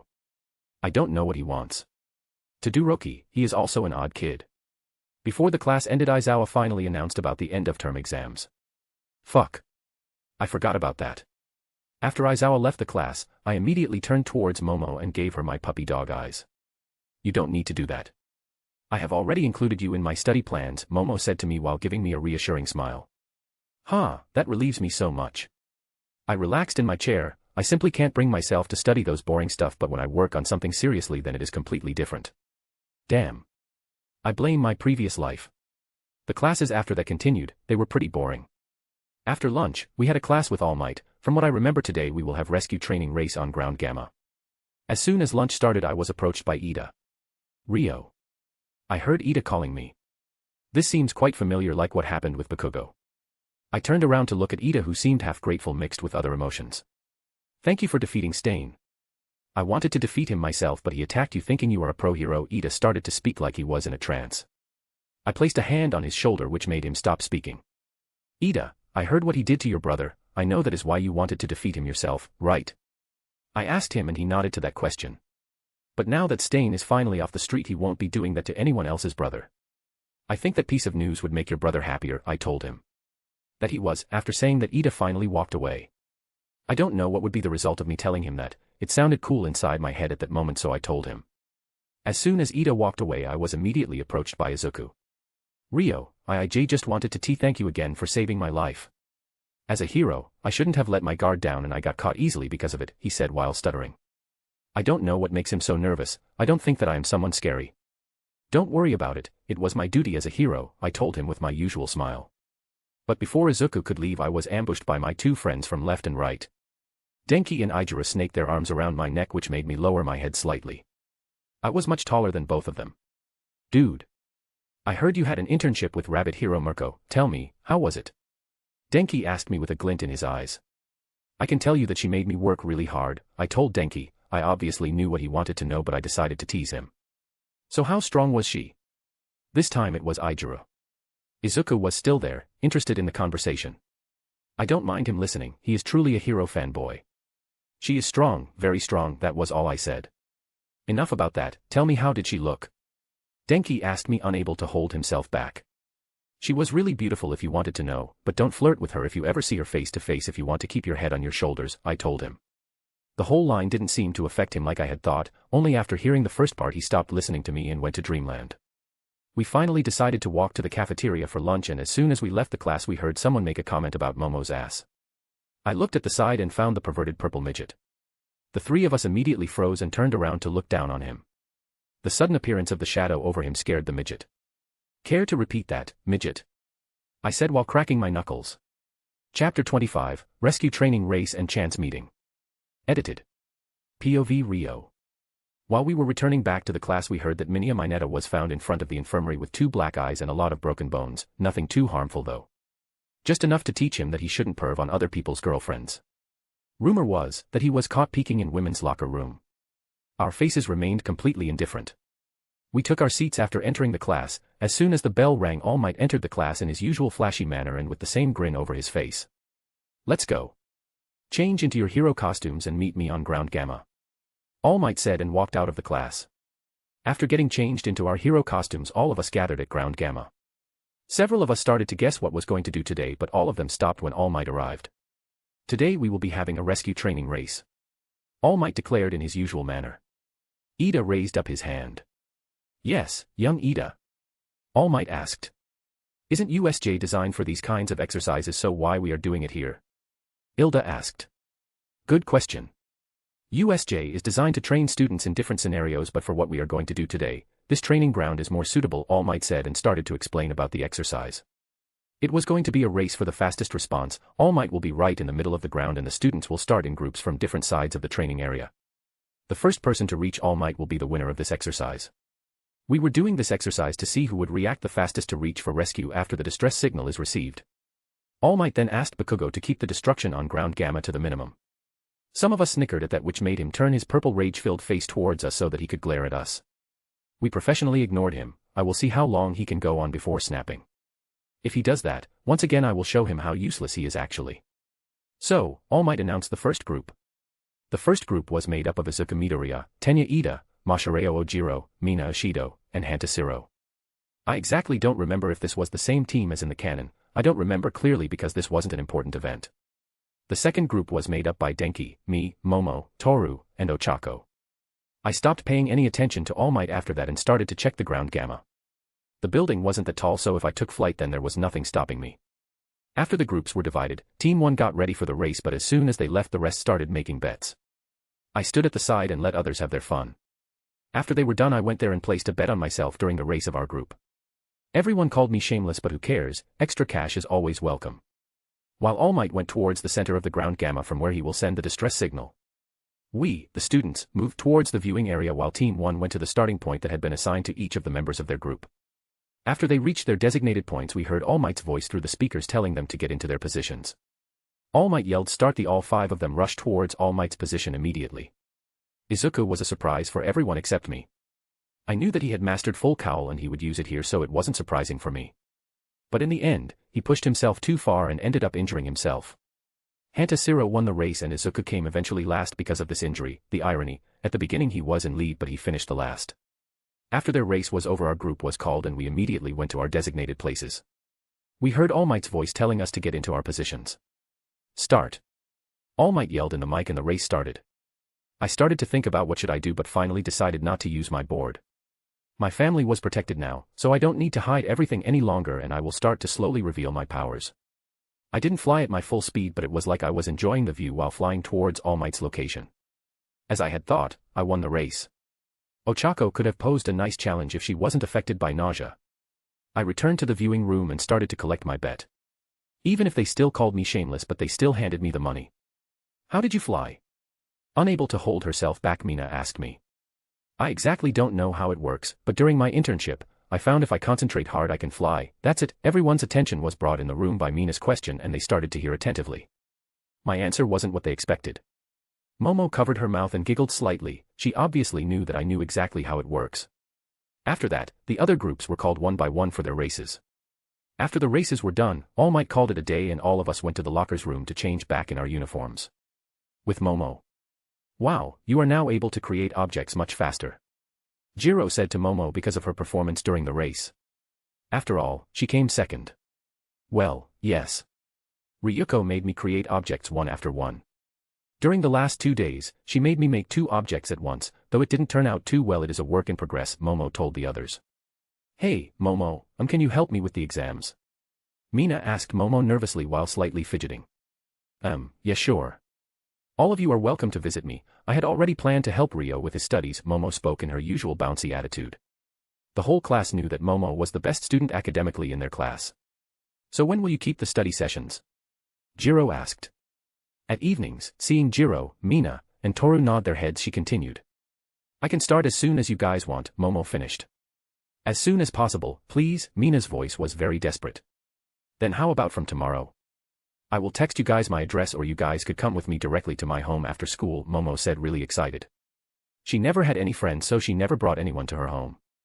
Rio didn't count because he also lived in the same compound with Rio. Dude, how are you going to prepare for the exams? Denki suddenly asked me. Momo is going to help me, I told him. If I ask her, will she help me? Denki asked worriedly. You can ask her yourself, I told him. I looked around and saw a few more students were interested too. I didn't mind them getting help from Momo, it was completely her decision if she decides to help them. We left the locker room after getting changed. Since school was over, I decided to wait for Momo to come. Some other boys did too, they wanted to ask for her help. After Momo came with her friends, Denki and Ijiro were the first to approach her to ask for help, which she happily agreed. Finally, both Momo and I were able to leave the school. What do you think about roleplay? I suddenly asked her out of the blue. It wasn't sudden, at least not for me. I was imagining Momo teaching in a sexy teacher outfit when she was giving me a personal lesson. Why? Do you want to have late-night studies with Momo-sensei when she would be able to teach you delicate subjects in detail with hands-on experience? Momo asked me seductively with a naughty smile on her face. Oh yes, sensei, I immediately accepted. Detention tonight, after dinner, Momo's face immediately became stern and she said seriously. Oh yeah. I would do anything to be in that detention. When I was in front of the Yayarosa compound, Momo told me that everyone was coming tomorrow, so I should go and buy some snacks for them. I handed her my school bag and took a bus towards the nearest shopping mall. After 10 minutes of the bus ride, I reached the mall, but before I could enter I heard a voice I knew very well, but what she called me confused me slightly.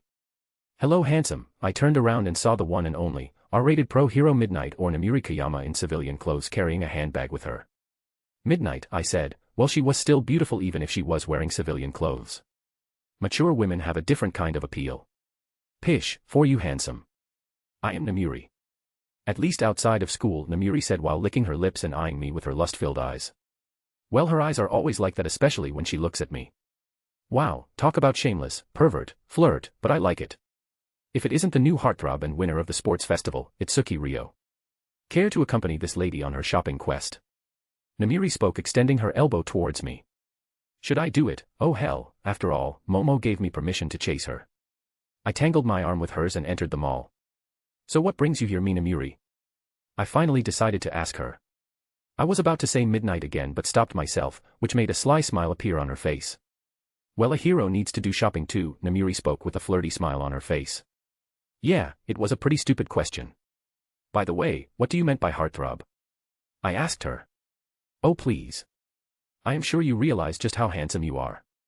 Coupled with the height and power you showed that day, it's not a surprise that you would have girls swooning over you. I personally like your height, your face, and power, almost everything about you, handsome, Namiri said while sliding her fingers by my arm she was latching onto. It hasn't been a month yet, and you did something unforgivable, you stole my heart. You defeated that hero killer, Stain, and Rumi said that if she accepts anyone as her partner then it would be only you. That's really impressive. I couldn't keep myself from falling for you, Namiri said again, licking her lips seductively. Wow, just wow. All this time Namiri kept checking me out shamelessly. Not that I mind if it's her. Since she was a flirt, I decided to flirt back with the measly knowledge I had. Don't know if it would work, but what could go wrong with trying?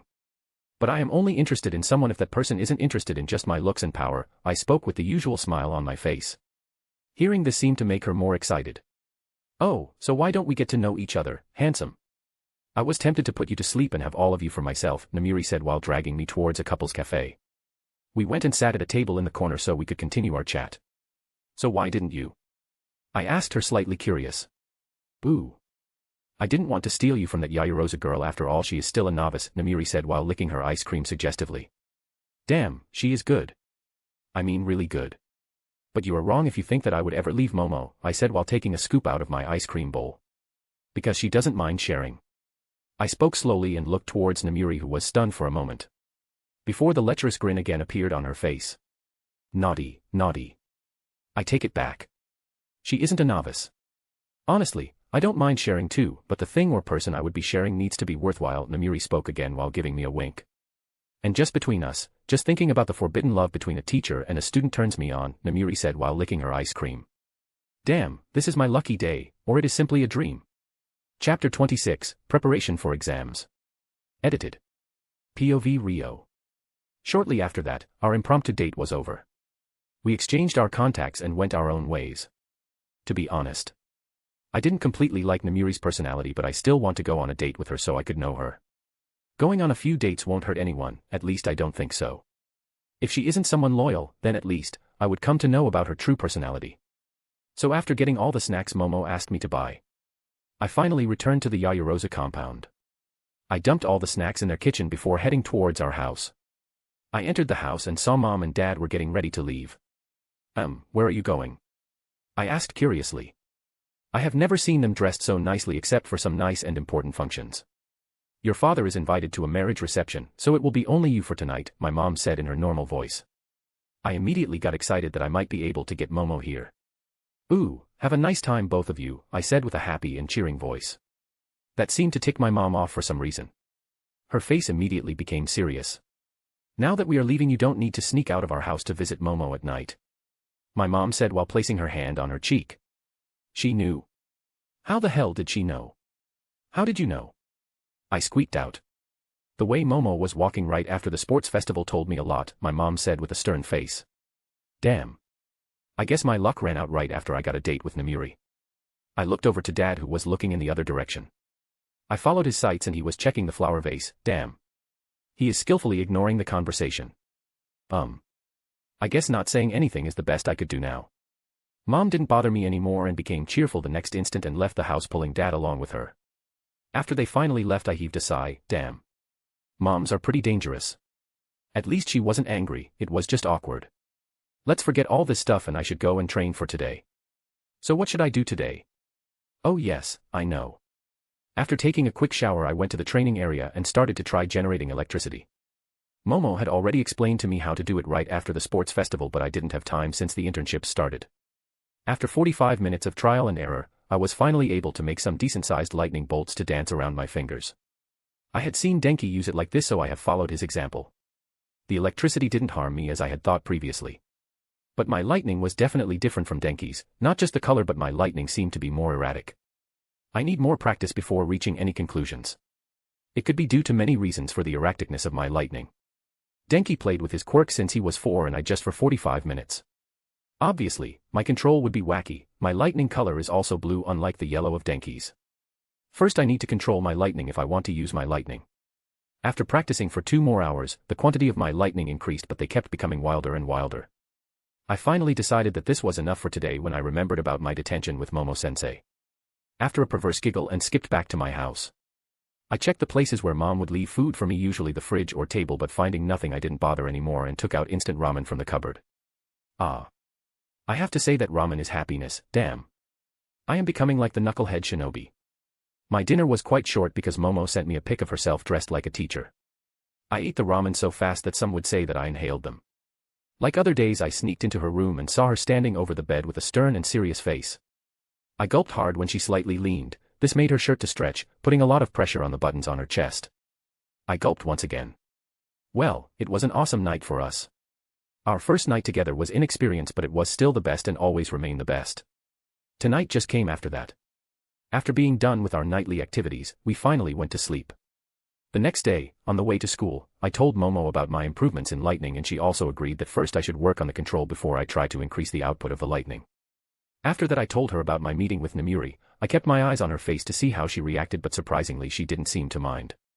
It's not like she was hiding her true feelings about it. Being with Momo for so many years, I have learned to read her feelings or mood. You look surprised that I don't mind? Momo asked me. Well, yes, aren't you jealous or angry? I asked Momo. No, I was the one who told you to search for another girl, or rather woman, so why would I get angry?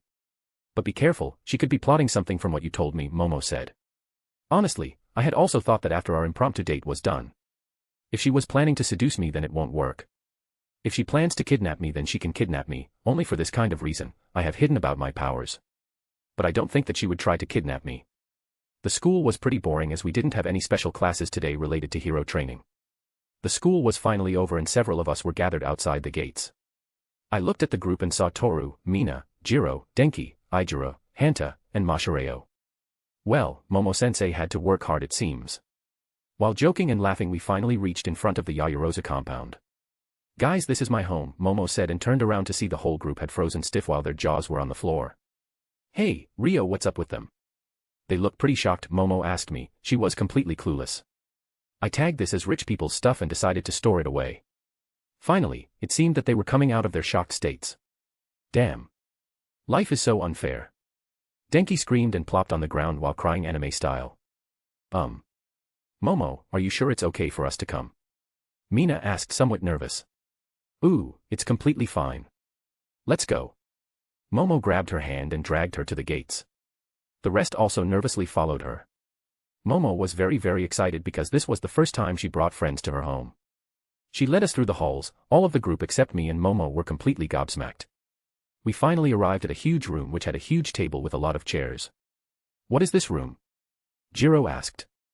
I exactly don't know, we never used it.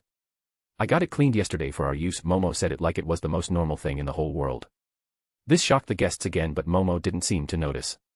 All of you get yourself comfortable, ask Rio if you want to know something, Momo said and skipped out of the room. She seemed like she was on the moon. Hey Rio, she seems much more cheerful than ever. Toru asked me. Yes, this is the first time she had brought friends home, it's like a dream come true for her, I answered her. All of us settled down. The others sat down a little carefully, not wanting to damage or scratch anything.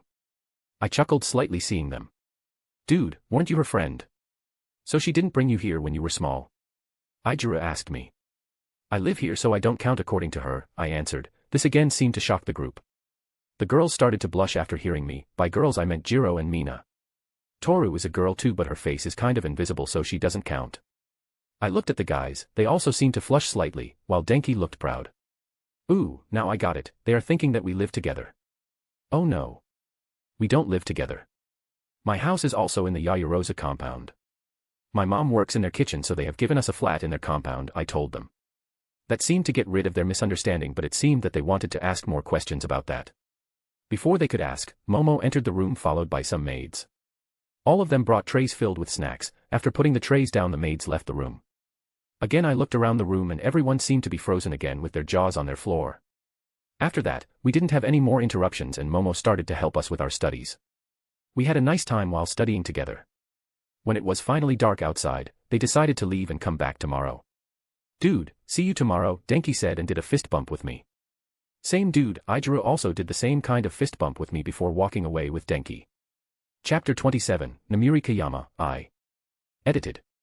POV Rio. So, what exactly did you write about me in your report? I asked Rumi who was lying beside me on the grass after she woke up.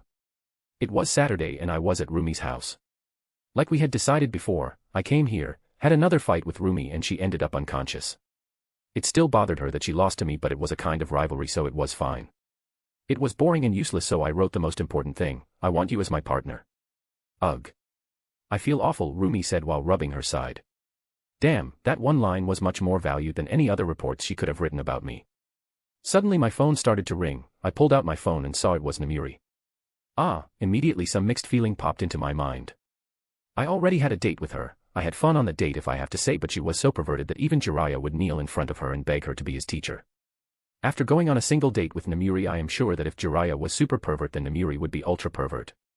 I finally accepted the call. Hello. Whatcha doing, handsome? Namiri's perverted voice was heard from the other side. I looked at the side towards Rumi who had already noticed the caller and was somewhat interested. Nothing. I was at Rumi's house, training. I told her. So you want to go on another date, tomorrow? Namiri asked me quite nervously, that wasn't even like Namiri at all. She was never nervous, and I mean never ever when I had seen her or talked with her.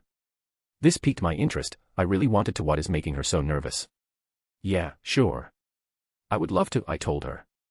I immediately heard a squealing sound from the other side. She also didn't squeal like a schoolgirl. Something is definitely going on. Then how about 9 a.m. tomorrow, in front of the mall?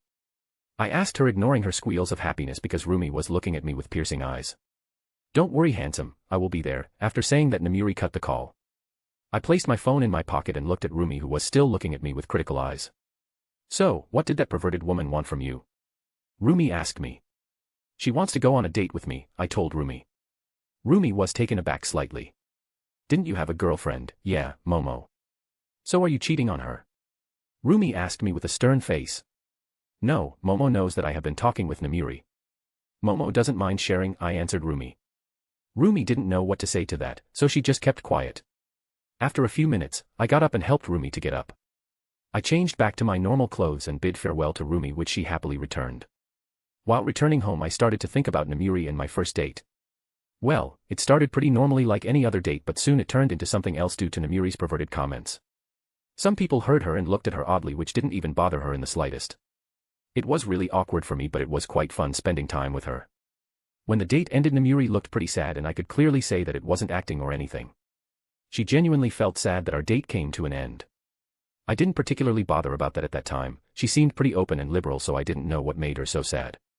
I particularly didn't start anything serious with her, so it wasn't a matter. I liked her, but that doesn't mean that I will love her or get together with her without personally knowing her.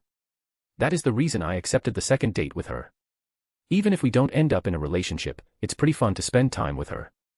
I finally returned to the Yayarosa compound and found that our study group was already here. I was tired and I needed to practice my lighting, so I decided to skip the study session. Momo can always help me later, and from what I know, it was already halfway over. I pulled out a box of LED bulbs and a few resistors. This was the method I had decided to use while training my control. I would pass electricity through the circuit and try not to melt anything. I have been doing this for about 12 days. It has been 2 weeks since the study group has started.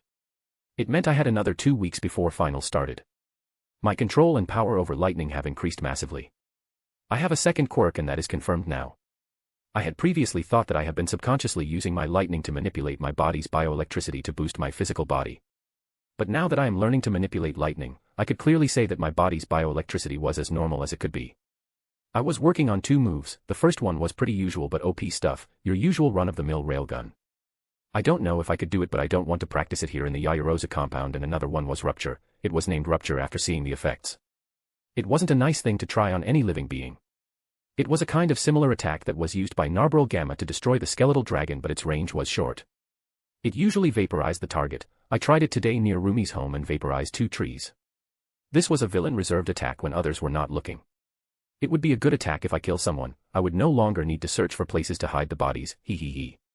Turning off my dark side, I continued my training with my lightning. No one knew about this except Rumi and Momo. Rumi didn't care much as long I kept fighting her. Momo was very much interested, but she was busy with her own quirk, so she couldn't help me that much. After that, the day was completely normal. After dinner, I sneaked into Momo's room. She helped me with the stuff I missed today. I told her about Namiri's odd behavior. She also found it odd, but couldn't say anything conclusive. After our discussion was over, we went straight to sleep. No naughty stuff today because it was Momo's the time of the month. The next day, I dressed casually and left the house. I got off the bus and checked that I arrived 15 minutes early, so I decided to wait, but as I walked I could see Namiri was already there pacing back and forth. She looked pretty nervous and anxious. It's odd. I am gonna keep my senses sharp. I silently sneaked behind her and tapped on her shoulder. She seemed to jump out of her skin and shrieked slightly, and jumped around to find me. Damn. My heart almost jumped out of my mouth. Namiri spoke and put a hand over her heart, trying to calm it down. I must have given her a nice scare. After she finally calmed down, her face lit up like a Christmas tree in happiness. Today is the best day ever. I am so happy today that I could just die. Namiri said while linking her arm with mine. She started pulling me along with her. We didn't even start our date, so I don't know why she became so happy just after seeing me. Just a few moments ago she was so nervous and anxious, it rang some warning bells in my head, but I let her lead me. She dragged me to a karaoke bar and booked a room for both of us. The receptionist looked at us strangely, but fortunately, she wasn't able to recognize either of us. For Namiri I can understand because she was wearing a hat and shades and I wasn't as famous as her, so it was alright. It was much better if no one recognized us. After we entered the room and Namiri received our drinks order, we finally sat down. Namiri played a song. It didn't look like she wanted to set up the mood for sex, so it must be so that no one could spy on us. My guess was correct after that. She checked the room for any hidden cameras or recording devices. Damn, she could have just asked me. Finally she sat down when she was sure that no one would hear us. We can talk here safely, Namiri said. Currently, she was completely out of her perverted nature. I didn't know if all of that was needed so that we could just talk. I deadpanned. Namiri's smile immediately turned perverted and grabbed my hand. She didn't seem to be trying to seduce me, so I let her do it. She gestured me to stand up, which I did, and she dropped on one knee. No, this isn't what I think it is, right? Fuck, what this flying fuck is this? Marry me, Itsuki Ryo. Namiri spoke, her voice was completely serious. What the fuck is this? She is definitely missing some screws from her head. Asking a person to marry you, just on your second date, isn't normal. It's even out of the league of weird categories. Don't you think it is very fast? I mean very, very fast. Unable to keep calm, I shouted. Yes. You are the first person to go on a second date with me, so I decided to bag you. She spoke like it was a matter of fact, and she sounded to be proud of this achievement. Wait. Did she say the first person to go on a second date with her? Chapter 28, Namiri Kayama, 2. Edited. A/N, according to all of the readers, this chapter will be filled with bullshit, and I somewhat agree. But I kind of liked if Namiri had this kind of background. POV Ryo. Did you just say that I am the first person to go on a second date with you? I asked, completely bewildered. Even though I heard it right from Namiri, but it still felt like some divine mystery had been unraveled. So, I thought that I should verify it from her, again. Namiri looked kind of embarrassed when I asked that. She slightly fidgeted. I finally held her shoulder and rose her up. I didn't want my talk with her to continue like this. Yes, that is why I didn't want anyone else to hear us, and I also wanted to propose you. So, are you rejecting me? Namiri asked me and kept getting more and more depressed through the sentence. No, but I have to reject your proposal for now at least. I don't think that 2 dates are enough to marry someone, and I am still a minor, so police will directly ship you into a cell for corrupting a minor. I was finally able to calm her down. Hearing me, she released a sigh, then once again her expressions turned perverted. Good. You are just 15 now, so I get some more years to seduce you, she spoke and nodded to herself. That was not what I wanted, but it's fine as long as she understands. So, handsome, how you want to spend our rest of the date? Namiri asked me while licking her lips. Can we talk more about me being your first partner to go on a second date with you? I asked her. This time she didn't get depressed. Oh, it's just I was never able to date anyone a second date.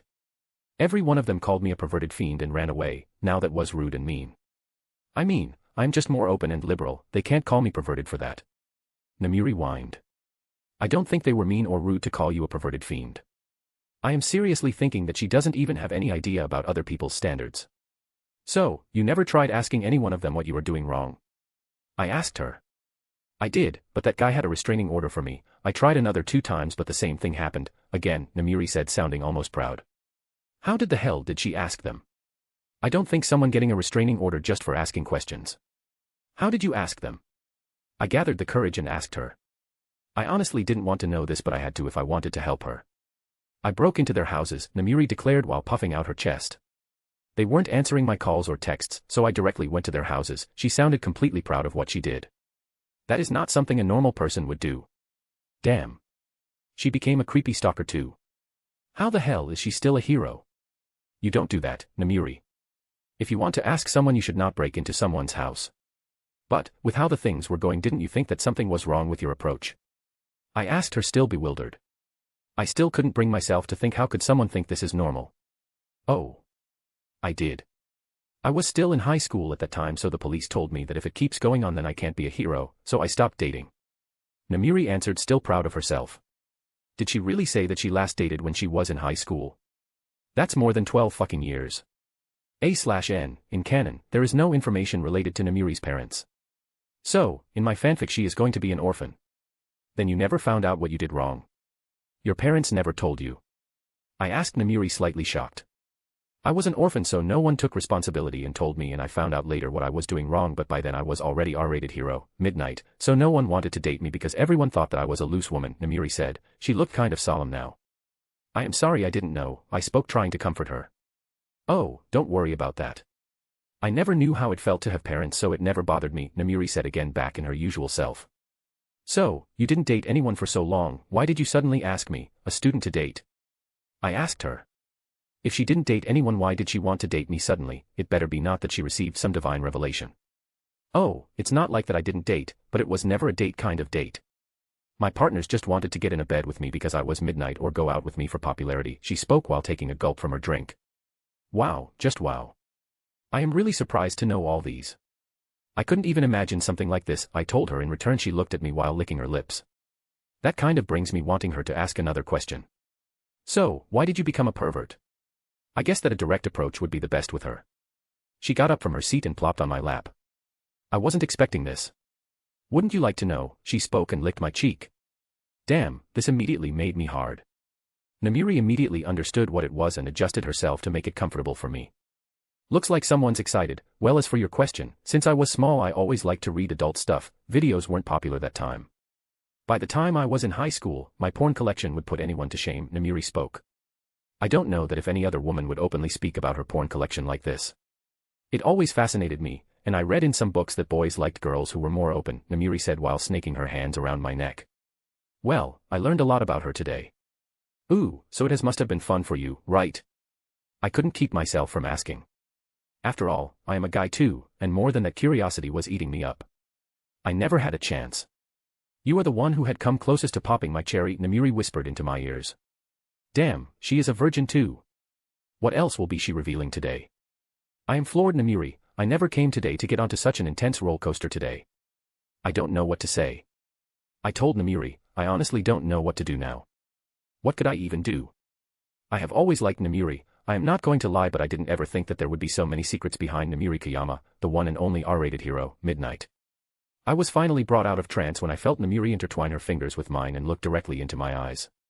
We didn't speak anything, but she raised herself slightly and kissed me. I didn't back away. I happily returned the kiss. Her lips were kind of sweet, and definitely experienced. Even if she is a virgin, I can definitely say that this wasn't her first kiss. After kissing for a few minutes we finally separated. So what does this make us? Namiri asked me. I guess, you are my girlfriend from now on, I told her. This immediately made her happy. But I guess we can't publicly announce it, people will get jealous of you, Namiri said. You will be fired too, students and teacher relationships aren't liked in the society, I told Namiri. Can I ask you something? Namiri asked me again, back in her serious mode. I just nodded my head. Why didn't you say anything about my dressing sense? Everyone I tried to date after I became a hero told me to stop dressing like that or they won't be dating a slut like me, Namiri asked. Now, I can't exactly say that I know it's about her quirk. She never told me or explained in public how her quirk works. Actually I mind, but I am not going to control your life from day one. After all, you are an adult, you can make your own decisions. I chose the most diplomatic answer there could be. And the answer seemed to make her happy. Well, don't tell this to anyone, but my quirk works best with more exposed skin, Namiri said while trailing her fingers on my cheek, but came to stop when both of our stomachs growled loudly. Namiri blushed, but the next moment both of us started laughing. While laughing I unconsciously pulled her towards me in a hug. Only after a few seconds, I noticed what I was doing, but neither of us did anything to back out. Namiri's hands also snaked around me and hugged me. Aren't you worried about my age, Rio? I am twice your age, or you like women like me? Namiri asked again after we ended our hug. I think we can work something out. I can't exactly tell her that if she leaves this world along with me she won't be bothering about her age anymore. Suddenly our stomachs growled again, but this time she didn't blush. I think we should go out and eat, I spoke, to which she nodded her head. Both of us got up to leave, but before I could open the door she again pulled me into a kiss. Chapter 29, Finals, I. Edited. POV Rio. It has been 2 weeks since Namiri and I have started our relationship. I wanted to tell Momo about Namiri's past, but I finally decided that it wasn't my story to tell. Namiri can tell Momo herself if she wants Momo to know about her past. I just told Momo that Namiri and I were in a relationship now and she had no problem with sharing. I still needed to tell Momo about my going to another world thing. Momo also didn't have any problem but wanted to meet with Namiri so that she could sort out some matters. She didn't tell me what those matters were. Both of them had decided to meet after the finals were over. Momo taught me everything I needed to know for the exams. More like threatened me with no sex if I fail. Namiri also did the same on her own. Damn, everyone said having a harem is a man's dream, but no one told me the problems that came along with having a harem. Harems should come along with a manual. I knew what we were going to be doing for the practical exams in the final, but I didn't know who I was going to fight. My best bet would be All Might. I can't find myself fighting against someone else. Nisa wouldn't want that. Now, here I was pacing around in Momo's room. What's bothering you? Momo asked me while raising up her head from the books. Oh. I was just revising the stuff in my mind. Moving like this makes it easy for me, I told her, though she didn't believe me. After all, this was the first time she had seen me do this. Don't lie. I know you never do that. Momo spoke after she kept down her book. Well, I was thinking that Earth's gravity is related to the magnetic fields, right? I asked Momo, to which she nodded. Seeing that I decided to continue, and gravity works on everything, not just metal. So if Earth's magnetic fields can do that, I can do it too, right? I asked her. This is what I have been thinking about for a few days. Since I have already mastered railgun and rupture completely, I didn't bother making new moves now. I was spending more time thinking about what more I could do with my powers. After listening to me, Momo placed her hand on her chin and started to think. A few minutes passed just like that. I nervously kept looking at her.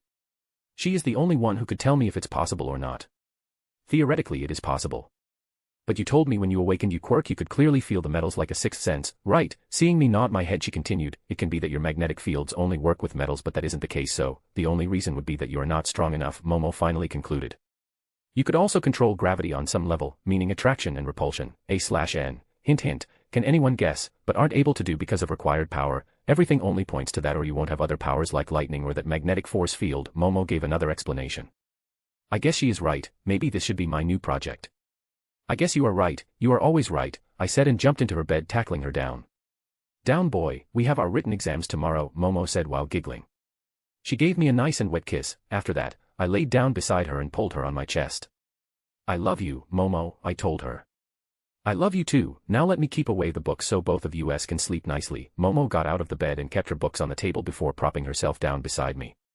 Suddenly my phone started to ring, I didn't even need to know who it was. I accepted the call without even looking. Hello honey, I heard Namiri's voice from the other side. Hello Namiri, what's up? I asked her. Momo snuggled closer to me. Just getting ready to sleep, thought I should call you, are you ready for the exams tomorrow, honey? Namiri asked me in her usual sultry tone. I think I am, but I am still nervous, well I was and am still nervous. Oh, honey, don't worry so much, the tests would be, I almost spilled some beans but honestly don't worry too much, Namiri purred. Good night, Namiri, I told her.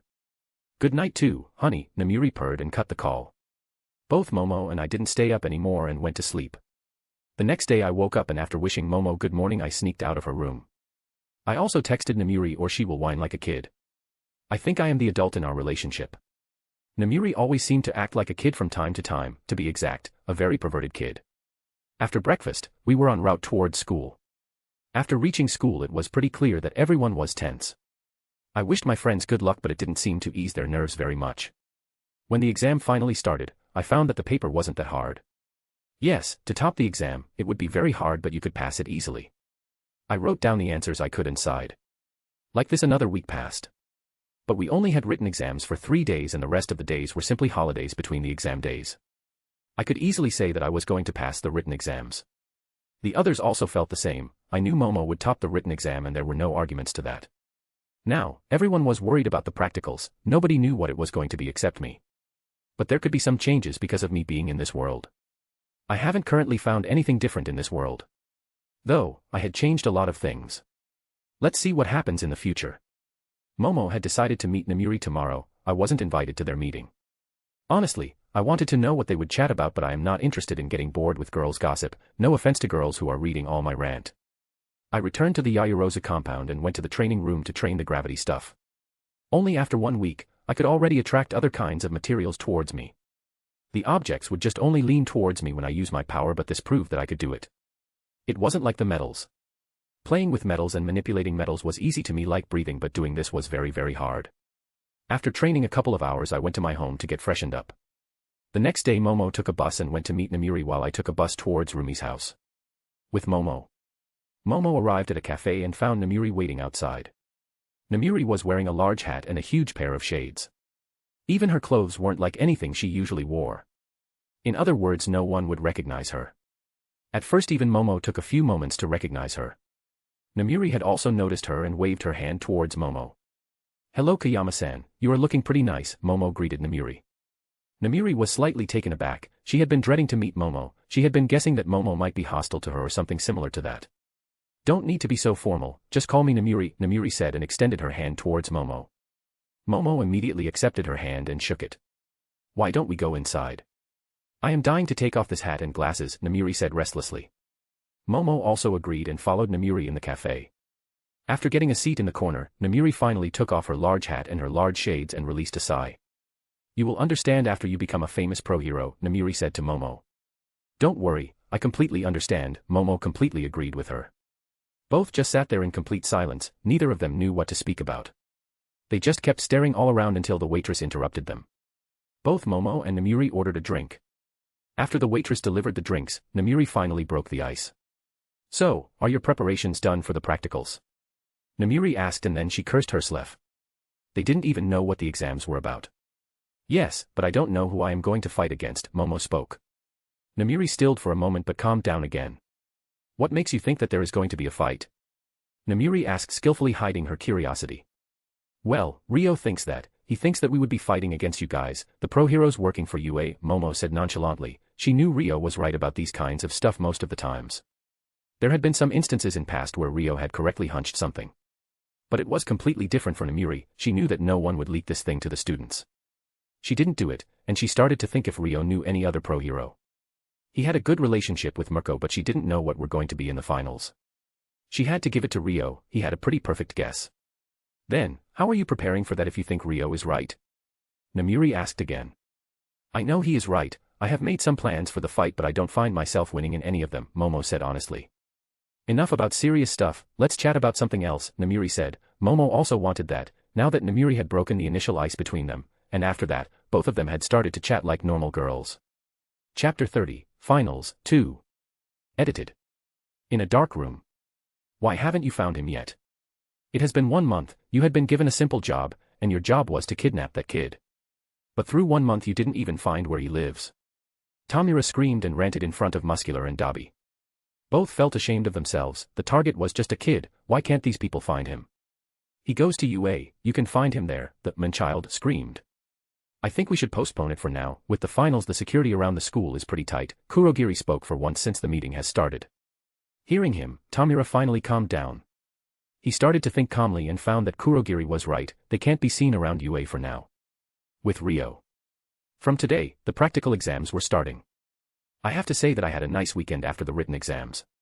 He spent the whole Saturday with Rumi while Momo and Namiri had a get-together. On Sunday he had a nice date with Namiri, though she felt uncomfortable because she had to wear that absurdly large hat and shades throughout the day so that police won't arrest her for corrupting a minor. I found it pretty amusing but didn't say anything because he knew that Namiri was quite sensitive about her age. Though I would have liked to find what my 2 girlfriends chatted about because I was really curious. But Momo's, it's between us, girls dashed any of my hopes of knowing the conversation. Are you sure that we would be fighting against our senseis? Finally hearing Mina's worried voice, who was speaking to Momo beside me, brought me out of my thoughts. I can't say for sure, but I think that it is the most probable scenario. Instead of Momo I decided to answer Mina. Mina looked at me and became more nervous. I just hope that I get to fight All Might. He is the only one who could give me any challenge now. I don't want to fight Aizawa, to be honest. Yeah, my quirk can't be stolen or cancelled, but I still want this to stay secret. Who knows if this comes to light how many organizations would be after me. Even though I could deal with all of them, it would be still bothersome. After a few minutes, Aizawa arrived and led us to ground beta. We were already in our hero costumes, so we didn't need to change. We entered the ground and found all the pro heroes and the UA staff were waiting for us there. Nizu was sitting on Present Mix's shoulder. Good morning, students. For your practical exams, all of you would be divided into a group of 2 and you will be fighting against one of us. All of the matchups are done ahead of time. The teachers won't be holding anything back, so you should also give it your all. Nizu paused a bit looking at our reactions, then continued, all of you have to work in a team or you won't be able to win. Each fight will have a time limit of 30 minutes, there are 2 ways in which you can win. Either you have to escape or you have to defeat your opponent, Nizu said. I looked around me and found that every one of us was quite worried now. Another thing, those who fail the practical exam won't be able to go for summer training camp, Nizu said and jumped from Present Mix's shoulder to All Might. After that, the display lit up and showed the matchups. My mouth hung open, damn. I wanted to fight All Might. 1. Team Sato and Kirishima vs Cementos. 2. Team Azui and Tokoyami vs Ectoplasm. 3. Team Ida and Ojiro vs Power Loader. 4. Team Itsuki and Jiro vs Eraserhead. 5. Team Uraraka and Ioma vs 13. 6. Team Ishido and Kaminari vs Nizu. 7. Team Koda and Todoroki vs Present Mike. 8. Team Hagakure and Shoji vs Snipe. 9. Team Yayorozu and Siro vs Midnight. 10. Team Midoriya and Bakugo vs All Might. Do they really want me to lose? Or do they want to show me how weak I am without my quirk? This is shit. I looked towards Jiro, who also was worried about our matchup. I went towards her to talk when Sato and Ijiro are taken to the ground beta along with Cementos to fight. You know Aizawa's quirk, right? I asked Jiro, to which she nodded. But I can't defeat him without getting close to him, and I suck in close combat, Jiro said while getting depressed. I will hold him back until you can reach him. He would be mainly using his quirk on me to cancel my quirk, I told her. She also nodded her head in agreement. We looked towards the viewing screen for the fight, and like in canon, Ijiro and Sato tried to use brute force to defeat Cementos, which didn't work out as they wanted. Cementos did a short work of them, and Ijiro and Sato were soundly defeated just after the match had started. All of our classmates were shocked to see how easily they lost. Of course, this would be the only outcome if you don't make a plan. The pro heroes who we are fighting against have been working with their quirks for quite a long time. They would know various ways of using them while holding back. Are you sure that we will win? Jiro asked me nervously. Don't worry, even if we lose, we will give it our all. We won't go down silently, I said to her. This seemed to work like a charm, and determination lit up in her eyes. The next match was announced, and Team Azui and Tokoyami along with Ectoplasm head towards Practical Exam Location 2 for their match. We saw through the screen that like in canon, Ectoplasm was guarding the escape gate while his clones were chasing Tsuyu and Funikage throughout the setup while they were trying to reach the escape gate. After defeating all the clones of Ectoplasm and reach the escape gate only to find real Ectoplasm waiting for them there. Ectoplasm created a giant clone who used Giant Bite Detention Super move to eat both of them. But Tsuyu tricked Ectoplasm and cuffed him, finally winning the match. The third match was between Team Ida and Ojiro versus Power Loader. Their fight was on a dirt field, just like in anime. Mashireo climbed up behind Tenya's back and escaped the field. Power Loader tried to catch Mashireo, but he used his tail to get past Power Loader and successfully escaped. They were also declared winners. It was our match next. Everyone looked very interested in our match. Of course, they would be. After all, I single-handedly defeated all the villains in USJ, won all the 3 events in UA Sports Festival, and some even knew that I defeated Stain and another Nomu during Hosu incident. And me being roomies in turn was common knowledge now, so all of them wanted to see what I could do without my quirk. With Aizawa. When the topic of Itsuki Ryo came up when the matchups were being discussed, everyone looked worried. Nisa said that Itsuki depended too much on his quirk. Even if Rumi asked him as her partner, there was no way that Ryo's physical abilities would be a challenge. So, everyone turned towards Aizawa, only he could get Ryo to work physically. All of them had seen Ryo's performance at the sports festival, and Aizawa himself was present in USJ when the villains attacked. He had the closest idea of how he used his quirk. And Aizawa completely agreed with the rest of the staff. While walking towards the practical exam area, he started to think about how he is going to ambush them. He needed to cancel Ryo's quirk before Ryo notices him, or it could be an instant loss. He had seen what Ryo had done to those villains in USJ in a matter of few seconds. And he also cannot neglect Jiro.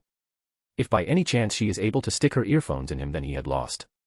There was also a slight problem that he can't cancel the quirk of 2 people at the same time. So he needed to knock out Ryo before he attacks Jiro. He wanted to show Ryo that he shouldn't be overly dependent on his quirk. With all this stuff in his mind, Aizawa started to sneak towards Ryo and Jiro. With Ryo. Our exam ground was a residential area. It was the same where Todoroki and Momo fought against Aizawa. Jiro, Aizawa will try to get you away from me, don't do that. Remember that he can cancel only one person's quirk at a time, I said. I could already sense Aizawa was slowly heading towards us. Aizawa's tape could be a huge problem for me if I let him catch me. I have to be careful about not getting caught in that. From anime, I remember Aizawa is smart and a quick thinker. So, there is more than a 90% chance that he will try to ambush us. As I was thinking these, Jiro was sweating due to the pressure. I could sense that Aizawa was only 1 block away from us now. Chapter 31, Finals, 3. Edited. In the viewing room. Who do you think will win, Momo? Mina asked Momo. I know that Mirko was teaching him, but I don't know if he can fight Aizawa or not, Momo answered honestly. Everyone's eyes were fixed on the screen. All of them also wanted to see how Ryo would fight against Eraserhead.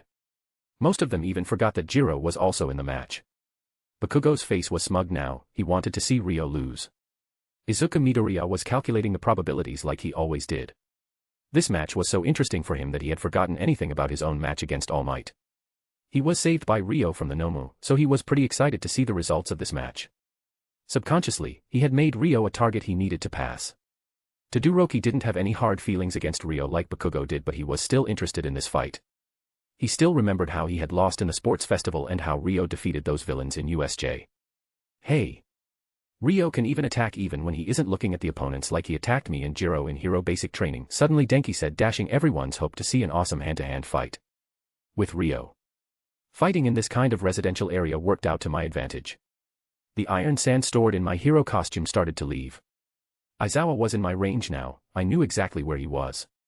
Everyone, because of my recent fights, have thought that I need to see my opponents to attack. Honestly, I somewhat forgot this myself, hee. I didn't even need to make so many plans with Jiro. The sand immediately rushed towards where Aizawa was. Jiro looked at me and a sudden realization hit her. You could have done that. There was no reason to make so many plans. Jiro said. Sorry. I have really forgotten that I could my powers like that. I said to Jiro, then concentrated back on my attack. My sand had reached Aizawa and started to wrap around Aizawa. Aizawa was able to dodge for a few seconds, but he was eventually caught. He needs eye contact for his quirk to work, so I quickly covered his eyes with a strip of iron sand. A/N, hee. In the last chapter, I built up so much suspense about an epic fight, and now, hee. Some of you will curse me after reading how anticlimactic this was, hee, pranked. With Aizawa. Aizawa was heading towards where Ryo and Jiro had taken position. He could have waited for them near the exit, but doing that would give Ryo and Jiro an advantage to surprise him. Unlike Power Loader or Cementos or Ectoplasm, he didn't have any offensive abilities except his martial arts, and for martial arts to work he needed to get close. So, he needed to ambush them as he had planned ahead. He was about to turn a corner when suddenly a wave of iron sand tried to engulf him. Shit. Aizawa cursed. All of them had forgotten that Ryo could attack even when he was not looking. He tried to dodge, being able to dodge a few times, but he was finally caught when the iron sand started to wrap around him. I still have a chance if he comes in front of me. I can cancel his quirk, freeing myself, Aizawa thought in his mind, but the next moment his thoughts were dashed as his eyes were covered by a strip of iron sand. Shit, Aizawa cursed again, knowing that he had lost and had lost miserably. With the pro heroes. All of them looked at Ryo, sending all of his iron sand towards Aizawa. Seeing this, All Might suddenly remembered that Ryo could even attack when he wasn't looking at his opponents or they were far away. All Might cared to tell us something. Niza gave him a stink eye. All other pro heroes also gave him a stink eye. Ha. I kind of forgot that. All Might laughed in his usual pose and didn't even look embarrassed. With Ryo. I walked up to Aizawa and the iron sand cleared, freeing his hands only up to the wrists. Jiro quickly cuffed him and only after that, I let him go. With that, our win was declared and we walked back into the viewing room and the whole room was filled with gobsmacked students. Everyone wanted to see an epic battle, but they only saw a one-sided win. Aizawa never had a chance against me. Everyone congratulated me and Jiro for the win and the next match was announced. Team Uraraka and Aoyama vs 13, their match was being held in USJ. It was similar to Kanon. Ochako and Yuga tried to leave through the escape gate but were stopped when 13 brought them closer. Ochako finally takes down 13 using martial arts taught to her by Gunhead. After that match was over, the three of them returned to the viewing room. The sixth match was announced, Team Ishido and Kaminari vs Nizu. Their match was being held on ground Gamma. Like in Kanon, Nizu played with both Mina and Denki. Nizu calmly destroyed all of their escape routes except one and they weren't able to find that in time. So, they failed the exam when the time runs out. The seventh match was announced, Team Koda and Todoroki vs Present Mike. It was being held in a forest inside UA High. Damn, they also have forest inside the campus. Pretty unfair. I was slightly interested in this match since it was original. Todoroki decided that he wanted to defeat Present Mike while Koda wanted to run away. I could guess that much by looking at the screens. When Present Mike gets impatient and sends his first attack, Todoroki realized that Present Mike was much stronger than he had imagined. After 15 minutes of dilly-dallying around, a sudden barrage of ice spikes attacked Present Mike. He dodged the attacks easily but he was unable to locate Todoroki. Present Mike kept sending his voice attacks but suddenly a sea of flames rushed towards him from one side and a huge ice glacier from the other side.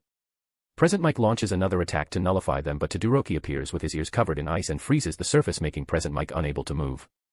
Before Present Mike could do anything, he is cuffed by Koda, who appeared out of the blue with his huge body. With that, they were declared the winners. Wow. I have to say, that was a good fight. They could have at least pitted me against Present Mike. It could have been much more interesting than the fight I had with Aizawa. The next match was being held in some building filled with stone pillars. Damn. UA is surely well funded. Team Shoji and Hagakure vs Snipe.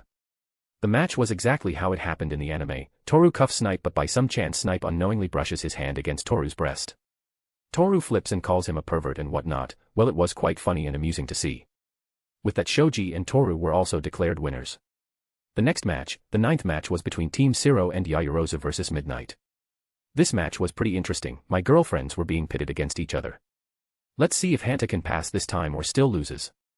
Their match was being held at the same rocky terrain wherein Canon Mineta and Hanta had their match.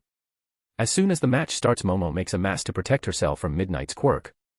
Momo knew from the previous matches that Midnight would be guarding the escape gate. With that idea, Momo makes a net, but I don't know what she was going to do with it. They made some plans and started walking towards the escape gate where Midnight was waiting for them. Midnight attacks both of them with her whip and tries to corner any one of them. Both of them dodged her, started to run away from her. Since there wasn't any audio, we weren't able to hear anything.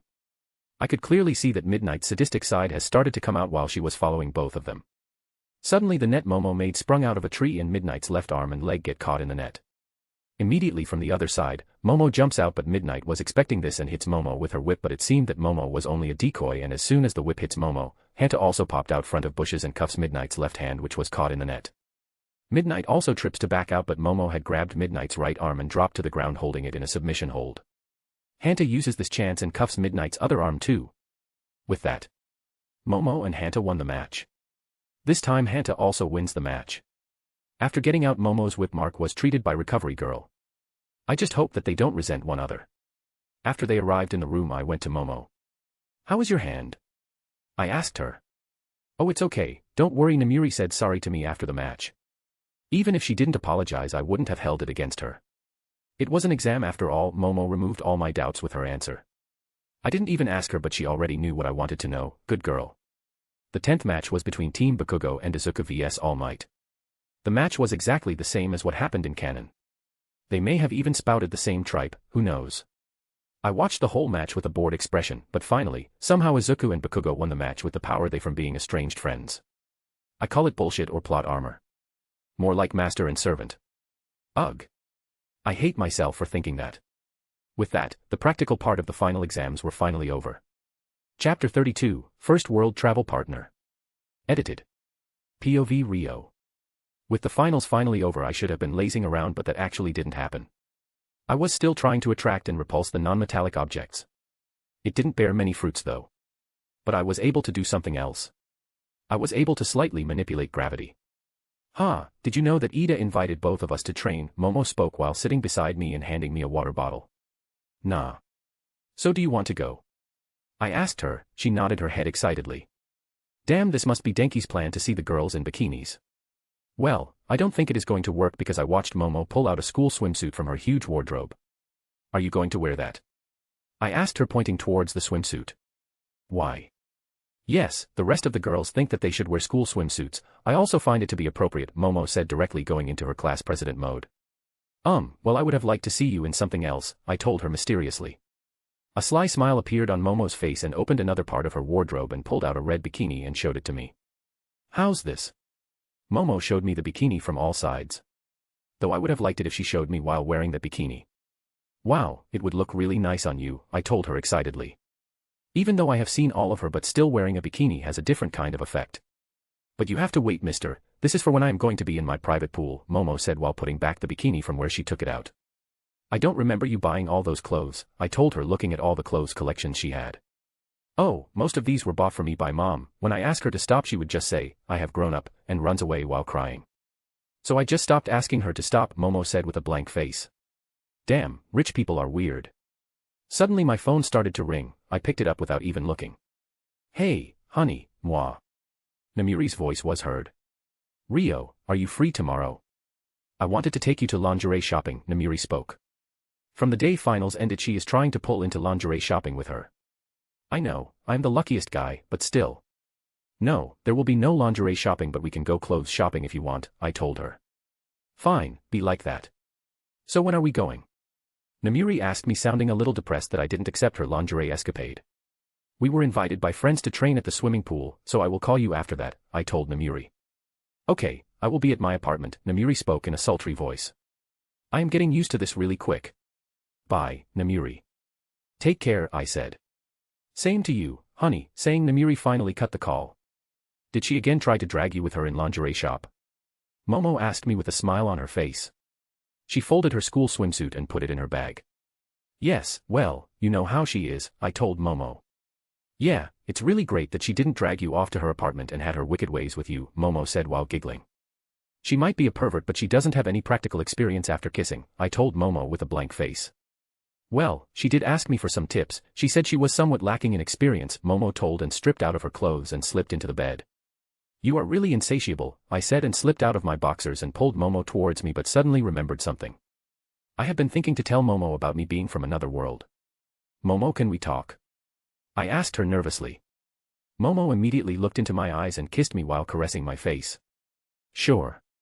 I have already noticed that something was bothering you but since you didn't bring it up I thought you needed more time, Momo spoke and placed her chin on my chest.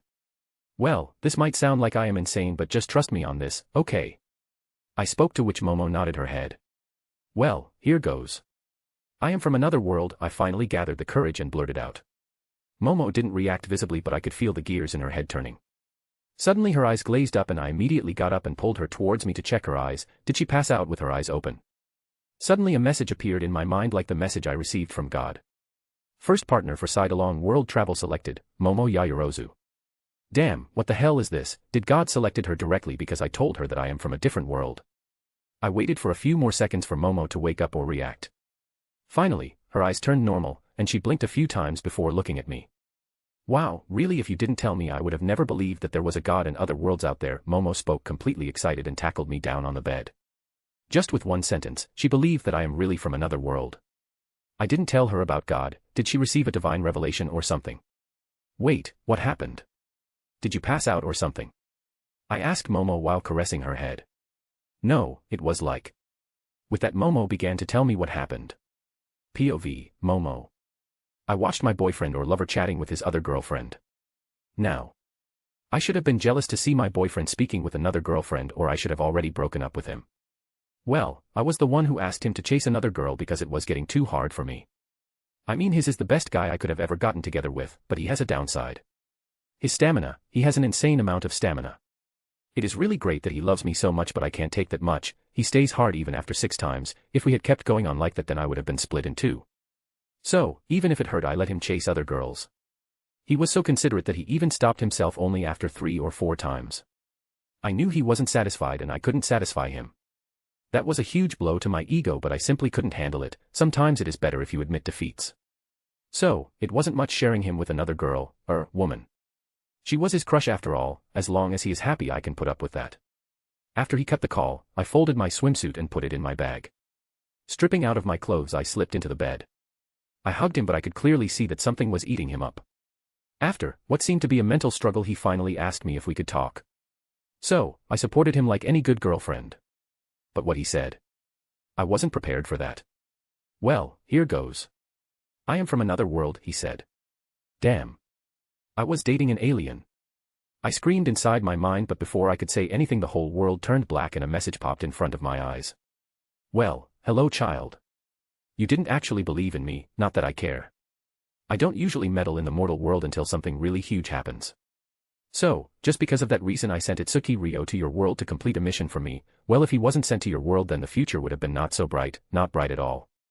So many useless deaths and so many people wanting to cause chaos and destruction just because they could. In not so far future, a huge calamity in your world will begin and it will be brought by a single person. The person this world had chosen as its hero has proven to be useless so here I had to intervene.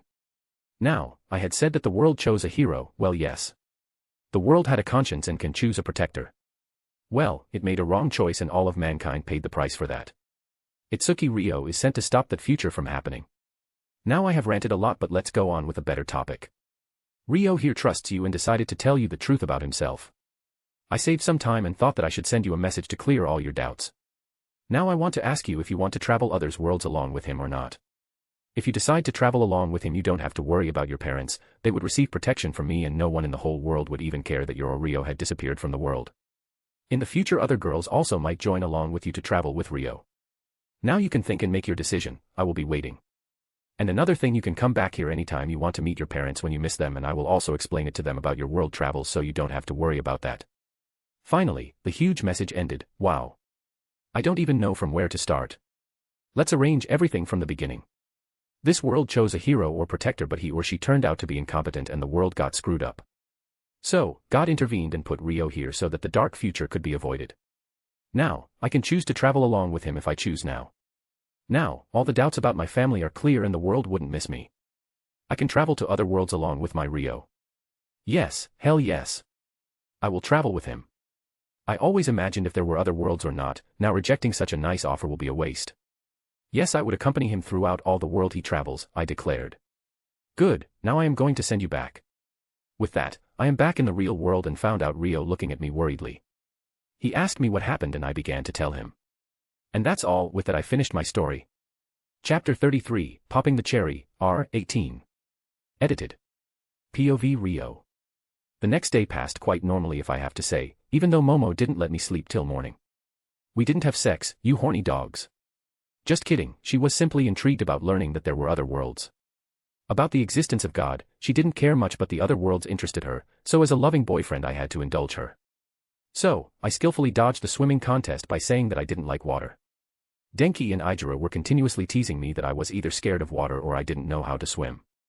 I didn't bother to correct them, because I knew that if I tried then I would have been dragged into their meaningless competition. Just as I had thought, it was Denki's plan to invite the girls so that he could see them in swimsuits, but all of his hopes were dashed when the girls came out wearing their conservative school swimsuits. All of us then made fun of Denki when we found him crying in a corner. To say, the day was quite entertaining, but I was much more excited about my date with Namuri. No matter how much perverted she is, it was fun to spend time with her. Momo also agreed with that. After meeting and talking with Namuri for one day, she decided to ignore Namuri's philosophical ways or she herself might turn out to be a sexual deviant. Before lunch, all of us decided to call it a day, thinking that it was enough fun for the day. Both Momo and I left the school and went towards the Yayarosa compound. After we left the train, Momo decided to tease me. Aren't you too excited? Momo asked me while making a sly face. Well, yes, you also agreed that spending time with her was quite fun if we ignore her philosophical ways, I retorted to Momo's teasing. Well, have fun. You don't have to drop me at home or it will be hard for you to make excuses to leave the house, Momo said. How supportive my girlfriend is. I am quite amazed. I instantly enveloped her in a tight hug and gave her a passionate kiss. No matter how much I love her, it seems that I am always lacking.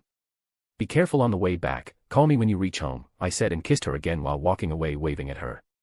You too, have fun, Momo said with a smile and continued to walk towards the Yayarosa compound. After 45 minutes I reached Namuri's apartment and rang the bell. Immediately a flushed-faced Namuri opened the door and pulled me inside. I was immediately kissed by her. I know how she was, so I dominated the kiss, which made her moan. After a few seconds we separated and a string was saliva still connected our lips. Wait here. I am gonna change, Namuri giggled and separated from me.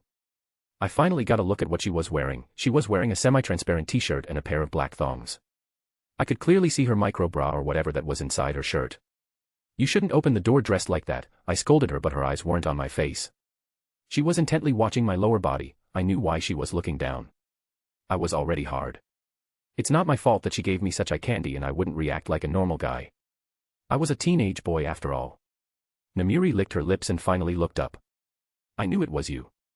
I could smell you, Namuri said, looking absolutely serious. Is she a dog?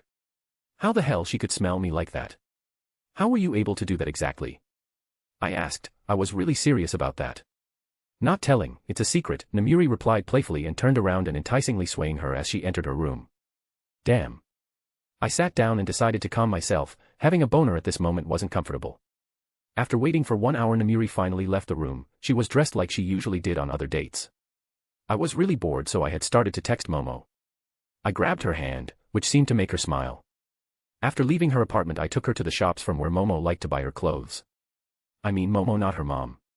If I took Namuri to the shops from where Momo's mom bought her clothes, then Namuri and me both would have to empty our pockets. We browsed through a lot of stores. The shopkeepers were mostly women and they could immediately say that Namuri was much older than me, but they didn't voice it out. Even if they knew that my date was much older than me, they weren't able to recognize Midnight. All of them just made some odd faces towards me. It made me feel awkward, but just after leaving the store, I forgot about them. Namuri tried to teach me about her philosophical ways, but I skillfully ignored her or diverted her attention towards other things. By the end of the date, both of my hands were full with bags filled with clothes. No matter how fucking strong you are or what position you hold, you would have to carry your girlfriend's shopping bags. Thankfully, Namuri didn't try to drag me into a lingerie store, but I knew she was planning something. The face she was making gave her away. Like a dutiful boyfriend, I carried the bags without complaining and we finally reached her apartment. She told me where to keep the bags and pulled me with her towards the couch. For a moment we just kept looking at each other, but the next moment we were making out hungrily. I pulled her down along with me and laid myself on the couch. We kept kissing like there was no tomorrow. Both of our hands were roaming on each other's bodies. Can we play a game? Namiri asked me in between the kiss. I know what she wanted and where this would lead to. She wanted to pull me in her bed since we had started dating seriously. I kept postponing it, making excuses about the exams. I didn't want to take that step with her so quickly, it was too fast for me. You know I am not getting any younger, Namiri said while looking depressed. I knew that she was really sensitive about her age, and when I thought about it she was right. I finally decided if she wanted to do the deed then I would agree. Okay, fine, what game? I finally gave in with a smile on my face. Her face immediately sported a perverted grin. Whoever comes first have to become the winner slave for tonight, Namiri said and jumped out of the couch and pulled me together with her. We entered her room and it was filled with several adult magazines. She opened a trunk and took out a latex mask, a whip, cuffs, nipples pincers, and several other kinds of stuff and laid it down on her bed. Some of them could be used on both men and women and some were only exclusive to each gender. I honestly don't want to end up as her servant, I declared inside my mind. As soon as she was done I grabbed her roughly and started kissing her. I know she likes this very much. I pulled her down with me on the bed but she stopped kissing me and turned her face towards my crotch while her crotch was over my face. In an instant my dick was out of my pants. It was rock hard because of my anticipation. This was the legendary 69. I knew I couldn't dilly-dally anymore and pulled down her pants and found that her folds were already dripping wet and there were no panties. She was going commando during our whole shopping trip. Her pussy had arrow-like hair just above it. I sniffed her pussy and gave it a lick. This made her whole body shiver but she didn't back down. She was already licking the tip of my cock. I plunged my tongue into her snatch and I immediately found her sensitive spots. I started caressing her pussy hair while hitting her G-spot. She engulfed my dick and immediately did a deep throat. It almost sent me over the edge. She started to bob her head up and down while tongue danced around the length of my dick. Her style was amateur but she was getting hold of it pretty quickly. Her body started to shiver and I knew that she was gonna come. I was also close but suddenly Namiri's mouth left my dick and her head jerked back. Her body shivered and she came into my mouth. I was really close and not getting a finish ruined my fun. Looks like you lost, Namiri, I told Namiri was dropped on the bed after she finished. I have been a naughty girl, master, punish me. Namiri demanded. I immediately smacked her ass hard. She moaned. You don't make demands, slave, it is up to me how I am going to punish you. Now strip and lie on the bed, I ordered. It was hard, but I knew both of us were having fun. Yes, master, Namiri stripped out of her clothes and laid on the bed. No matter how much she tried to hide I could clearly hear her excitement through her voice. I got down and got the cuffs, latex mask, nipple pincers. I stripped myself and cuffed Namiri's hands behind her back, then I put on the nipple pincers and pulled them. This made her moan hard. I placed the latex mask over her face which only gave access to her mouth. I picked up the whip and swatted at her ass. Namiri moaned again. What are you? I again whipped her ass. I am your dirty slave master, please punish me, Namiri moaned out between her heavy breaths. It was really getting hard for me to hold myself back now. I lined my cock by her pussy and started to rub it along her slit. Please, master. I can't hold back anymore, Namiri whined. I again whipped her ass making her moan. You have to beg, slave. I told her and kept rubbing my dick over her pussy.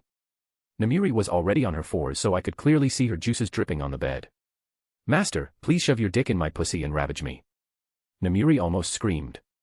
Okay, slave, I told her and immediately pushed my dick in her pussy.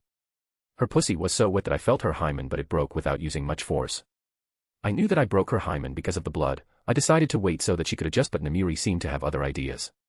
She started to jerk herself back and forth telling me to start moving. I started to move according to her rhythm and it immediately turned into raunchy sex. Pull my hair, Namiri somehow said. It was getting too difficult to even speak now. I pulled her hair back and this seemed to send her over the edge and she came immediately. When her hot cum coated my dick, I also wasn't able to hold back and came inside her. Both of us were so horny that we were immediately ready to go again but this time I took off her mask and nipple pincers. I grabbed her nipple and pulled back. She moaned and our intensity rose up more if that was even possible. Both of us were so horny that we did it 8 times. Both of us were completely tired. Namiri looked like she would immediately pass out. I love you, Rio, Namiri whispered into my ears. I love you too, Namiri. This was the first time I said that to her. I don't remember if I told her this when we were having sex. After hearing me, I felt Namiri's breath evened out with a smile on her face. While stroking her hair I also went into dreamland. Chapter 34, Quirk Training Camp, I. Edited. POV Rio. I woke up really late. I immediately started to look for my phone and found it in my jeans pocket which was laying by Namiri's table. As soon as I saw the time, I cursed out loud. It was already noon. I immediately thought of calling my mom and dad, damn. I forgot to inform them anything, they must be worried sick about me. I unlocked my phone and found it odd that I didn't see any missed calls. There was just one text from Momo. Don't worry, I have reached home safely and you don't have to worry about your mom and dad. I have told them that you are having a stay over with friends. Now how I knew that you would be staying over is secret. Ooh, so it was both Namiri's and Momo's plan. Well, it's not like someone was hurt and I immensely enjoyed last night. Namiri's first time was something else completely, can't say that I complain. I felt slightly sore and unpleasant, so I immediately entered Namiri's shower. After the shower, I saw that Namiri was still sleeping, so I decided to make some breakfast for us. POV Namiri. I opened my eyes and groaned because of the burning sunlight. I tried to turn around and groaned once again, my whole body felt numb and sore. Immediately last night's memories flooded into my mind and a perverted smile appeared on my face. It was definitely worth it. Last night was awesome, it was everything I imagined my first time to be. I turned my head to look for Rio but he wasn't there. I looked towards the shower but it was empty too. Did he leave? It is already noon. I just tried to get up from my bed but stopped when my room's door opened and Rio came inside carrying 2 plates. Wow, did he really made breakfast for me? I gave myself a mental pat for choosing wisely. How do you feel, Namiri? Rio asked me with the same smile he always had. Utterly satisfied, happy, very very sore, I whined to him. Come on, I will help you, Rio said, put the plates on my table and picked me up bridal style. I approve, Rio, I said with a playful smile to which he just chuckled. He carried me to the shower and washed my whole body with care and love. It really felt nice to be loved and cared for by someone like this. After that, he carefully wiped my body dry. I kept noticing that during this whole time he didn't try to take advantage or anything. Not that I would have minded, instead I would have liked it, but this is also nice, really nice. After that, I somehow wore my underwear. Rio wanted me to dress in more but I said no. He even started to feed me, he was much more than I was worth of, honestly. The risk I took to date a student was definitely worth it. I would happily follow him through hell. He had to leave, so even if he didn't want to, I made him return home after we were done with our breakfast. POV Rio. After returning home, I greeted my mom who was back after her work was done. She didn't ask me anything, it was much better like this. I can't even imagine having this conversation with my mom and dad. Mom, I am also dating Namiri, who is twice my age. Well, I could already see that my mom having a stroke. My mom knew that I had a crush on Namiri since I was small, but she would have never imagined that her son would be the one to take Namiri's chastity. The days passed just like that in a blink of an eye. It was already the day we would be leaving for the Quirk training camp. I was pretty excited about the camp. I would be getting a chance to seriously thin out the numbers of the villains. Both Momo and I arrived in front of UA High while linking arms and found many students were already there. Class 1B students were also going with us. That is when my eyes landed on Nito Monoma. Stay away from that boy as much as you can, I told Momo. She looked slightly confused but immediately nodded her head. Don't touch him, his quirk is called copy, he can copy someone's quirk by contact. I decided to explain more because Nito could use the excuse of introducing himself to shake Momo's hand and copy her quirk. Momo again nodded her head. Hey dude. Denki said and raised his hand for a high five. I happily did the high five and Ijura snaked his hand around my neck. Hey bro, I greeted Ijura, but Denki grabbed my other shoulder and started to drag me away from Momo. Denki and Ijura pulled me to another side. You are my best bro, right? Denki asked me looking completely serious. I don't know what brought this up but immediately replied to him. Yeah, what happened? I asked Denki. Ijura looked away from both of us. He absolutely knew what Denki wanted. Knowing Denki, it must be something related to a girl. You have to help me with a girl, I want to ask her out. Denki joined both his palms and started begging. Ijura was still looking away. I hate to be right. Who is the unlucky girl?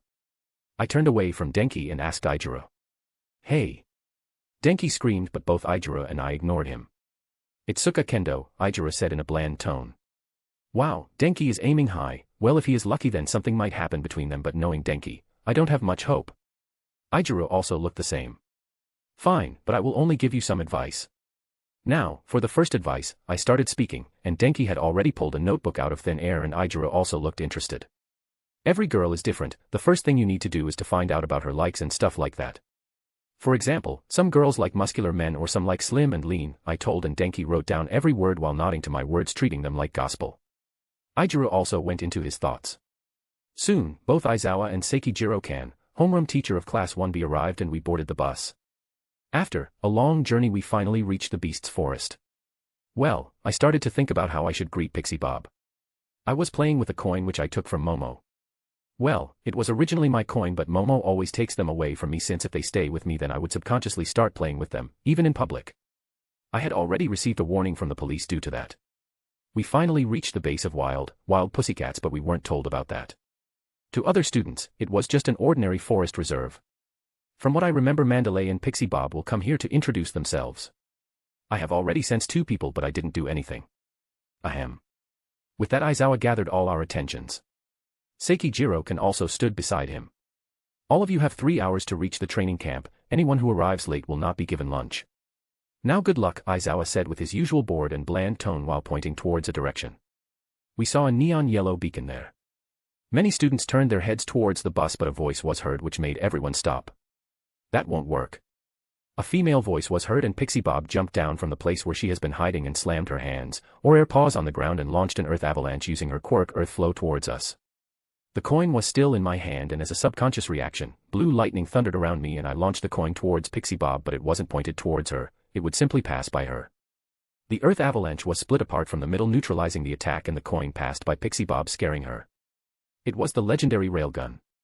The coin kept going, ripping apart several trees before colliding with the mountain. A huge explosion happened and a crater was formed. Sweat dripped from her forehead and she dropped on her ass in fear. Fear was clear in her eyes. She must have seen her whole life flashing in front of her. Damn, now that I thought of it. It was excessive, but I can't turn back time, so I will just go with the flow. I don't like surprise attacks. I wasn't sure if you were a villain or not, else you would be already missing a limb now, I said, trying to sound badass. I always wanted to say this line. The situation seemed appropriate, so I used it. It seemed to work like I wanted to. But I revealed that I could use lightning too. Need to make excuses now. They will definitely ask me. I looked at the students around me and all of them had their jaws on the ground, even Momo. I told her I could use lightning attacks but never showed her the attacks. Aizawa looked slightly worried while Ken looked scared. All of them saw the attack and they saw how fast it was. It covered the whole trajectory in just an instant. Ha ha ha, looked like it didn't work as we wanted. Kid, you pack some huge guns. A nervous laugh was heard and Mandalay came out speaking nervously. Chapter 35, Quirk Training Camp, 2. Edited. POV Rio. After Mandalay showed up, everyone was still silent. Momo was the first to break the silence. That's it, no more coin for you. Momo said with a serious face, which meant no nonsense. But, it isn't my fault she surprised me, it was a reflex. I tried to reason with Momo. The whole situation turned awkward for the others because it became a lover spat. No, that isn't an excuse, Momo persisted, but I decided it was enough. She can't make this decision. No. It could have been a villain for all we know, and her attack was clearly aimed towards us. I did what was needed. Seeing me raise my voice, Momo immediately understood that it was wrong of her to react like that. She knew, most times I would listen to her, but when my smile disappeared she backed down instantly. Well. I completely agree with Rio here, it could have been a villain. Yes, he used excessive force, but he saved everyone present here. Even if the attack wasn't lethal, but you didn't know that. Good work, Rio, with your quick reaction, and it was also good that you just scared the attacker before you could confirm their identity, Aizawa said, and the other members of Wild Pussycats also came out. All of them nodded their heads in agreement, even Ken, or known as Vlad King. Kid, careful with that attack. I know that you are always brutal with villains, but that would have ripped apart anyone if it landed on someone. We won't condone murder, after all, even accidental deaths are severely judged, Vlad King said to me. I nodded my head in appreciation. Rio, since when can you control lightning? Aizawa asked me, looking very interested, unlike his usual boring personality. Before the finals, it kind of came to me like with the flying without the metal thing, I said back in my usual attitude. I have to report it, Nizu, Aizawa said. I don't care any longer since my family is protected. Sure, I have no problem with it, I told Aizawa. Looks like the initial idea of surprise attack is out of the window. In the forest you will be attacked by monsters, please continue but on foot, Ken said, and all of the students nodded their heads. They were now out of the shock and arranged themselves in groups and entered the forest. I entered the forest along with my friends. They looked like they wanted to say something but stopped themselves for now. With Aizawa. Are you alright, Ryuko? Shino asked, kneeling down Pixie Bob. Her hands are still shaking. I just saw my life flash in front of my eyes. I saw the attack coming but couldn't even move a muscle, Ryuko stuttered out. It was really awful, Tomoko said. You are lucky, Ryuko, that he decided to confirm if you are a villain or not, Aizawa said back in his dead mode. Yes, the villains in USJ and Stain weren't that lucky, Ken said. I heard that you said he was brutal. And what's his connection with Stain? Wasn't he defeated by Endeavor? Yawara asked curiously and confused, and the whole wild pussycat seemed to have similar thoughts. Aizawa decided that there won't be any harm in telling them, and learning about Ryo might help them with his training plans. As you all know, that villains attacked during USJ. I was there, it was bloody. He single-handedly took out most of the villains, and everyone he took down were either missing a limb or they had broken limbs that would never be normal again, Aizawa said, and this shocked the group. Ken had heard it before, but it still shocks him. And he was the one who defeated Stain. The official report released didn't say this, but Stain's leg bones were ground into dust. Doctors said that it would be a miracle if he could ever put any force from his legs, Aizawa said. This terrified the heroes more. Ken also didn't know the details to this extent. Is his attitude stable? Tomoko asked in worry. Yes, he becomes a completely different person when fighting villains. Other times he is a caring and helping guy. You don't have to worry about anything anymore. Now that he knows you are friendlies, he will even apologize to Ryuko later, Aizawa said. But Nizu is alright with it? Yawara asked. Yes, he can't support such actions, so he just turns a blind eye. During the Stain incident, police also turned a blind eye, and there is also an unsaid agreement between the police and Nizu that they would keep turning blind eye to his actions as long as it is just crippling, Aizawa said. But how are the police fine with this?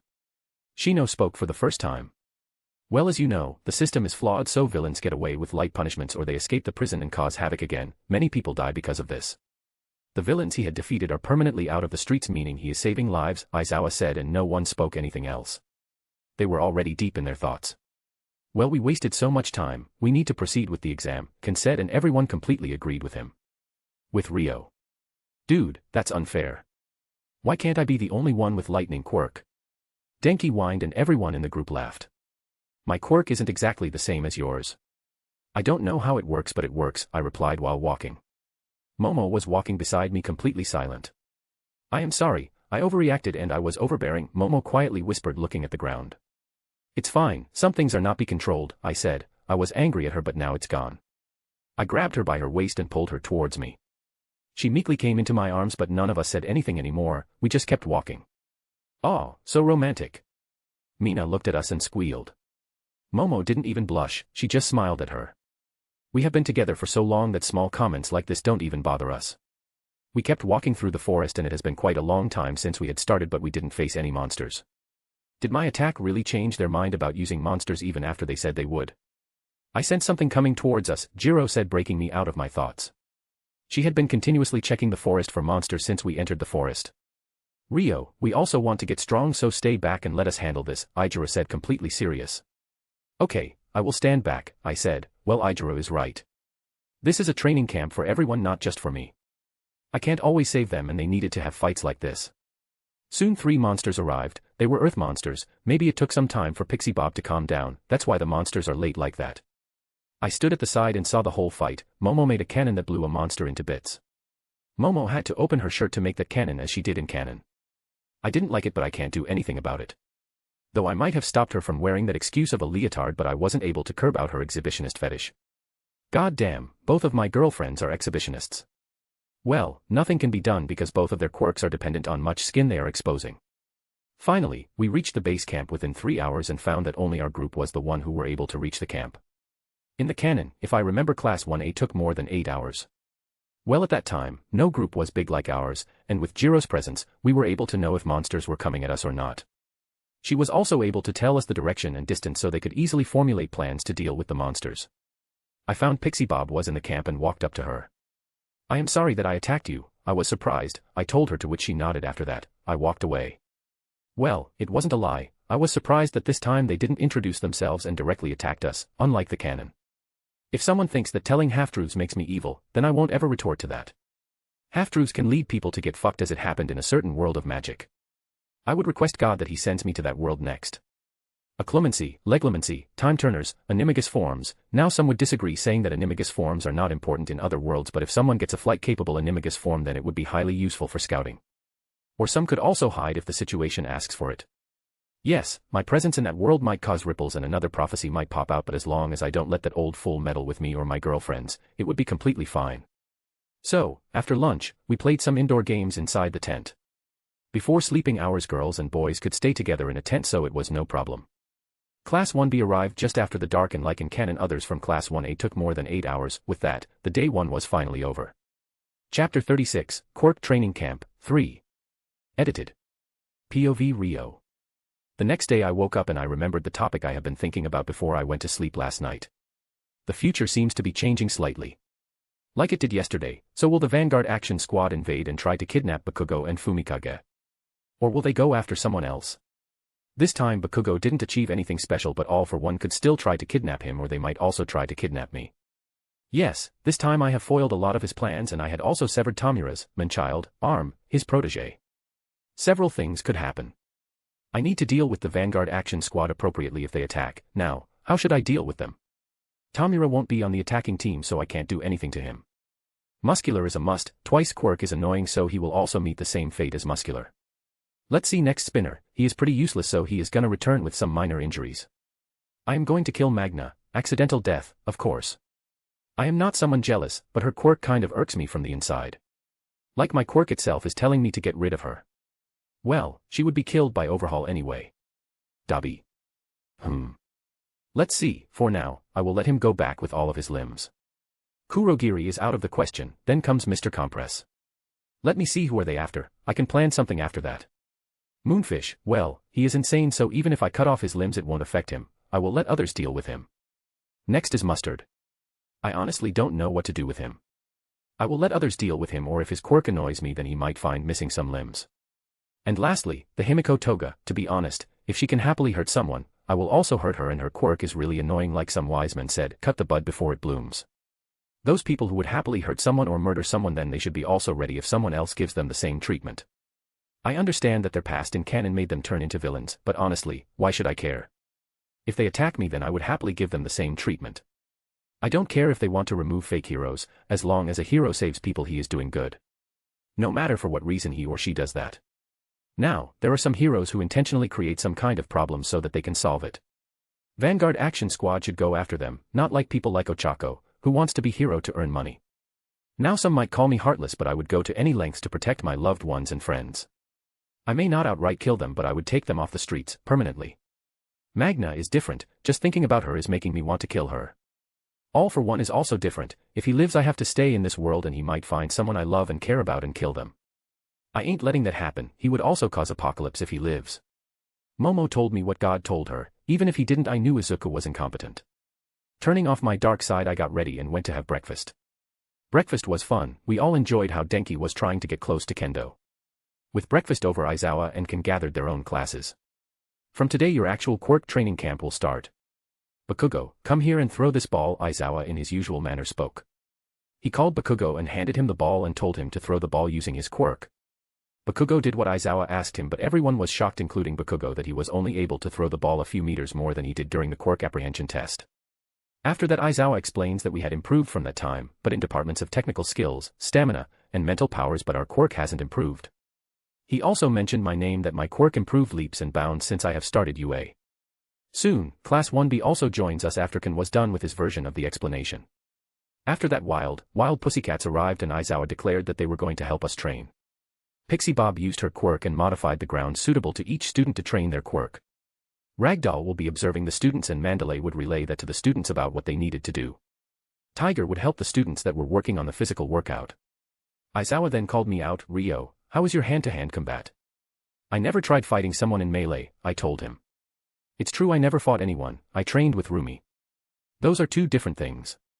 Then let's spar, Aizawa said. The other students were already practicing with their quirks. I froze for a moment when I sent 7 people arrived inside my sensory range along with Kurogiri. I would recognize that foggy bastard anywhere. He is the only thing that has metal only on his neck and also in condensed form. They were standing on a nearby mountain and looking down at the students training. I didn't bother with them for long, because I knew that they won't attack now. Both Aizawa and I took positions. We rushed towards each other at the same time. Aizawa threw a left hook at me, but he was quite callous with the attack. I easily dodged his attack and kicked towards his ribs. I also didn't use my full power, not wanting to injure him, but he stopped the attack with his bandage. I didn't bother with it and increased the speed of my attacks to keep up with his bandage-style fighting, or whatever the fuck it is called. The sudden increase of speed surprised him, and I was able to land a punch on his chest. I just increased my speed, not the power behind the blow. Let's get loose, Aizawa said, and immediately attacked me with his actual speed and power. I blocked his kick and I felt that it was much stronger than the previous ones, so I decided to return the favor and went full power. I was much faster and stronger than him, it was completely clear. He started fighting passively, but I didn't care. I was enjoying the fight. And by the look on his face, he was also having fun. We didn't even notice that we had an audience. Students stopped training, even the Pussycats group was watching our fight. Everyone was shocked to see that I was overpowering Aizawa in hand-to-hand combat. After some time, I noticed that Aizawa was getting slower by the moment. I noticed the blood flow in his body and understood that he was running out of fuel. In the department of stamina, he could never be compared to me. But even with this, I still wasn't able to land a hit on him because of his damn bandages. His bandages were non-metallic, so nothing can't be done there. I have to say his experience is making up for his shortcomings, but the experience can only help you that much. I finally landed a kick on his chest which made Aizawa skid back. Aizawa grabbed his chest and kneeled on the ground. Damn, that must have hurt. I immediately extended my hand towards him. He accepted my hand and got up on his feet. We still haven't noticed that everyone was watching us with wide eyes. Good fight, Aizawa said and patted me on the shoulder. Yes, it was really fun. Maybe we can spar again, I told him. Sure, Aizawa said back in his bored tone. Only after all that we looked around and saw that everyone was watching us with wide eyes. We both shrugged and walked away from there. That finally brought the others out of trance and began training again. I watched all the students and they trained the same way they did in the canon. I also noticed the perverted midget was checking out the girls even when he was bleeding from his scalp. I shall have another understanding conversation with him. I looked at Momo, who looked slightly bloated. This was the first time I have seen her bloat due to ingestion of excess food. I silently clicked several pics of her. It would be highly appreciated by her mom. With that, the second day was finally over. I fought Aizawa a few more times, but every time I ended up winning. On the third day began, everyone except me looked like they would drop any moment. Vanguard Action Squad will attack today. Well, as soon as they appear I will be hunting them, and it would be much better if they separated. I will pluck them one by one. Coming out of my dark thoughts, I began the spar with Aizawa. They also did the same training as they did yesterday. Pixie Bob then announced that we would be having a test of courage minigame after dinner. Everyone instantly became excited. When the day finally ended, we had beef stew for dinner. After dinner, Pixie Bob explained the minigame. Class 1B students will be entering the forest first and they will try to scare Class 1A students. I passively heard her, making several plans inside my mind. The test began and after 10 minutes we from Class 1A were allowed to enter the forest. From what I remember, the Vanguard Action Squad will attack after 12 minutes from the start of the test. The 2 minutes passed in anticipation and I finally felt 9 life signs entered my sensory range. A gentle smile appeared on my face, but my thoughts were far from anything gentle. We are under attack, I said, making everyone freeze around me. Chapter 37, Annihilation of the Vanguard Action Squad. Edited. POV Rio. We are under attack, I said, and everyone froze around me. Well, it was an obvious reaction. Unlike me, who was anticipating the attack, they had no idea. Momo, make some gas masks for us, I said to Momo. This confused everyone, but Momo immediately started making gas masks. Our group was made up of our usual friends. Me, Denki, Ijiro, Momo, Mina, and Jiro. Momo handed me a mask which I put in my pocket. I was already carrying all the coins I had. All of you guys help the other students, I will be heading towards them, I told, but Ijiro grabbed my arm, stopping me. Don't be a fool and let us help too. Ijiro shouted. You are also helping. If the students are out of the way, I could fight without caring about their safety. You remember the attack I used on Pixie Bob, right? I reasoned with him. He is right, Ijiro, if anyone can fight them, it's him. We could only help him by making sure that students are out of the way. Denki grabbed Ijiro's shoulder, which made him let go of my hand. Ijiro nodded his head in understanding. I looked at Momo. I could clearly see the worry in her eyes, but she kept a reassuring smile on her face. I pulled her towards me and kissed her. It seemed like a death flag, but I could do this in the least to calm her. Be safe, Momo whispered. You too, I said, and sensed Magna and another one heading towards where Pixie Bob was. It was easy to notice Magna because of her huge iron pole. She made my job a lot easier. I have to intercept them before they reach Pixie Bob, so no one could witness me killing her. It's quite odd that I didn't feel bad that I am planning to kill someone. Don't you dare lose. Denki raised another flag, but I didn't care and immediately took flight, waving at them, and flew towards Magna and her partner. As soon as I was up in the air, I saw that Mustard was filling up the forest with his poisonous gas and Dobby lit up another part of the forest. I have already decided who my next target was after I took care of Magna. I wanted to go after the Momo they brought with them. It was used to kidnap Ragdoll so her Quirk search could be stolen by All for One. I saw Magna and Spinner were a team like in canon and landed in front of them.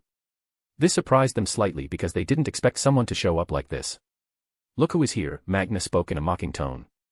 But Spinner kept watching me carefully. This makes our job so easy. our target himself shows up without even searching for him, Magna kept speaking, so I'm their target this time instead of Bakugo or Fumikage. Now, like I had planned before, I can't kill her accidentally. That plan went to the drain as soon as I decided to kill Magna first. But I can't have any witnesses, so Spinner is also going to join her in the afterworld. Thanks for the iron you brought for me. As I spoke, fear crept into their faces. Were they so dumb that they didn't even remember Magna carrying a huge iron pillar like that? Well, nice meeting you. Now, goodbye. As soon as I finished, lightning danced around my body and I launched a coin at Magna. This was way more faster when compared to the one I launched at Pixie Bob. Before Magna could even blink, a huge hole appeared on her chest, which kept enlarging until her whole upper body was gone. Spinner heard a thump sound from beside him. He turned his head only to see the lower body of Magna. This scared him, and without even blinking turned around and tried to run, but I used the iron pillar that Magna brought with her and turned it into a spike that pierced Spinner from his back. "Mo monster," Spinner spoke before dropping dead. "That's ironic. When they kill it is okay, and when I kill them, they call me a monster." I simply smiled and used rupture. The whole area lit up in blue light and the remains of both Magna and Spinner were gone. Not even a drop of blood was left behind. Like I had imagined, I don't need to look for places to hide bodies. I immediately located Momo and flew in its direction. I have already located Mandalay and Tiger. As soon as I save Ragdoll, I will send her towards them. During the flight, I again started to think. They are here for me, so if I get kidnapped by them they would directly take me to All for One and Tamura. At least Tamura would be there. Well, it's decided I will let myself be kidnapped, but not before I annihilate their team. The Nomo has reached Ragdoll, but she was still there when I landed in between them before the Nomo could attack. The Nomo was confused seeing me appear like that. "What are you doing here? Get out of here!" I heard Ragdoll scream from behind me. I didn't bother answering her and launched 2 coins at full power towards Nomo. The next moment the Nomo dropped on the ground without an upper body. "I am sending you to Mandalay and Tiger," I turned and told Ragdoll, who wasn't able to process what happened. The iron pillar Magna generously gifted me morphed into iron sand and wrapped around Ragdoll. This seemed to have brought her out of her stupor. "Why?" Ragdoll's voice was heard. She took flight and kept going away. It took a few seconds for Ragdoll to reach Mandalay and Tiger. By this time Pixie Bob has also joined them. "There is an emergency. We are under attack by villains. Students are not to engage with the villains and retreat into the training camp." Mandalay's telepath broadcast was heard in my mind. She didn't mention me. "And Itsuki Ryo, you will also retreat to the camp. Thank you for saving Ragdoll." Mandalay's voice was again heard. I raised the flag myself. "No more." I turned around to look at the Nomo, which was already healing. I used rupture again and every sign of Nomo disappeared from there. The next moment I was in the air and I saw Aizawa and Ken fighting against Dabi. I knew it was a fake, so I ignored it. My next target was Twice. If I take him out, then the clone will also dissipate. But knowing Twice, he must be hiding somewhere. I could differentiate between the students and the adults, so I quickly noticed where the adults were. Shockingly, I wasn't able to find Dabi, which means he isn't here. I found Muscular looking around the forest looking for his target to play with. Himiko Toga was going towards Ochako and Tsuyu. Mr. Compress was also not here. I didn't have to look for Moonfish, as I have already found Twice. He was hiding on a tree near the place where Aizawa and Ken were fighting against the fake Dabi. I silently approached Twice and sent 2 coins through his knees and 2 through his elbows. I didn't use railgun now, I just used my magnetism to do that. A/N, like Magneto killed Sebastian Shaw in the movie X-Men, First Class. Twice was screaming in pain and I landed in front of him. Unable to keep using his quirk, the fake Dabi vanished. "How does it feel?" I asked Twice, but my only answer was his scream. I kicked his face twice and knocked him out. Thank God, he sounded like a pig getting gutted. I placed my finger on my chin and started to think about my next target. Should I go after Muscular? Then I have to face that annoying kid Kota Izumi. I know he had a serious trauma, but as I said during the sports festival, it isn't my duty to take care of their trauma.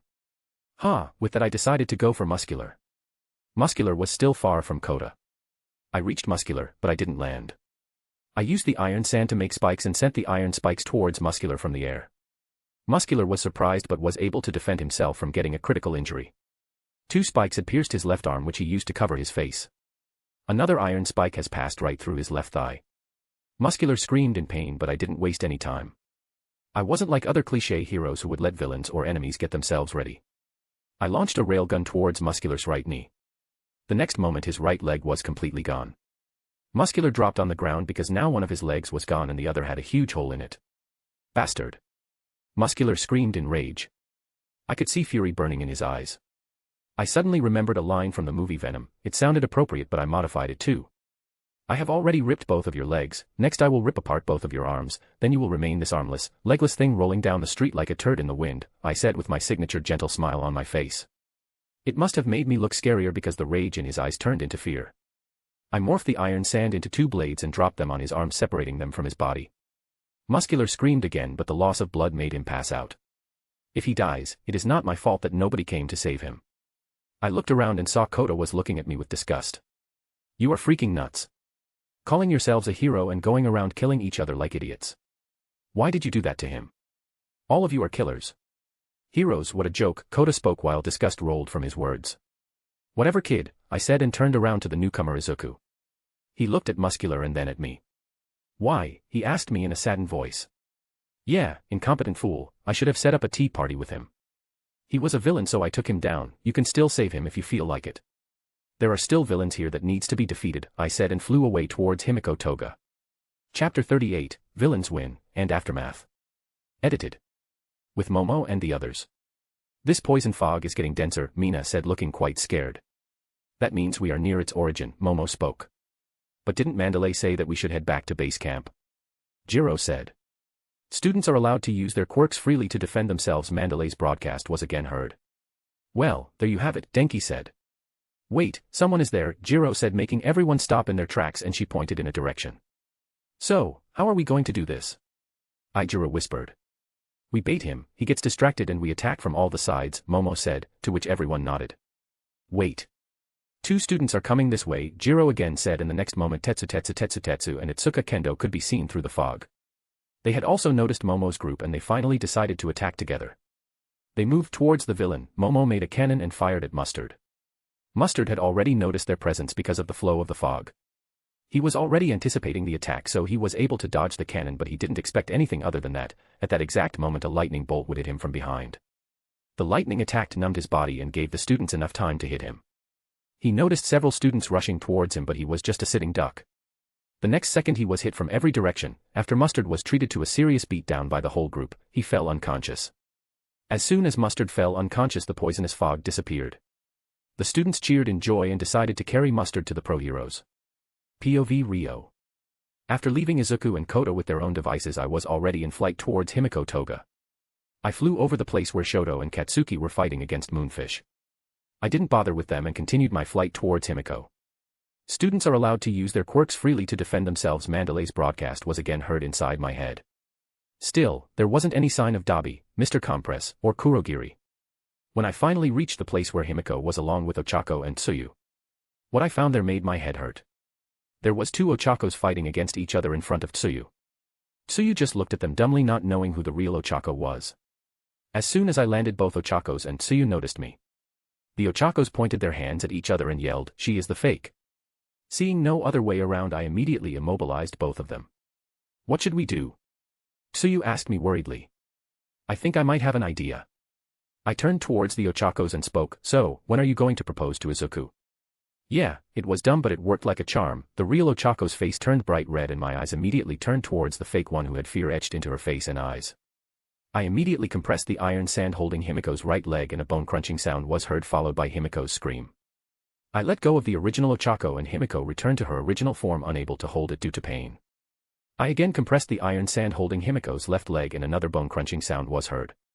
Himiko was already crying because of the immense pain she was feeling. Please stop.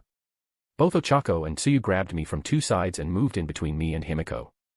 But before I could say anything, a black portal appeared right behind them. I knew it was Dabi.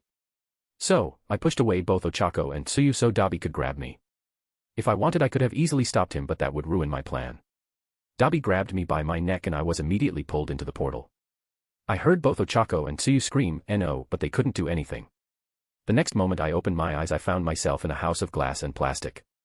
There was a display inside the room, it lit up and Kurogiri, Tamura, Dabi, and Mr. Compress appeared on the screen. It was a glass display without any trace of metal in it, quite an impressive place they made to keep me. Where are the others? Mr. Compress asked Kurogiri. We lost everyone, only Moonfish is still there, but the police and pro heroes have arrived, Kurogiri said in his usual emotionless tone. What happened to them? Mr. Compress persisted. Magna and Spinner seemed to have vanished into thin air. The same thing happened to the Nomu. Muscular's both arms and legs were cut off. Twice is also crippled, he seemed to have crushed Himiko's both legs just before we reached him. Kurogiri finished, and by this time both Dabi and Mr. Compress looked like that they would rip me apart with bare hands. Bastard. I will fucking kill him. Mr. Compress shouted. No, we cripple him as he had done to the others, Dabi said, but both of them were stopped by Tamura, who raised his only remaining arm. No, Sensei ordered that he must be in one piece until he arrives and extracts his quirk. Then, he will be a free game. Tamura finished looking at his missing arm. TCH. Dabi clicked his tongue and walked out of the room, followed by Mr. Compress. Enjoy the time you have left, Tamura said to me, and he also walked out of the room along with Kurogiri. I simply smiled, seeing how naive they were if they thought that I can't do anything. I can still control the lightning. I don't know how Kurogiri got rid of the coins I was carrying with me in just an instant. Though I will commend them for their A1 effort. I decided to relax and laid down on the floor. I started to think about how was I going to explain this to my mom, dad, and my girlfriends. They would be completely heartbroken, but I didn't have another way. If I didn't use this chance, then I might not get this chance ever again. All the villains left in the League of Villains and All for One are together, in one place. Back in Beast's Forest. What? Both Momo and Amiri screamed when the news was broken that Itsuki Ryo was kidnapped by the villains. They both felt like their whole world shattered. Momo immediately broke down in tears and was hugged by Mina and Jiro for support. Everyone who heard Namiri were confused because of her reaction. She just walked away from there, but she didn't even notice that tears were already flowing out of her eyes. Denki and Ijiro both cursed themselves for being weak, not being able to help their friend. It was clear now that except for Moonfish and Mustard, Ryo defeated all the villains on his own. Everyone looked solemn. Even if they got most of the villains, they still lost in the last. Nizu and All Might were dreading over the fact that if All for One gets their hands on Ryo's quirk, then he could easily destroy everything on his own. Momo didn't even know how she was going to break this news to Ryo's mom. The atmosphere was really bleak. Ochako and Tsuyu blamed themselves. If they didn't try to stop Ryo, he should have been still here with them. Momo finally left Mina's and Jiro's embrace and got up. I need to find someone, Momo said, and walked away. She had wiped away her tears now and walked towards the direction when Namiri went. Mina and Jiro looked worried, but they decided to give Momo some space. Momo walked inside the forest and found Namiri kneeling by a tree for support. Namiri was silent, but tears didn't stop flowing from her eyes. She had finally found someone who earnestly cared for her and loved her for who she was. Someone who she wanted to make her family with, but he was taken away from her. Suddenly she tensed when she felt someone place a hand on her shoulder. She didn't want anyone to see her like this, so weak. She turned her head and saw that it was Momo. I have known Ryo since we were 4, and now that I can clearly think, I feel that he allowed himself to get caught willingly, Momo spoke. This stunned Namiri. She immediately wiped her tears and grabbed Momo by her shoulders. What are you talking about? Namiri asked, looking completely serious. Not here, we can talk in my home, Momo said. Namiri didn't protest and followed Momo. Within the next hour, the news broke out in public and UA High's image was dragged through the mud and disgraced by the media for allowing another villain attack to happen on their students. Nizu decided to call a meeting. Where is Midnight? Ken asked. She left with Momo Yayorozu. She seems to have some sort of relationship with Itsuki Ryo, Ectoplasm said. It doesn't matter now if she is in a relationship with her student, we have more important matters to discuss now, Nizu said. I think there is a spy in UA, otherwise how were the villains came to know about the class schedule and now they came to know where the training camp was happening. Present Mike gave his own piece. You can't be serious, right? Power Loader looked at the others and asked. No matter how much I would like to say that your thoughts are wrong, but I have also come to believe this, Nizu said. This made everyone quiet down. With this, the villains have declared a war on the whole hero society while also dealing a serious blow to UA's reputation. Nizu continued. Now our first priority is to find out where they have taken young Ryo. All Might spoke for the first time and everyone completely agreed with him. Chapter 39, I Wanted to Be Here. Edited. POV Ryo. While the whole Japan was going crazy with the news of the recent attack on UA students, I lay here making plans for All for One's demise. It's kind of amusing if you think it like that. Now, the others will be just cannon fodder for me, but the main problem will be All for One with his insane amount of quirks. Now, let's make a mental note on the quirks he owns. 1. All for One, obviously. 2. Air Walk, bastard can fly so can I. 3. Air Cannon, dangerous, but nothing my Aegis shield can't handle. 4. Forced quirk activation, I have to take out Kurogiri first, it's easy. Metal neck brace. 5. Hypertrophy, can't let him hit me with that. 6. Impact recoil, well I gotta be careful with that. 7. Infrared, pretty useless. 8. Life force, now, this is golden. This is definitely going to make it quite difficult for me to send him to the next great adventure. It would also stop me from exploding his heart using the iron in his blood. 9. Multiplier, can make multiple arms, useless in long-range combat. 10. Rivet, not much known but useless in long-range combat. 11. Rivet stab, I honestly don't want to be pierced by that, hell that sounded gay, ugh. 12. Spear-like bones, make bone spears appear on your arm or whatever, useless in long-range combat. 13. Spring-like limbs, if he wants to use that he must get closer which ain't happening. 14. Super regeneration, I wonder if I pop his brain, would it heal? 15. Warping, now, this one is the most problematic quirk, he can always run away if his life is in danger which is obviously going to be. I may not be able to kill him by using his blood but I can still use that cause him pain, and I mean immense pain. So, if he tries warping I gurgle his blood. Well, that seems to be it, assuming Ragdoll wasn't caught after I handed her back to her group. Dealing with All for One won't be easy like Magna or Spinner. I would go on a limb and say that this would be a full-blown battle and I also can't expect to deal with him in one blow, that guy is like a fucking cockroach. In Yayarosa compound. Namiri and Momo had finally reached the Yayarosa compound. They were completely silent throughout the whole ride. Namiri parked her car and entered the house following Momo's lead. Momo was immediately hugged by her mother. Staff from UA called, we heard what happened. Momo's father spoke in a solemn voice remembering when they received the call and the news broke out in their house. It was really awful for them. Rio's mom broke down in tears and cried herself to sleep only a while ago. Rio's father was also worried sick but he knew that he had to be strong. He carried his wife to their house after his mother had fallen asleep. Miss Kayama, thank you for escorting our daughter home, Momo's father thanked Namiri. It was my duty, Namiri said. Mom, Dad, if you don't mind can she stay here for tonight? Momo finally spoke for the first time leaving her mom's embrace. They didn't think much about Momo's question and immediately nodded their heads in agreement. I will be in my room then, Sensei, please follow me, Momo said and headed towards her room with Namiri following her. Momo's mom was still worried but was assured by her husband. We need to let her be, she is a strong girl, Momo's father said to her wife. Yes dear, Momo's mom replied. Finally reaching her room, Momo closed the door while Namiri pulled a chair and sat down. Now speak, Namiri said looking at Momo. I think that Rio allowed himself to get caught, Momo said while sitting on the bed across Namiri. Why would he do that? Namiri's voice was low, like a whisper. She can't even imagine why would someone allow themselves to get caught by the villains. But Momo clearly heard her because the room was completely silent. I will tell you but you need to promise me that you won't relay this to the police or Hero Association or any authority, Momo said looking at Namiri intently. Namiri kept silent for a few seconds, after releasing a sigh she spoke, I promise that I won't tell anyone. Momo nodded her head, I think he wants to kill All for One. Namiri's face was immediately filled with fear and then worry. As a pro-hero and a UA staff she obviously knew who that was. But seeing how calm Momo was, she forcefully calmed down herself. You don't know the extent to Rio's power, no one does except me and maybe Mirko. There is no way that he couldn't have stopped the villains from taking him unless he allowed himself to be taken, Momo said. Momo didn't know if she should reveal Rio's secret mission from God to Namiri or not. Momo didn't speak for a few moments and decided to take a leap of faith. Rio received this mission from God. As soon as Momo finished saying that, Namiri's eyes became glazed. She must be getting the message from God, Momo thought and calmly sat where she was. After a few moments, Namiri's eyes became normal and she looked at Momo.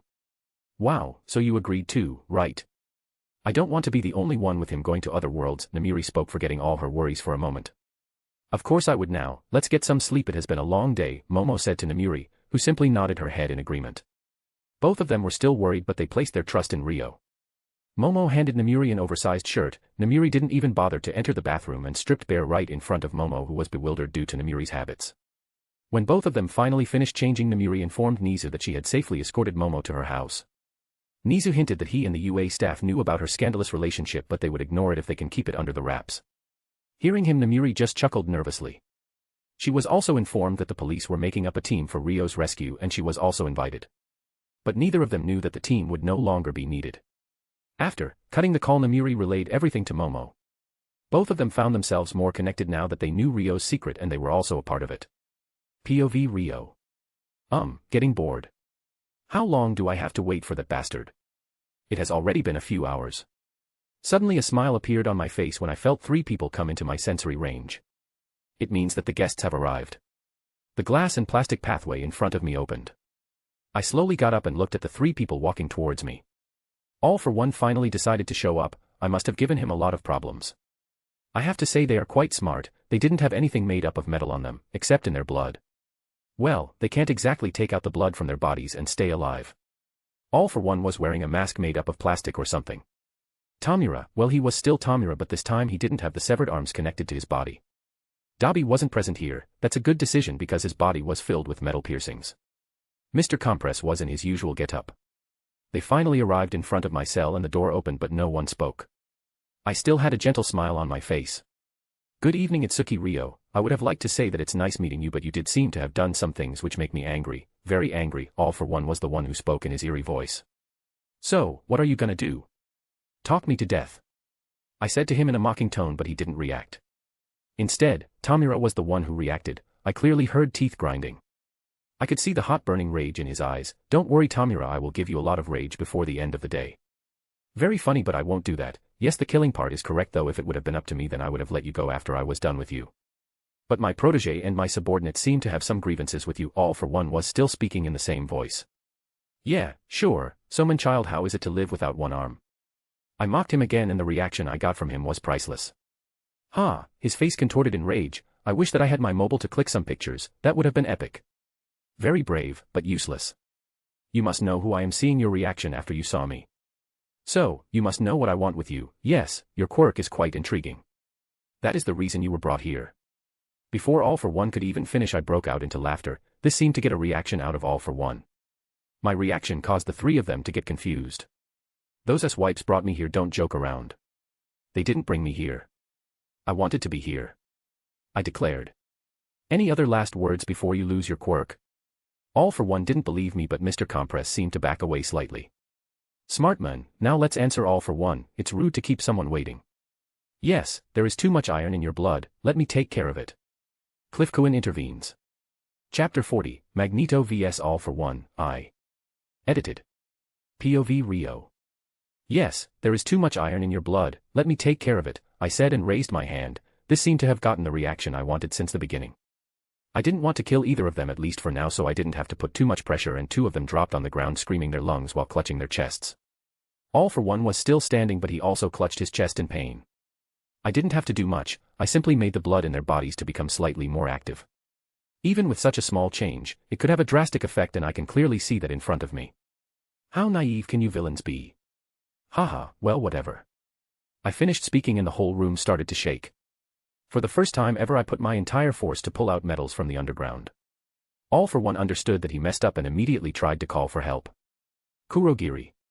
All for One screamed and Kurogiri started to appear, but as soon as his neck became visible I crushed it completely, killing Kurogiri. The black mist dispersed, leaving behind only the crushed neck brace.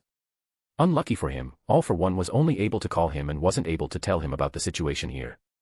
For a supervillain, you are pretty stupid, I said to All for One, who still was caught up in Kurogiri's death. Mr. Compress and Tamura were still on the floor clutching their chests and screaming. The metal sand has already started to gather around me and the room was cracking, now unable to hold the force I was applying. The building in which the glass cell was built was also cracking. Seeing all this, All for One decided that it was time to run. He must have never imagined this scenario. As soon as he used warping, I increased the force on their blood and a loud splat sound was heard from Mr. Compress and stopped screaming while his body stilled. So, I ended up accidentally killing Mr. Compress. Doesn't matter. This was a classic example of being at the wrong place at the wrong time. Tamura withheld the force, that means he already has All for One. All for One dropped on his knees and spat out blood from his mouth. Don't do that. I went to such huge lengths to get you to come to me. Now, I can't have you running away, can? I spoke in a mocking tone. All for One knew that he needed to attack or he would die, and he needed to get his protege out of here. He raised his both arm and launched air cannon at me. Seeing this, I generated electricity and used rupture at full power. When the two attacks collided, a huge explosion happened. I immediately activated my Aegis shield and everything around us was ripped apart. The explosion was so big and so powerful that it must have taken out a whole block. I felt Tamura being vaporized by the explosion. Pity. I wanted to make him an armless, legless thing like I did with Muscular. When the explosion finally subsided, a huge crater was formed around me. The metal sand that I had pulled out from around me was also gone, but I could still feel All for One. We were out in the open again. I was standing in the middle of a huge wasteland and All for One could be seen floating in the air with both of arms missing, but they were healing rapidly. You will pay for that. All for One screamed in rage. His mask was also gone along with most of his suit. He was injured heavily, but he had survived because of life force and super regeneration quirk inside his body, just like I had said, a cockroach. Then, what are you waiting for?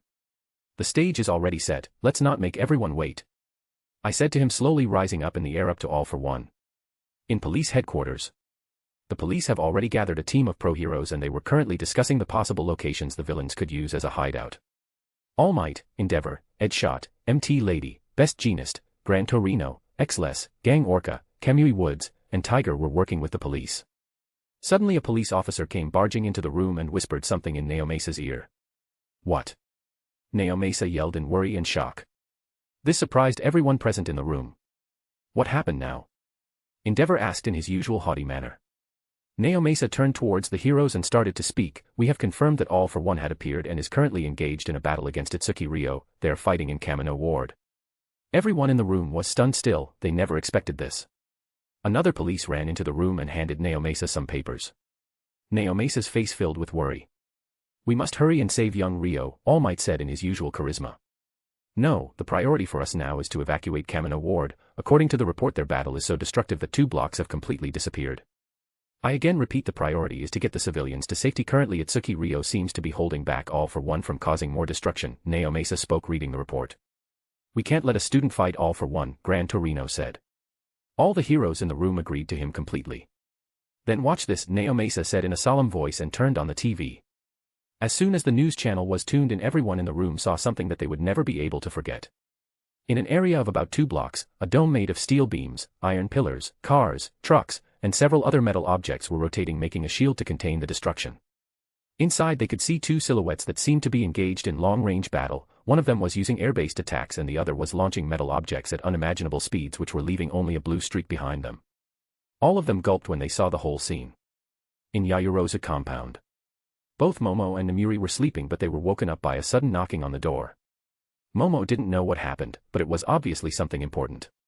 She got 2 full-body bathrobes from her wardrobe. She wore one of them herself and handed the other one to Namiri. After they wore the robes, Momo opened the door. Come down immediately. You need to see this, Momo's mom said and grabbed Momo's hand and started to drag her down. Namiri decided to follow them and reached the hall room and saw Ryo's parents were already there watching TV. The news channel was tuned in and the scene on the screen took their breath away. The scene was completely unnatural for them. Momo knew that her boyfriend was strong, very strong, but this was insane. Namiri also had a similar reaction. They didn't even bother to sit down and just stood there with wide eyes watching the fight. Namiri's phone started to ring. This immediately brought Momo out of her stupor and she ran back to her room to bring her phone. She needed to inform their friends. Namiri picked up the call. It was from the Hero Association. She was being called to evacuate Kamino Ward. Momo also came back running down while speaking on phone. Yes, Mina, just open any news channel and you will know, saying that she cut the call and decided to inform both Denki and Ijura. I need to go, they are calling in all the heroes to evacuate Kamino Ward, Namiri said and rushed to Momo's room to get her hero costume. Momo just nodded to her and dialed Denki and informed him. She did the same with Ijura and Jiro.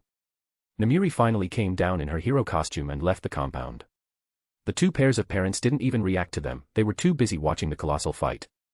POV Ryo. As soon as I rose up to air, the earth beneath us was ripped apart and metal dust started to rise up. All for One attacked me with rivet stab, but an Aegis shield appeared and protected me. Seeing the attack didn't work, All for One launched a huge air cannon on me. The Aegis shield didn't even budge, but everything behind me was blown away because of the force of the attack.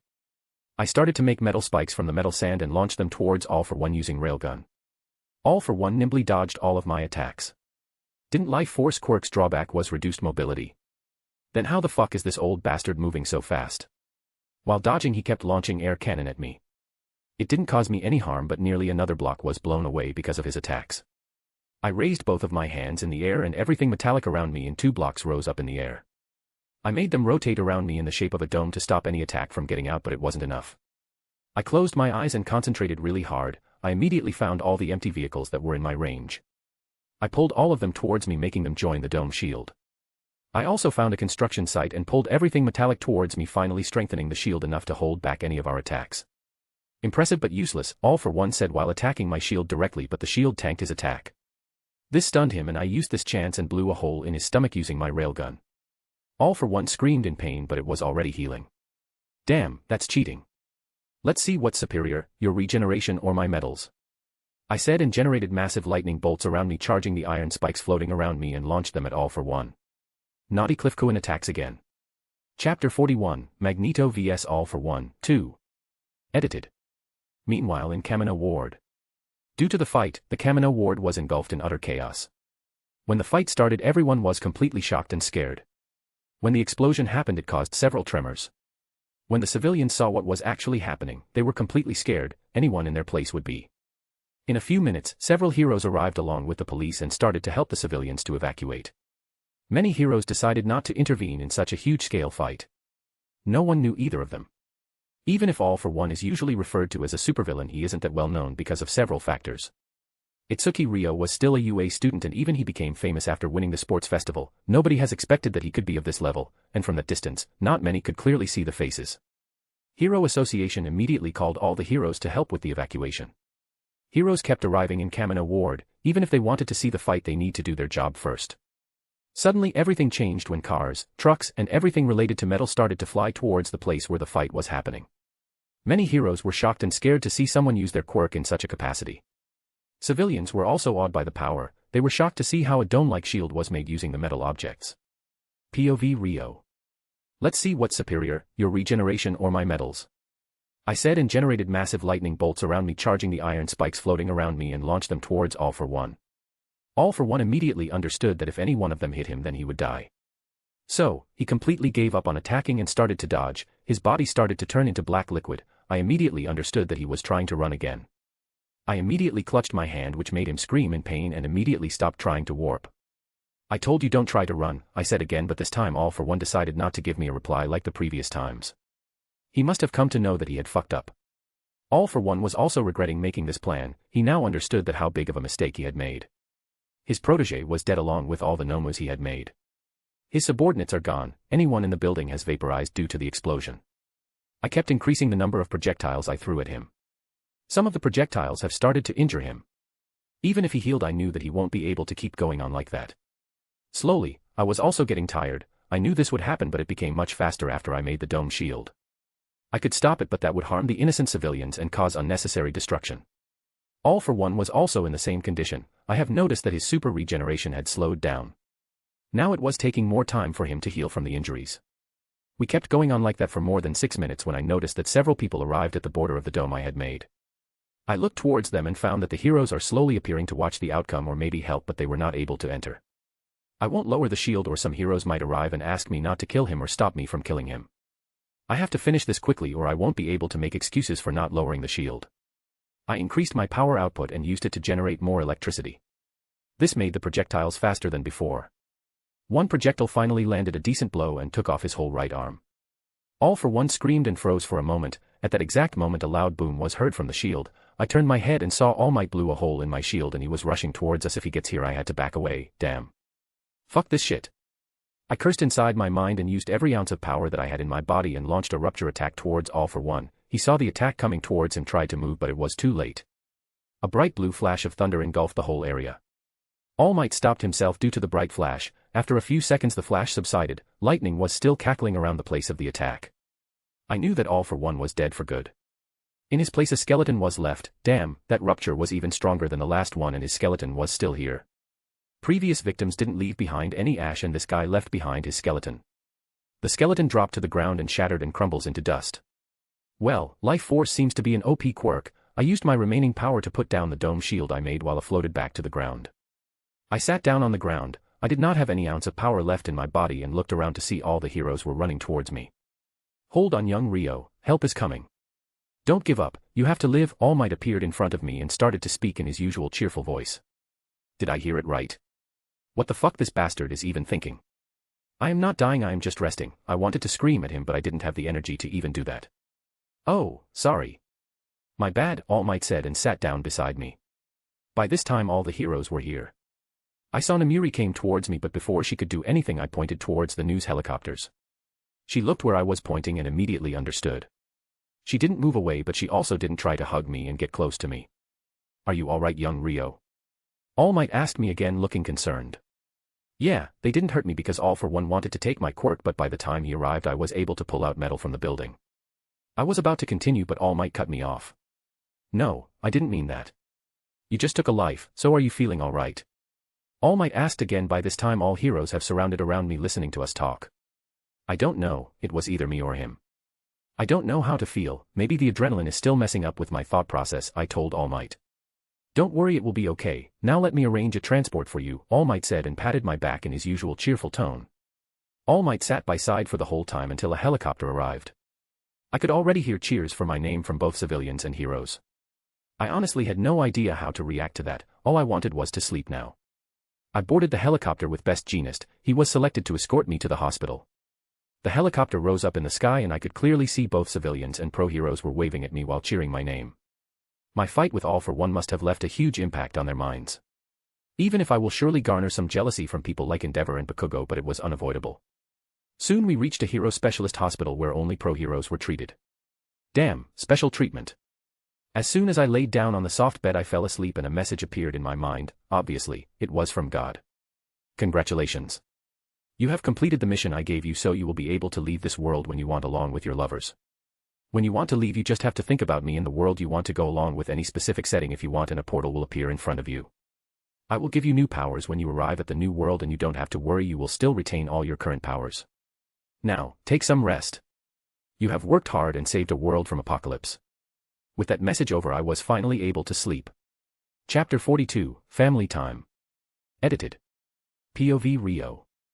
As soon as I opened my eyes I was engulfed in a tight hug. I didn't need to open my eyes to know who the person was. I could feel the hot tears on my skin. Mom, I'm okay, I squeaked out, but she didn't let me go. A few seconds passed when she reluctantly let me go. I really felt guilty for worrying them so much, but it was the only chance I could think of. I was so worried. Please don't do that ever again, my mom said, still holding my hand. I won't, don't worry. Everything is fine now, I tried to reassure her, but it was useless. When I heard the news about your abduction I just broke down. IIT thought I lost you. I don't know if I could ever go through that again, my mom said. I am sorry.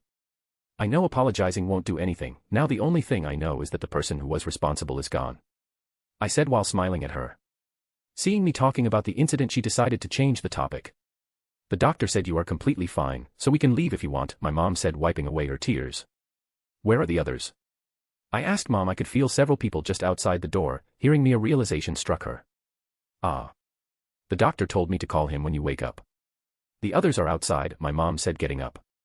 She walked to the door and as soon as she opened the door the room was immediately filled in. The new occupants were my dad, Momo, Momo's mom and dad, and Namuri. Damn, now how the hell I am gonna introduce her to my family? It's not like I am ashamed of her, but I am sure my mom would have a stroke if she didn't learn it already and already had a stroke. The only thing I can hope for now is the Namuri restrains her philosophical ways in front of my mom. My mom gave Namuri a look before going out of the room. I was pulled into another hug by Momo. I saw the sad face Namuri was making. Well, my family is already going to find out, so I don't think that I need to hide it anymore. I gestured Namuri with my other hand, seeing that her face lit up like a Christmas tree, and she jumped into my embrace. I looked around the room and my dad was making an odd face while Momo's parents were completely fine, like it was natural. I don't think this is normal, right? It shouldn't be normal, right? Momo and Namuri finally let me go and I decided to ask some questions. How long was I out? I asked, looking at Momo. Something like 26 hours, but the doctor reassured us that you were fine, just exhausted, Momo said with a gentle smile on her face. So, am I in trouble with the heroes or police? I asked. No, some heroes think that you should have waited because All Might was already there. You don't have to worry about them. They are the ones who feel sour because a student gained more popularity than them. This time it was Namuri who answered my question. The police just wants to ask some questions. It was Momo's dad who answered. Oh, okay, I was about to lay down on my bed but the door opened and a doctor came in along with my mom. He told everyone to leave. After the tests were done, I was allowed to leave but the doctor asked me to wait because the police were on their way here. Soon the police arrived. It was Detective Naomasa Tsukachi and along with him came Yukimura Mera. He was from Public Safety Commission. I wonder why he is here. I greeted both of them and they finally took seats beside my bed. Now, you don't have to worry, we understand that you killed All for One in self-defense so you won't be charged for that. I just wanted to ask some questions for the official report, Naomasa said before asking any questions. I nodded my head, then he began asking questions. It was mostly related to who were the one who kidnapped me, then he asked me to give their descriptions. Well, most of them were already dead for maybe except Dabi. I don't know what happened to that bastard. When Naomasa's questions ended, Mera finally decided to speak. You already know that I am from Public Safety Commission, not let me tell you what we do. We are the people responsible for authorizing Provisional Hero License or Hero License. All of us were surprised how easily a student fought against one of the supervillains and how you handled the situation. Due to this, both Hero Association and Public Safety Commission have decided to give you this. Mara spoke and handed me a card. Wow, at least now I don't need to take Provisional Hero License exam. He handed me a Provisional Hero License with my name on it. You did a great service to the people of Japan. I know it wasn't an end how a hero should defeat a villain, but you didn't have much of a choice. Mara spoke. I spoke some more with both Naomasa and Mara, but it wasn't anything related to official business. After they left the room, I changed into civilian clothes which my mom had brought along with her. While leaving the hospital, I received several good wishes from the passerbys. My dad handed me my phone. The notifications were filled with missed calls and texts. I called all of my friends and told them I was fine. I was cursed by Denki because I stole his future harem from him. I don't even want to know how he reached that conclusion. When we finally reached home, I was made to sit on a couch while the others sat opposite to me. Momo sat on my right side while Namiri was on my left. Son, please explain, what is your relationship with her? My mom asked me while looking at Namiri. I looked at everyone's reaction and it was clear that they already knew what my relationship with her was, but they wanted to hear my confirmation. Mom, I'm dating her. That was enough. My mom's eyes rolled up and passed out in my dad's arm. I expected that. I then turned my eyes towards Momo's parents to see their reactions. Don't worry about us, even though we are not fine with it, but it's not our decision to make. Momo has talked to us and she said she was fine with it. Momo's mom cleared my doubt. It's pretty common in high-class families or some old families in Japan, so it won't be a problem. Momo's dad also decided to give in his thoughts about the matter. After some time, my mom woke up and looked around and immediately became depressed, anime-styled, and started to make circles on her thigh. My father just coughed in his hands to gather everyone's attention. Well, even if it is most unusual, but I would still like to tell you that you are welcome in our family, my dad said and nudged my mom. Yes, what my husband said, she said, still in her depressed mode, and continued making circles. It was clear that she wasn't happy about this. Rio, you must be hungry. Why don't we enjoy a nice and relaxing meal? Momo's dad decided to change the topic completely. I was completely fine with that. Everyone immediately agreed. Momo's mom and dad took us to their house for the meal. During the meal, we spoke about a lot of topics until I pulled out my phone and showed pictures of bloated Momo to her mom, which made her squeal in joy and earned me a death glare from Momo. At first, she was dumbfounded about how was I able to click her pictures.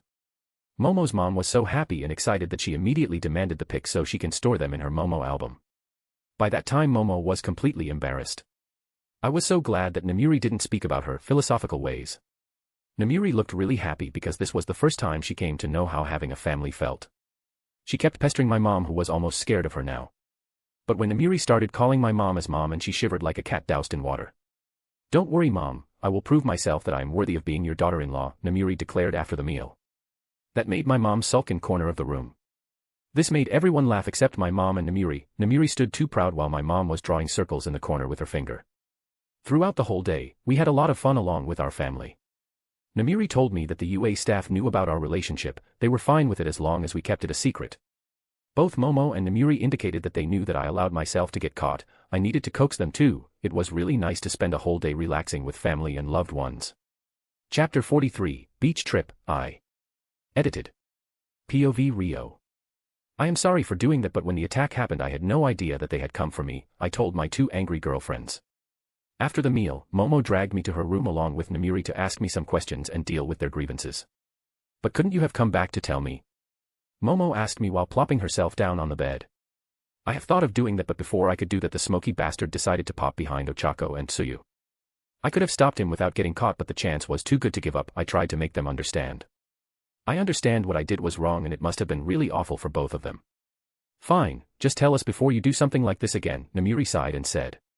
Hearing her, I finally released a sigh. So, I am off the hook, right? I asked, looking slightly anxious and hopeful. No. Both Momo and Namiri shouted together and shit me another round of death glares. Hearing them, I slouched down again in my chair. So, how can I make it up to both of you? I asked them. This seemed the only solution now. I have already fired the other guns and got no result. We are going to the beach, and you are going shopping with us, and you will be carrying all the bags without your quirk, Momo declared, taking out 3 tickets. Well, if that is what I have to do, then I will happily do it. Anyways, I am the one who always carries the bags. Yeah, a beach. Bikinis. Namiri squealed in joy. I took the tickets from Momo and found that those were passes for a private beach and resort. Damn, rich people. As you see, we will be going to a private beach and I have decided to book a villa for ourselves so you can cook breakfast and other meals for us. I heard from a certain someone that you take really good care of your girls, Momo said to me while smile, but it wasn't gentle at all, it was similar to sadistic. I immediately glared at Namiri, who turned her head away and whistled. Fine. I can do that. If I don't spoil my girlfriends, then who I am gonna spoil? I would be happy to, so when are we leaving? I asked Momo. Tomorrow, we can be done with all the shopping today, Momo said and pulled out a notebook and showed me the list. Seeing the list, both of my eyebrows rose up. Well, there is now no going back now. Our parents are okay with this? I suddenly asked Momo. Oh, yes. After telling Namiri about my plan, I asked them and they approved even though they needed some coaxing, Momo said. Well now, let's go shopping. We have a long day in front of us, I can't wait for sex on the beach, I always wanted that, Namiri cheered and got up from the bed. We left the Yayarosa compound in Namiri's car.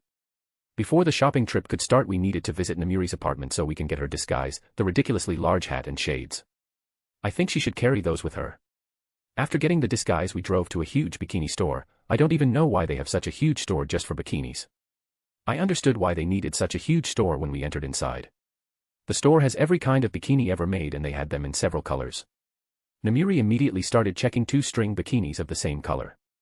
I tried to tell her that those were the same color but she told me that there was a minor difference, they were completely different colors according to both Namiri and Momo. To me, both of them still looked red. Itsuki Ryo, can you please sign my hat? A store lady recognized me and yelled my name, which made a lot of people gather around me immediately. Maybe I should also start wearing a disguise like Namiri when I go out. Momo and Namiri were completely heartless, they left me here and went ahead. I patiently greeted all of them and gave autographs to whoever wanted them. Thankfully the media didn't arrive here or it would have been hell for me. After I was done with them, I quickly found both Momo and Namiri in the men's section choosing Speedos. Well, it will only be the three of us and knowing Namiri she would keep demanding sex on the beach or naked beach so it would be fine. They were quickly done with my Speedos and trunks and returned to the female section which was relatively much larger than the men's section. Each of them bought 5 sets of bikinis. I would argue with anyone that one bikini they bought could be referred to as ropes. They tried on the bikinis but I wasn't allowed to see them now, they wanted to give me the show on the beach. Well, I don't mind, it would be really uncomfortable if I get a boner in here. We finally left the store after 4 hours. As agreed before, I was the one who was carrying the bags. For the next few hours, we kept going through several stores for normal summer clothes. The 3 of us were finally back when it was already dark. I kissed Namiri goodbye before she drove back to her apartment. The rest of the day was pretty normal except Denki called me again and cursed me for stealing his future harem and cried that he didn't get the chance to get close to Kendo because of the villain's attack. The camp was cancelled. After whining once again about how the world is so unfair to him he ended the call. The next day I got up pretty excited and immediately got freshened up and went downstairs for breakfast. Slow down or you might choke, my mom scolded me. Son. I think it's time to have the talk, my dad said, which really made me choke on the food. Fuck. I don't want that talk, but my mental pleas were left unheard and after breakfast, my mom and dad gave me the talk. When I was leaving I heard my mom say, don't make a grandma so quickly, even though you are dating a woman slightly younger than me. I was only able to nod my head at that and decided to bolt out. I reached the parking lot and Namiri was already waiting there leaning on her car. She was wearing a pair of blue jeans short and a sky blue tank top.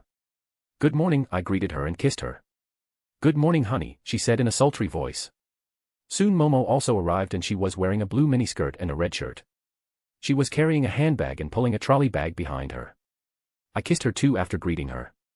We entered the car and immediately drove towards our destination. Yes, we could have taken flight but the 3 of us decided to take the road trip to enjoy it more. We had 2 weeks' time to enjoy ourselves at the private beach. Momo, there is quite interesting news for you, Namiri said while turning down the music. What is it? Momo was immediately interested. As you know, the Provisional Hero exam will take place right after the school opens, Namiri said, to which Momo nodded her head. So, UA staff have decided that students will be trained by us pro heroes so that you can make super moves, Namiri finished saying and Momo's eyes sparkled hearing that. She also wanted to get Provisional Hero license and a super move. Learning that she will get help to develop her own super move made her very excited.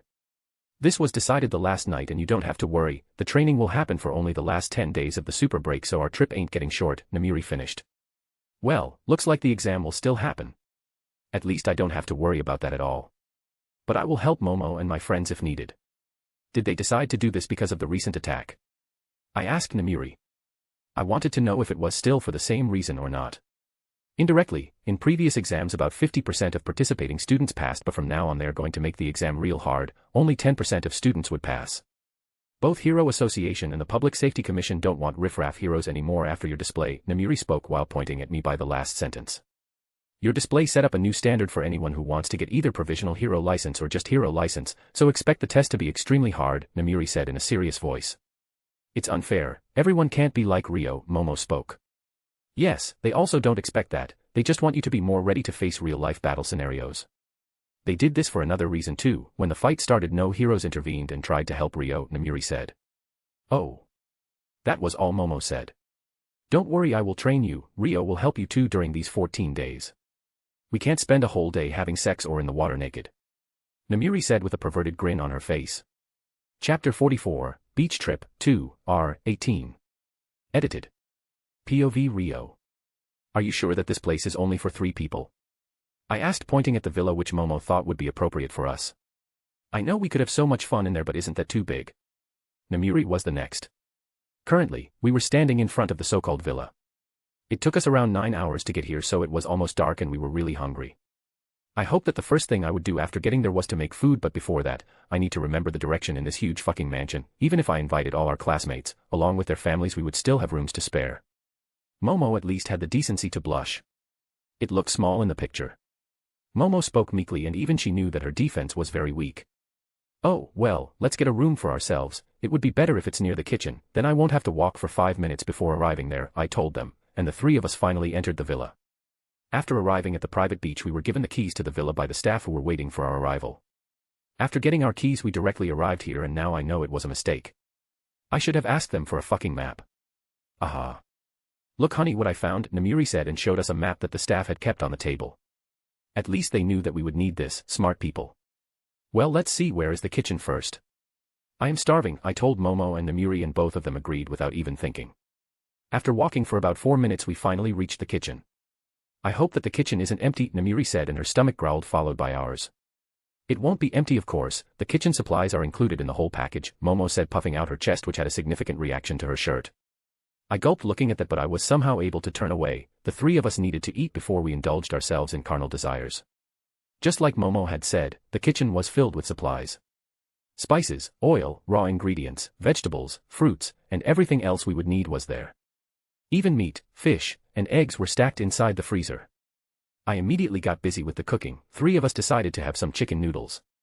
Momo and Namiri decided to look for any room that would be suitable for us. I reminded them that it would be better if it was near the kitchen. After about 10 minutes, both of them returned with a huge smile on their faces. They have found a huge room with an open balcony and a jacuzzi. They helped with the food. Well, Namiri was able to. Momo was useless in that department, so she just cleaned the vegetables and plates for us. It took us some time to get the food ready because of its quantity. Momo apparently ate quite a lot as always. After the meal, it was already dark outside, so we decided to relax in the jacuzzi. We quickly cleaned the plates all together because the 3 of us already knew how the night was going to end. We entered the room together, but I was the first who got changed into my black Speedo, which they bought for me, and entered the jacuzzi. It was a 4-seater jacuzzi, so I don't think we would be having any problem. The water had a nice temperature. After a couple of moments, both Momo and Namiri entered the room wearing bikinis. They looked incredibly sexy and beautiful in those. I got a boner as I kept looking at them. Image here. Like something you see, honey? Namiri asked me while licking her lips seductively. I just nodded my head at her dumbly. I think he likes it very much, Momo said while giggling slightly. They didn't stand outside the water for long and entered the water immediately. Namiri sat by my right side while Momo took my left side. Ah, how many men die to be in my place? I thank the God who sent me into this world. Momo placed her hand on my thigh and started to stroke it while Namiri started to caress my chest. Looks like they came in ready to jump guns. Then. I shouldn't keep them waiting, I guess. I turned my head right and started to make out with Namiri. I used my other hand and pulled Momo closer to me and started to caress her waist. Momo moaned while Namiri was busy fighting my tongue for dominance. While doing this, Namiri's hands weren't idle either. She already put her hands inside my Speedo and pulled out my dick. She was slowly stroking it under the water. I stopped kissing Namiri and decided to pay attention to Momo now. I turned towards Momo and started kissing her. I felt a pair of hot lips wrap around my dick and I turned around to see Namiri had put her head inside the water. Though it felt nice due to the difference in the temperature, but it could be dangerous for her. Let's get out of the water, I said, and both Momo and Namiri got up, pulling me up towards them. A bed was set up on the balcony and Namiri started to pull us towards there. "Come on, I always wanted to do it under the stars," Namiri said huskily. I took off my Speedo because it wasn't needed any longer. I pulled Momo, who was still in my arms, and started to make out with her. Namiri got on the bed after us and took my dick in her mouth and started to bob her head up and down. My hand snaked around Momo's chest and slid off her bikini top and licked the tip of her nipple. I immediately started to play and suck on her boobs, which made her moan loudly. My hand didn't stay idle and slowly slid down Momo's stomach and entered her bikini bottoms. She was already very wet. My fingers slowly slid inside her entrance, earning another moan from her. Using my other hand, I undid the strap on her bikini bottoms, which instantly found its place on the floor. I stopped playing with her chest and laid down flat on the bed and pulled Momo towards my face and started to lick her hungrily. "Why yes, right there, that's the spot," Momo said between her moans. I was also getting close to my orgasm. "I am gonna come," I grunted out and continued licking Momo's pussy. "Do it," Namiri said. It was quite mumbled up, but I understood. "I am close too, let's come together," Momo said. After only a few seconds I released my load inside Namiri's mouth. Because of the climax, I bit lightly on Momo's pussy and that sent her over the edge, and she also came in my mouth. I looked towards Namiri, who drank all of my cum without letting out a single drop. I immediately rotated my body along with Momo and made her get on her fours. I saw her wet and hot pussy leaking juices from behind and placed my already hard cock at Momo's entrance and slowly entered from behind. Momo moaned and I made Namiri stand over Momo's body so her crotch could be right in front of my face. I used both my hands to grab Namiri's ass and pulled her towards my face while I kept pumping inside Momo. Namiri also grabbed the back of my head, pushed my mouth into her slit. I am gonna come," Namiri said, and her body became tense. Only after a few seconds she climaxed. This made me come inside Momo, who also came together with me. After that, the three of us fell on the bed trying to catch our breath. It wasn't even a minute and I was hard again, ready for another round of pleasure. Momo was still on the bed and Namiri was already spreading her legs after seeing me hard again. I positioned myself between her legs and slowly entered her. Fuck me so hard that I can't walk tomorrow," Namiri demanded. "Gladly," I said, and start to pound her. Namiri started to speak dirty while moaning my name. Momo got up from the bed and leaned on my side. I pulled her closer and started to kiss her while caressing her pussy. "I want your baby batter inside me," Namiri said, and closed her legs behind me so I can't pull out. Not that I wanted to pull out since she asked me to come inside her. "I am coming," I grunted when Namiri reached her climax. Her hot juices engulfed my member and sent me over the edge, and I immediately shot my load inside her. "Did you like that?" I asked Namiri, who was making an ahigo face. "Loved it," Namiri purred. "Don't even think of leaving me hanging like this, and someone seems to agree with me," Momo moaned and pushed me down on the bed while holding my cock, which was growing hard again. As soon as my member was hard, she placed my dick at her entrance and sat down over it and started to ride me. Namiri leaned on me and started to lick my chest. "What she said," Namiri purred when I pinched her nipple hard. "I wouldn't even imagine," I told her, and we continued our debauchery throughout the whole night. We finally laid down when the sun was already rising. Momo was laying over the right side of my chest and Namiri was on my left. "Isn't this beautiful?" Momo asked. "Yes, it is," I replied. "So, when we will be leaving this world?" Suddenly Namiri asked me.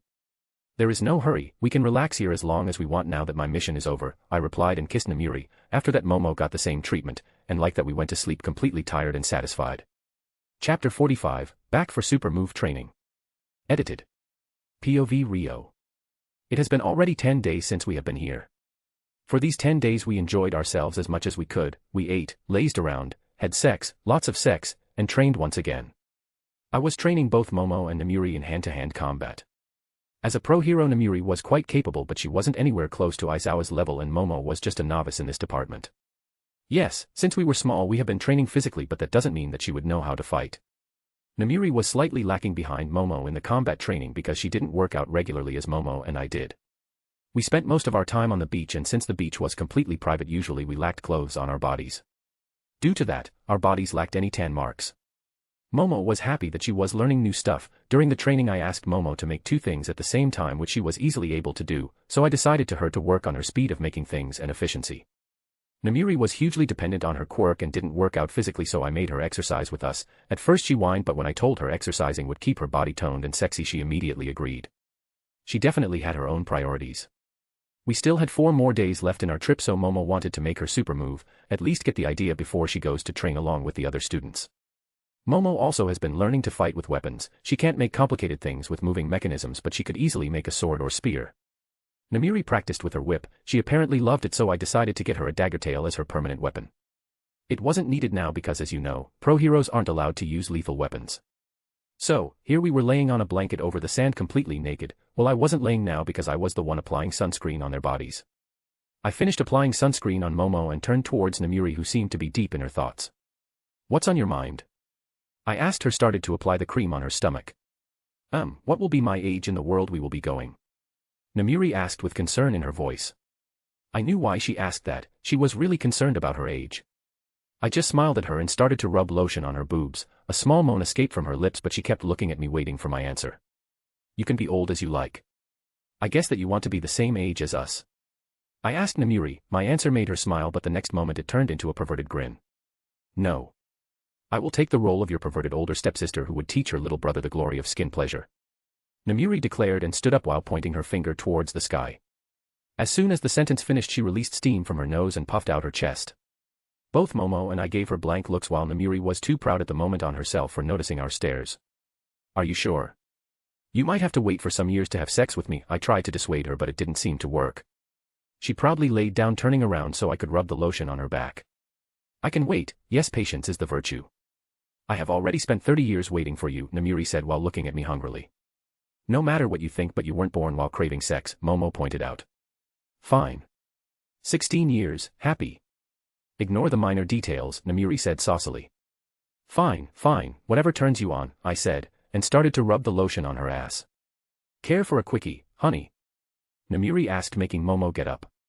"Sure, why not?" I said, and our episode of debauchery started. Just like that, the rest of the days passed in the blink of an eye and we were already heading back. Super move training will start in 2 days from now. Momo still wasn't able to think anything about her super move, so Namiri asked her to leave it until she can get advice from other pro heroes. "Hey, Namiri, did you ask Nizu if I could be there or not?" I asked Namiri. 2 days ago I told her that I want to be there when our class was being trained. "He said you can be there and you can even help if someone asks," Namiri said, turned her head back to the road. We finally reached home, and after kissing Namiri, she drove away towards her apartment while both Momo and I entered the Yayarosa compound. Thankfully, the beach was private, or else I would have been hounded by the media. I was thinking this because I have to take the train to go to school and I was dreading over it. I finally reached my home and was immediately hounded by my mom. "How was the beach?" my mom asked me excitedly. "It was good, Mom. We had a lot of fun these 14 days, I told her while taking off my shoes. "What about that woman? Did she treat you well?" my mom asked, finally getting to the point. She didn't show it, but it was clear that she didn't like Namiri much. I don't blame her. "Mom, Namiri is a nice girl. You will definitely like her if you come to know her," I told her. "I understand that she is nice, but she is twice your age," my mom continued. "I know, Mom, it's not a child's crush anymore. I really love her and she loves me too," I told her, and finally sat down on the couch. "Fine, I will at least try to get to know her. I have never imagined that one of my daughters-in-law would be only a few years younger than me." My mom released a sigh and said, "That's all I ask, Mom, just give her a chance," I said while smiling, to which she also smiled. The rest of the day was normal. Dad returned from work and asked how our trip was. 2 more days passed in the blink of an eye. I wasn't able to meet Namiri for these 2 as she had to work. She had already taken 2 weeks off, so she needed to be present for her duty now. I walked onto the train station while I was wearing a hat and shades made by Momo so no one could recognize me. We boarded the train and thankfully no one recognized me. We finally arrived at the school and went towards the changing room. We were quite early, so I wasn't expecting to see anyone, but Ida had already arrived. "Hi, how was your holiday?" I asked him. "Yeah, I have been fine. So, how was it?" Ida asked me. "It was quite scary, just a small slip and I could have lost my life." "Well, at least I learned what it means to be an actual hero," I said to him, releasing a sigh.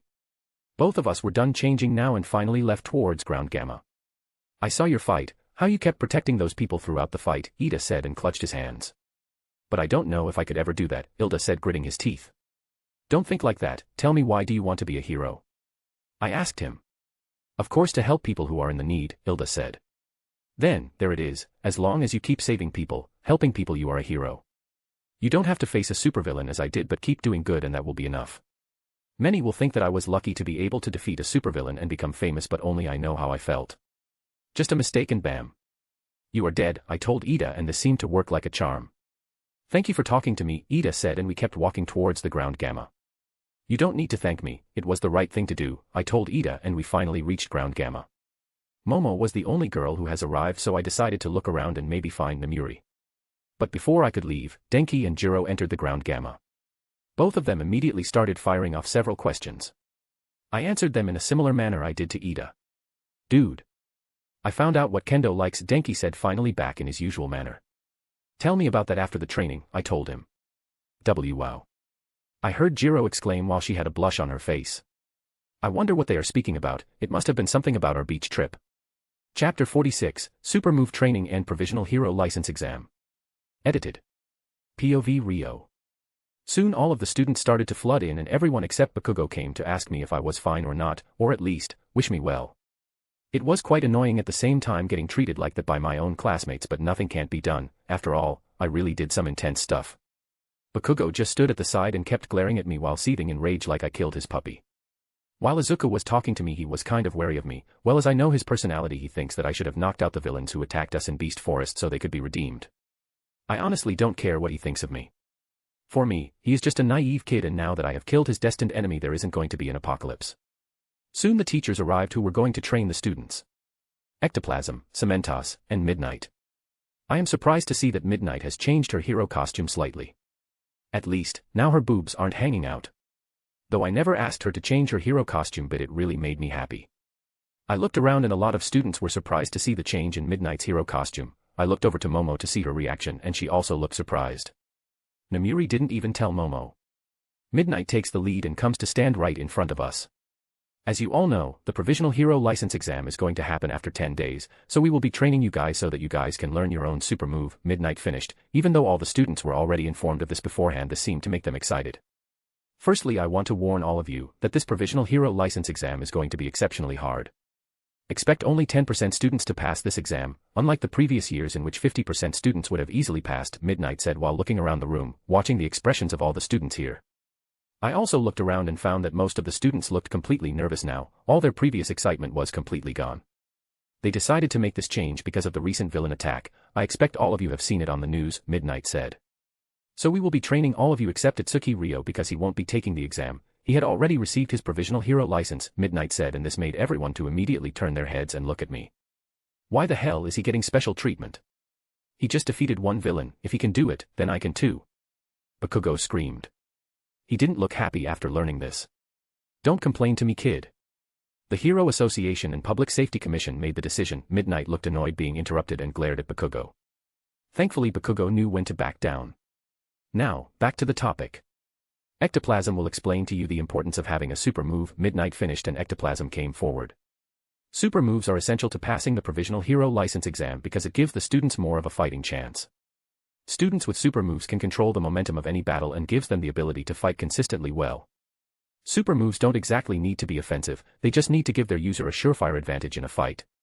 Ectoplasm finally finished his explanation and Cementos used his quirk and made separate spaces for each student so that they can work on their quirk to develop their super moves. Throughout these 10 days, you will be developing your quirk so that you can make your own super move, as each hero's super move is unique on its own. Now, throughout these 10 days, you can make modifications in your costume so that it could work better with your quirk. Ectoplasm finally finished giving the last bit of information. Ectoplasm made 19 clones each of one student. The clones were going to train the students while the main body along with Midnight and Cementos will watch over the students' improvements. They would obviously help if needed, but they wanted the students to work it out themselves. This time Izuku wasn't hit by Ectoplasm's clone because he had already started to exercise. Since his hands weren't damaged this time, he started to work out with the regiment which All Might used to train him in. Maybe this time he won't be able to develop his one for all full cowl shoot style. Honestly, I can't bring myself to care even in the slightest. All Might also arrived in the class and made a comment about how Bakugo was improving quite well when Bakugo defeated Ectoplasm's clone. Bakugo immediately demanded another clone, which Ectoplasm happily provided him. Ochako was training herself by floating herself. She still needed to get rid of her nausea. Rikido was eating sweets in order to improve his quirk. Both of them kept glancing at Bakugo, who was quickly improving his quirk. All Might kept going around while giving advice to the students. Throughout the whole session, I just stood over at the railing and kept watching how they worked with their quirk. When the day finally ended, I was able to meet Namiri. She decided to pick me up and Momo. "Honey, did you like my new costume?" Namiri asked me, still wearing her hero costume. "Yes, I was much better than your last one," I told her while sitting at the front while Momo got on the back. With that, the three of us drove towards the Yayarosa compound making small conversations. Just like that, 10 days passed in a blink of an eye. I kept coming regularly, but from the second day, I stopped using my hero costume since it wasn't needed. I just kept looking at everyone now that they had made their super moves. Momo's super move was that she could make 2 objects at once. Even though she could easily do it previously, but now it was much faster. She named her move as Dual Task. Bakugo was also able to develop his quirk and make his own super move, AP Shot. Funikide's super move was named Abysmal Black Body. Izuku did develop a super move. He still named it One for All Full Cowl Shoot Style, but this time instead of his legs he used his hands. Mina developed her super move named Acid Veil. Jiro named her super move Distortion. She would send a wave of sound through the ground and it was strong enough to shatter the ground. Denki shot lightning bolts from his fingers and named it Sharpshooting. Toru's super move was named Light Reflection. She would make a blinding flash of light which could temporarily blind anyone nearby. Tsuyu developed her quirk and made a super move named Camouflage, which made her invisible. With that, the training was finally over and tomorrow was finally the Provisional Hero License exam. The rest of the day passed normally. Since I wasn't taking the exam, I couldn't see the exam. I really wanted to see the exam because this time it is bound to be different. At least, I gotta know what happened after Momo returns back. Good luck, Momo, I told Momo after giving her a kiss. She was gonna take the car today to the exam venue. Don't be nervous and give it your best, I spoke again and she just nodded her head and entered the car and drove off. The rest of the day was boring for me. I had nothing to do except train, so I started to remember all the stuff that happened after this. From what I remember, after school starts, Class 1A vs Mirio Togata happens. I wonder how fun it would have been to fight him if he had the One for All. Maybe, if he was given the One for All, then maybe I wouldn't be needed in this world. Honestly, I don't remember how my last life was, how I died, or anything not related to memories of different worlds. Sometimes I wonder if this is my original world and I was given all these memories by God. Well, leaving these philosophical matters, let's see what happens in this world next. If I remember correctly, Overhaul fights against League of Villains except for Dabi. Since I eradicated the whole League of Villains, that ain't gonna happen. I wonder if Dabi would join Overhaul. Next would be the Hero Core Studies. Partnering up with Rumi would be awesome. I also need to save Eri as soon as I find out where their base is. I also want to stop Mirio from losing his quirk this time. Since I would be saving Eri as much early I could, there is going to be a low chance of that happening, but someone else might end up in Eri's place. I spent the rest of the day training my ability to manipulate gravity. I was slowly getting stronger, but I was still very far from the level of pain in the manipulation of gravity. But no matter what, I will achieve his level, no matter how much time it takes. I was also practicing another thing. I was training to fight with my eyes closed. I could already sense the metal around me, so while fighting a human with closed eyes was pretty easy. With this, fighting with Mirio would be much easier. Momo finally returned home with a huge smile on her face and showed me her Provisional Hero License. I learned from her that the first fight was a battle royale instead of those ball battles in the first round. In the second round, they had to rescue citizens, but this time along with Gang Orca, Endeavor, and Best Jeanist attacked the camps. This time only 9 students from Class 1A passed the exam.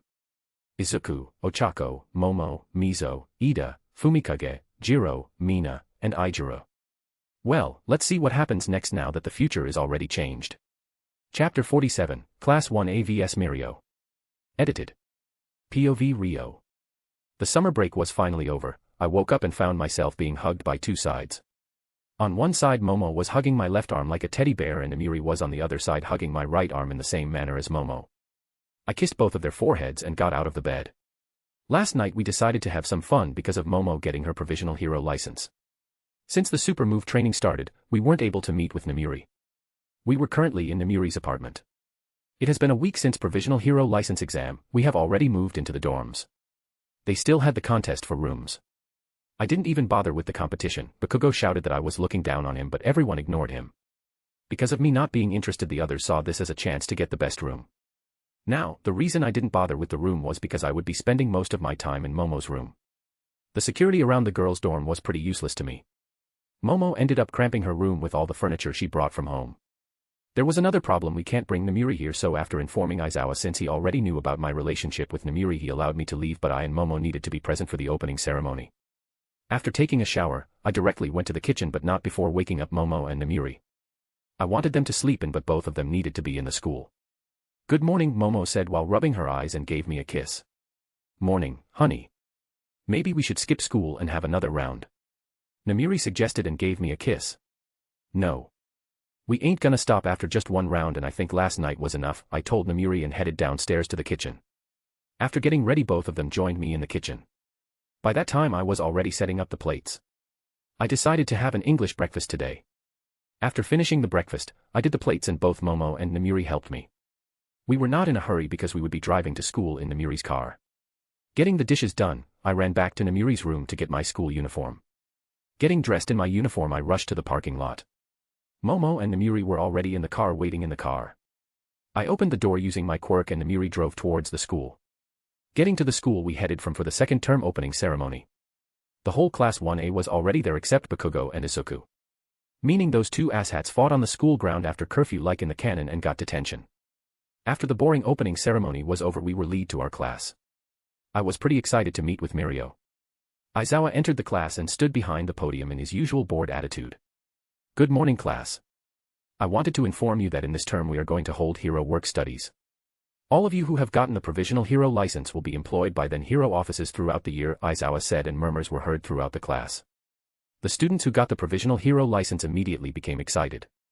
But if we were going to get scouted anyway, why did we bother to work so hard in the UA Sports Festival? Ochako asked frantically. Work studies are gained by students' own abilities and the connections they made during their internship, Aizawa replied to her. Now, let me introduce the group of top students also known as the Big Three. You can learn from students who have real experience, Aizawa said and invited Mirio Togata, Nijire Hado, and Tamaki Yamajiki. From the canon, I knew that Nijire is a curious girl and she instantly gets distracted and started to look around the class. I don't even know what she is looking around for. Tamaki Amikiji seems too afraid to speak and keeps looking on the ground. Mirio decided to break the ice with a joke but only gets a cold response like in the canon. I challenge everyone here who got the provisional hero license to fight me together. It is much better to show you than telling you, Mirio said in a challenging manner to us. Wow. I looked around the room and found all 9 students were slightly enraged because he was obviously looking down on them. I would have reacted like them if I didn't know what Mirio actually wanted to say. Well, as you heard him, if you accept, then you can use the gym gamma for the fight, Aizawa said and walked out of the room. Obviously, we accepted the challenge and changed into our gym clothes, and went towards Gym Gamma. Hold back, you don't need to kill their spirits, Tamaki spoke right at the moment when we entered Gym Gamma and Ijiro and Fumikage heard Tamaki. You don't need to hold back anything, we don't want a handicap, Fumikage said and walked away from him. All 10 of us stood at one end of the gym while Mirio alone stood at the other side. Nijire was going to act as a referee. I wonder what is going to happen if she gets distracted during the fight. Start. Nijire's voice was heard which signaled the start of the fight. Ijiro wanted to attack first but Izuku stepped up and activated his full cowl to attack Mirio. I stood at the side. If I wanted I could have attacked him first but I clearly saw Aizawa, All Might, and Niza watching the fight from the stands. I don't want to explain how I knew Mirio's quirk when I never saw it before. So, I decided to stay back so I can use the excuse that I was checking out his fighting style and quirk. A little heartless I know, but I would never let anyone know about this world's future knowledge, and it is not like they are going to get hurt seriously and they need this fight so that they could understand training and experience can make a huge difference in a fight. The 9 students surrounded Mirio from all sides and wanted to attack but they all froze when all clothes on Mirio's body dropped on the ground. Ochako, Jiro, and Mina blushed completely red. Momo wasn't bothered by it because on the beach we have always trained naked and I have drilled this into her head not to look away if one guy ends up naked during the fight. Oh, sorry, Mirio said sheepishly and kneels to get his pants but at this right moment, Izuku decides to attack and kicks at Mirio's head. Izuku's leg passes right through Mirio's head and he turns around but Mirio is attacked by Mina, Ilda, and Ijiro from the other sides. All the attacks pass right through Mirio's body but his attention was still on Izuku. I must take out the long-range fighters first, Mirio said to himself dodging Fumicage's dark shadow and seeps into the ground surprising the whole group. Mirio pops out behind Fumikage and punches him on the gut and Fumikage immediately drops unconscious. Then his attention turns towards Momo and attacks her by using the ground trick again. Momo was able to dodge the first punch which came from behind her because of our training. Mirio was slightly surprised but immediately used blinder touch eyeball crush which made Momo close her eyes and Mirio landed a solid punch in her gut knocking her out too. Sorry love. I will give you a belly rub later.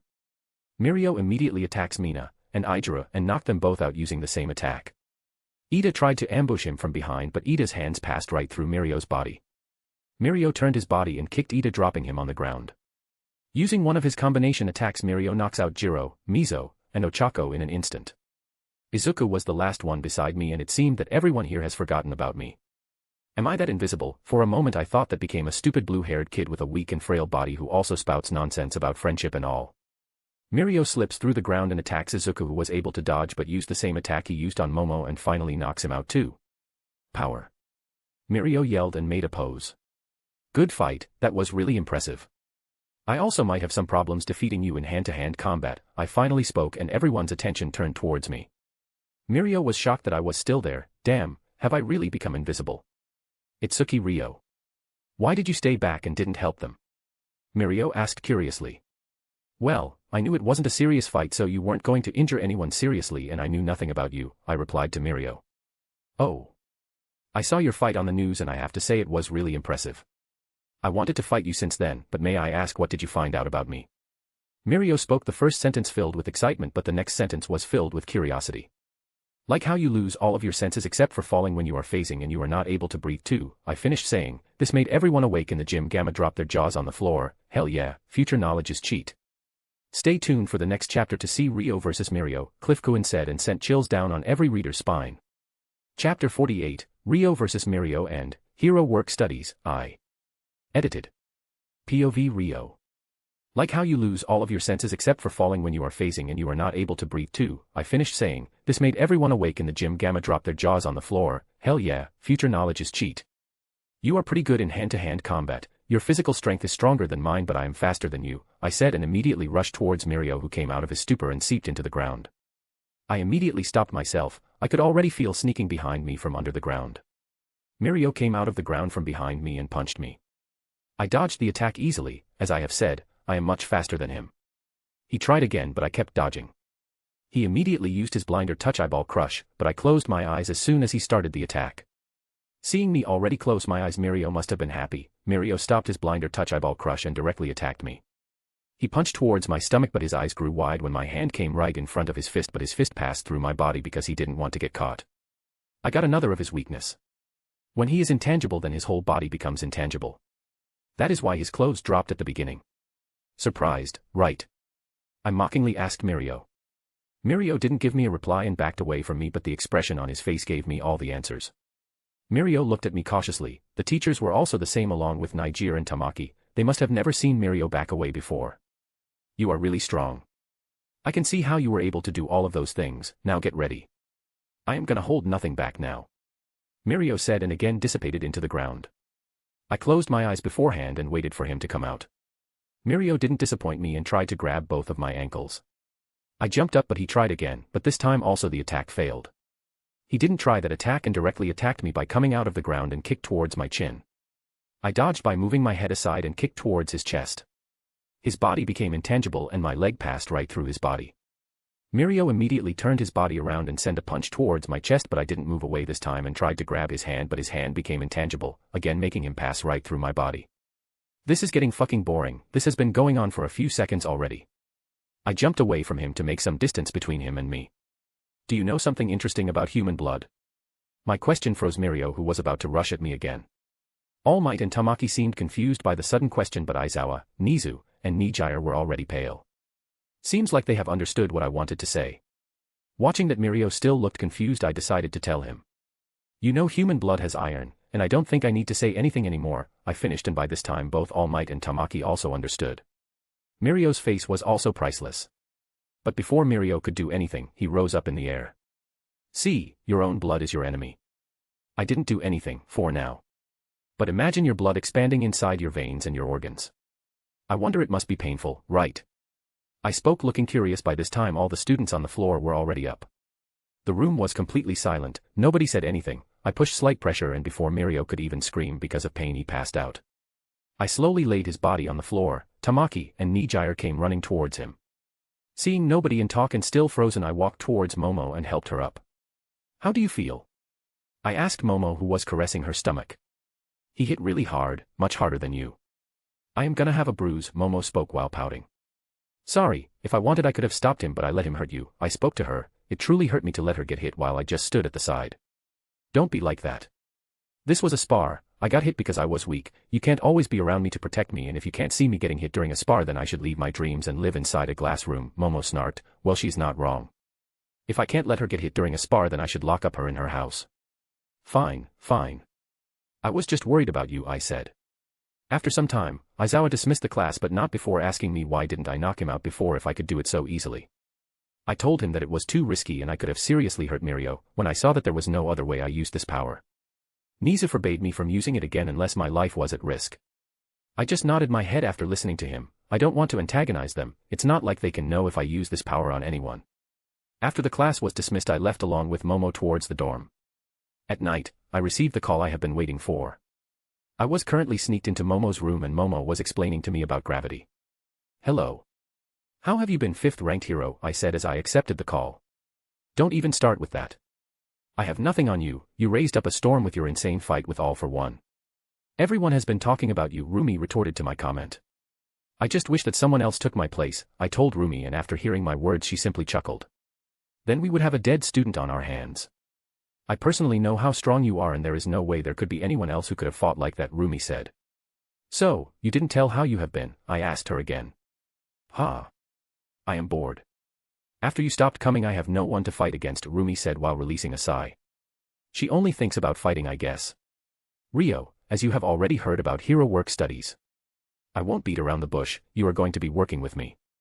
As your partner, I have already arranged everything, Rumi spoke completely excited. Well, I guess, I should thank you now, partner. So when do we start? I also became excited, I knew Rumi won't let me down and make me work with her. The day after tomorrow, drop by my house by 9. I will be waiting. Rumi said and cut the call. Are you gonna get Rumi too? Momo asked me, her face was marred with a naughty smile.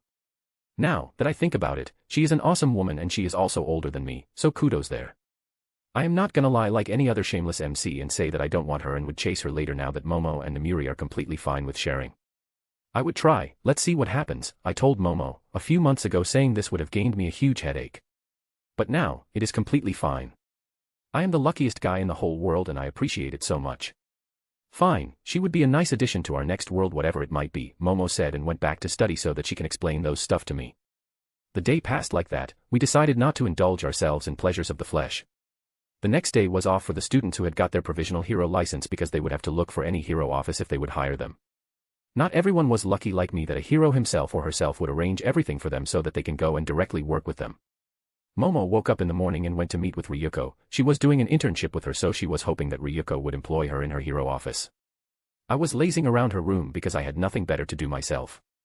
Since I no longer had the Yayarosa training ground, I didn't train while others could watch. Today I still practiced my gravity manipulation and electricity inside my own room, not wanting to ruin or fry any of Momo's furniture. The day was finally over, Momo and everyone else except Izuku was able to get employed by hero offices. He can't even get something like this done without anyone's help. From what I remember only because Mirio, Izuku was employed. And All Might asked Mirio to introduce Izuku. Looks like the same thing is still going to happen. I woke up the next day completely excited, now that I was going to meet Rumi and become her partner today. While thinking about all those stuff I left towards Rumi's house. Chapter 49, Hero Work Studies, 2. Edited. POV Rio. I finally reached Rumi's house and knocked on her door. Like always her door was unlocked but I still stood outside waiting for her to answer the door. I won't enter someone's house without their consent, yes this way I can wash away some of my sins. I don't know if this stuff works like that, heh. Rumi finally opened the door bringing me out before I could indulge myself more in religious views. Good morning, now, let's go and have a fight before we can go on patrolling. Rumi exclaimed excitedly.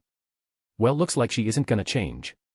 Still the battle maniac, you need to hold back yourself sometimes, I told her while smiling. I held myself back until now. Rumi said while nodding her head. I don't even want to know what the hell she is nodding her head for. Fine, wait for me in the usual place, I am going to change in my hero costume, I said and she instantly became quite happy. She walked out of her house and walked towards the place we usually fought. I entered her house to get changed. After getting changed I met her up in the forest. Rumi was already wearing her hero costume when she opened the door for me. So, are you ready? I asked Rumi. Come. Bring it on. Rumi yelled and rushed towards me and the iron sand stored in my hero costume rushed towards her. Before my iron sand could grab her she jumped away towards a tree. Like usual she wanted to use OT as her support to launch herself. This would have worked but I wasn't the same as before, I have become much stronger than before. Lightning thundered around my body and I launched a coin charged with lightning at the tree. The railgun ripped apart the tree destroying Rumi's landing spot before she could even land on it. Rumi's face showed an expression that told she knew that she fucked up. Rumi directly landed on the iron sand blanket I made. If I wanted I could have defeated her much more easily but that would have been painful and I didn't want to hurt her, at least not before when we would be leaving for patrol. The iron sand wrapped around her body successfully restraining her. But Rumi continued struggling, trying to get out of the iron sand wrapped around her body. Give up, Rumi, you can't break out of my iron sand, I said while looking at Rumi with a deadpan stare. Ah. Fine, I give up, I lost. You have become so strong, I am really proud that I have been your teacher once, Rumi spoke after sighing, but right after that her face was filled with a proud smile. The iron sand was also unwrapping from around her body and Rumi was finally back on the ground. You have no idea how good it felt when I saw your fight with All for One. Even though I never taught you anything related to your quirk but still made me really proud and happy, Rumi spoke while patting my shoulder. Well, to tell you the truth, I didn't want any of that. For me, it was just a battle for life and death, I told Rumi. Fine, let's go back. We need to report in before we start patrolling, Rumi said and started to walk towards her house. I started to walk by her side. Suddenly my phone started to ring, I pulled it out and saw it was Namiri. Hello, honey. Where are you? Namiri spoke and gave me a kiss through the phone. I am with Rumi, we would be starting our patrols, I told Namiri. Oh. Rabbit hero Mirko. I wonder if she plays roles during sex of cosplaying a rabbit. Namiri exclaimed in a perverted voice. I doubt that. I am gonna go. I will call you later. Bye, love you, I told Namiri. Rumi was now glaring at the phone, it was pretty clear that she heard what Namiri said. Okay honey, bye, love you too. Namiri said and finally cut the call. Rumi finally turned towards me looking quite conflicted. Are you really in a relationship with Namiri Kayama? Rumi finally asked. Yes. I love her, I told Rumi. Your other girlfriend Momo is fine with it. I know you told me that she allowed you to date Namiri, but seriously date? Rumi asked, completely bewildered. Yes, they are already good friends now, I told Rumi. This made Rumi get a faraway look on her face, and she nodded her head after some time. After that, Rumi finally turned her head towards me. Do you perhaps like older women?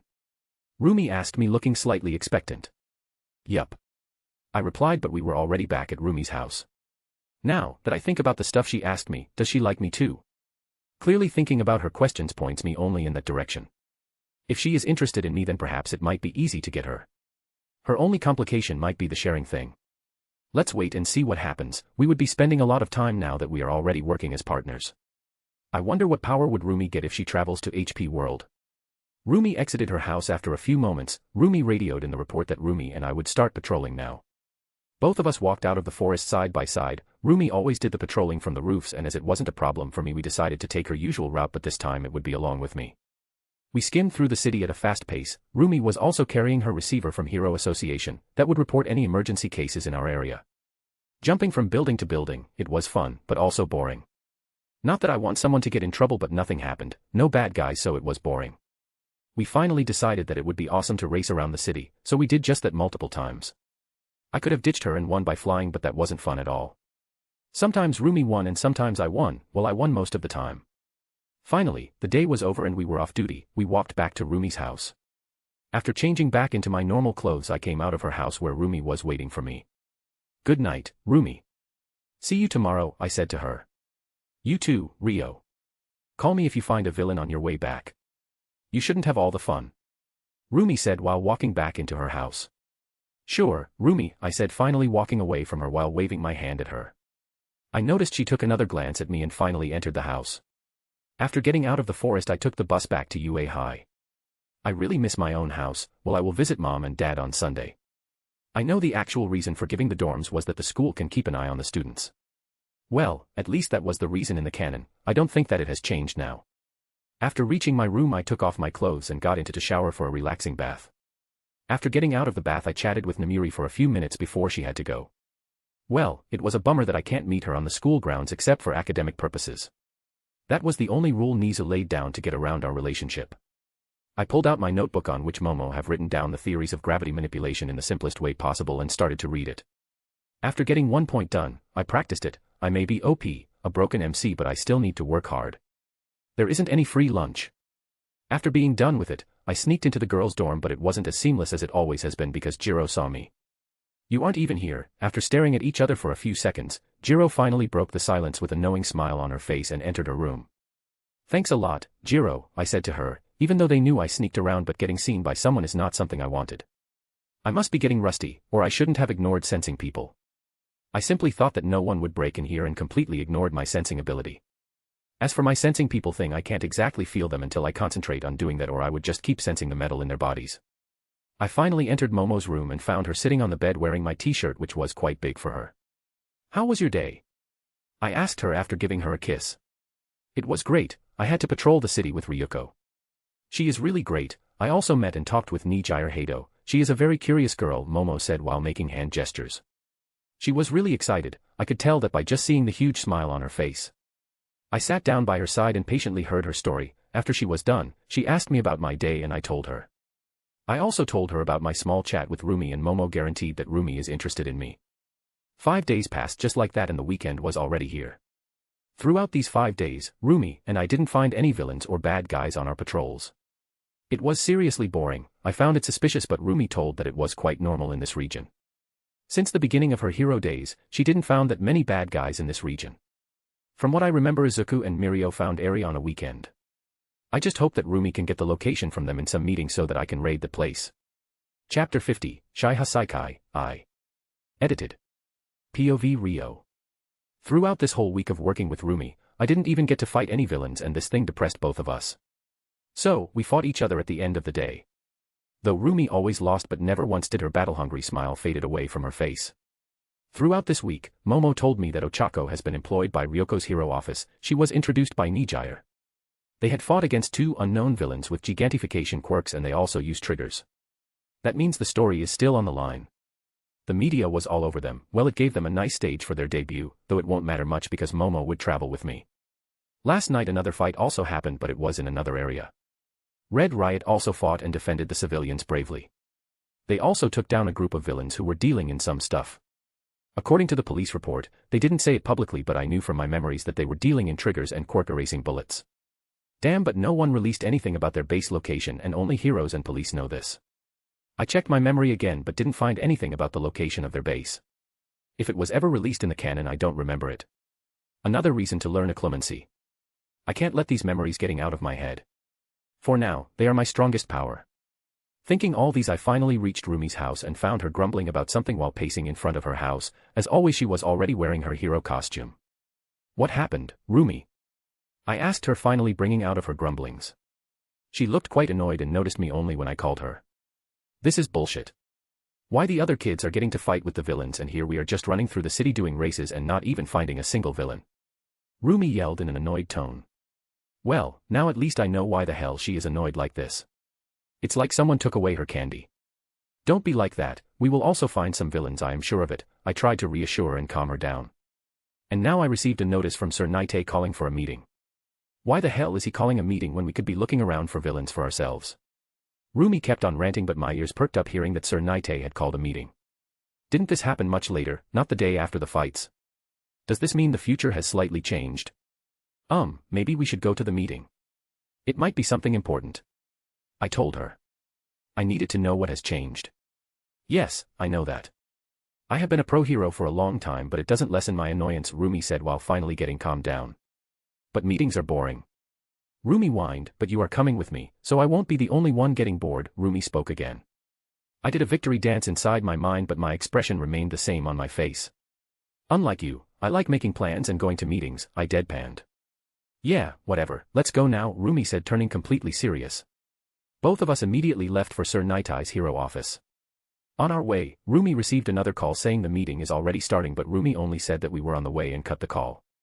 Since now, both of us could use our quirks freely, we decided to jump over the buildings instead of taking a cab like we should have done. No, I wasn't complaining, just pointing it out. We finally reached Sir Naitai's hero office. We were led straight to the meeting room. The door opened and I saw that the meeting was already on the way. Except for Sir Naitai, everyone else in the room were quite surprised to see our arrival. I scanned around the room and found Sir Naitai's group. It was the same team I remembered from the anime. Sir Naitai, Bubble Girl, Centipeder, Deku, Lemillion, and Eraserhead. From Ryuko's group, there was a small change. Instead of Tsuyu, Momo was here. Her group members were Ryuko, Nijire-chan, Uravati, and Kriati. I decided to call everyone by their hero names because they are already getting recognized. Next was the Fat Gum group. Their members were Fat Gum, Tsunatere, and Red Riot. Tsunatere had a bandage wrapped around his shoulder. Looks like he still got shot, but then why the hell is he here? The other known heroes in the room were Rocklock, Kesajiriman, and Mr. Brave. Gran Torino and Neomesa were also present in the meeting. Good. Thanks for coming here, Mirko. Naite greeted Mirko. He too used her hero name here. I wonder if they use their hero names to call everyone. I was quite bored, so it's quite fine, but please tell me that we are going to fight villains. Rumi said, making all the students in the class except me bewildered. The heroes didn't even flinch, which means she must be usually like this. Yes, we will be fighting, but before discussing, Mirko and Magneto, please take your seats, Sir Naite spoke while gesturing us towards our seats. Wow, he might be the first guy to use my hero name.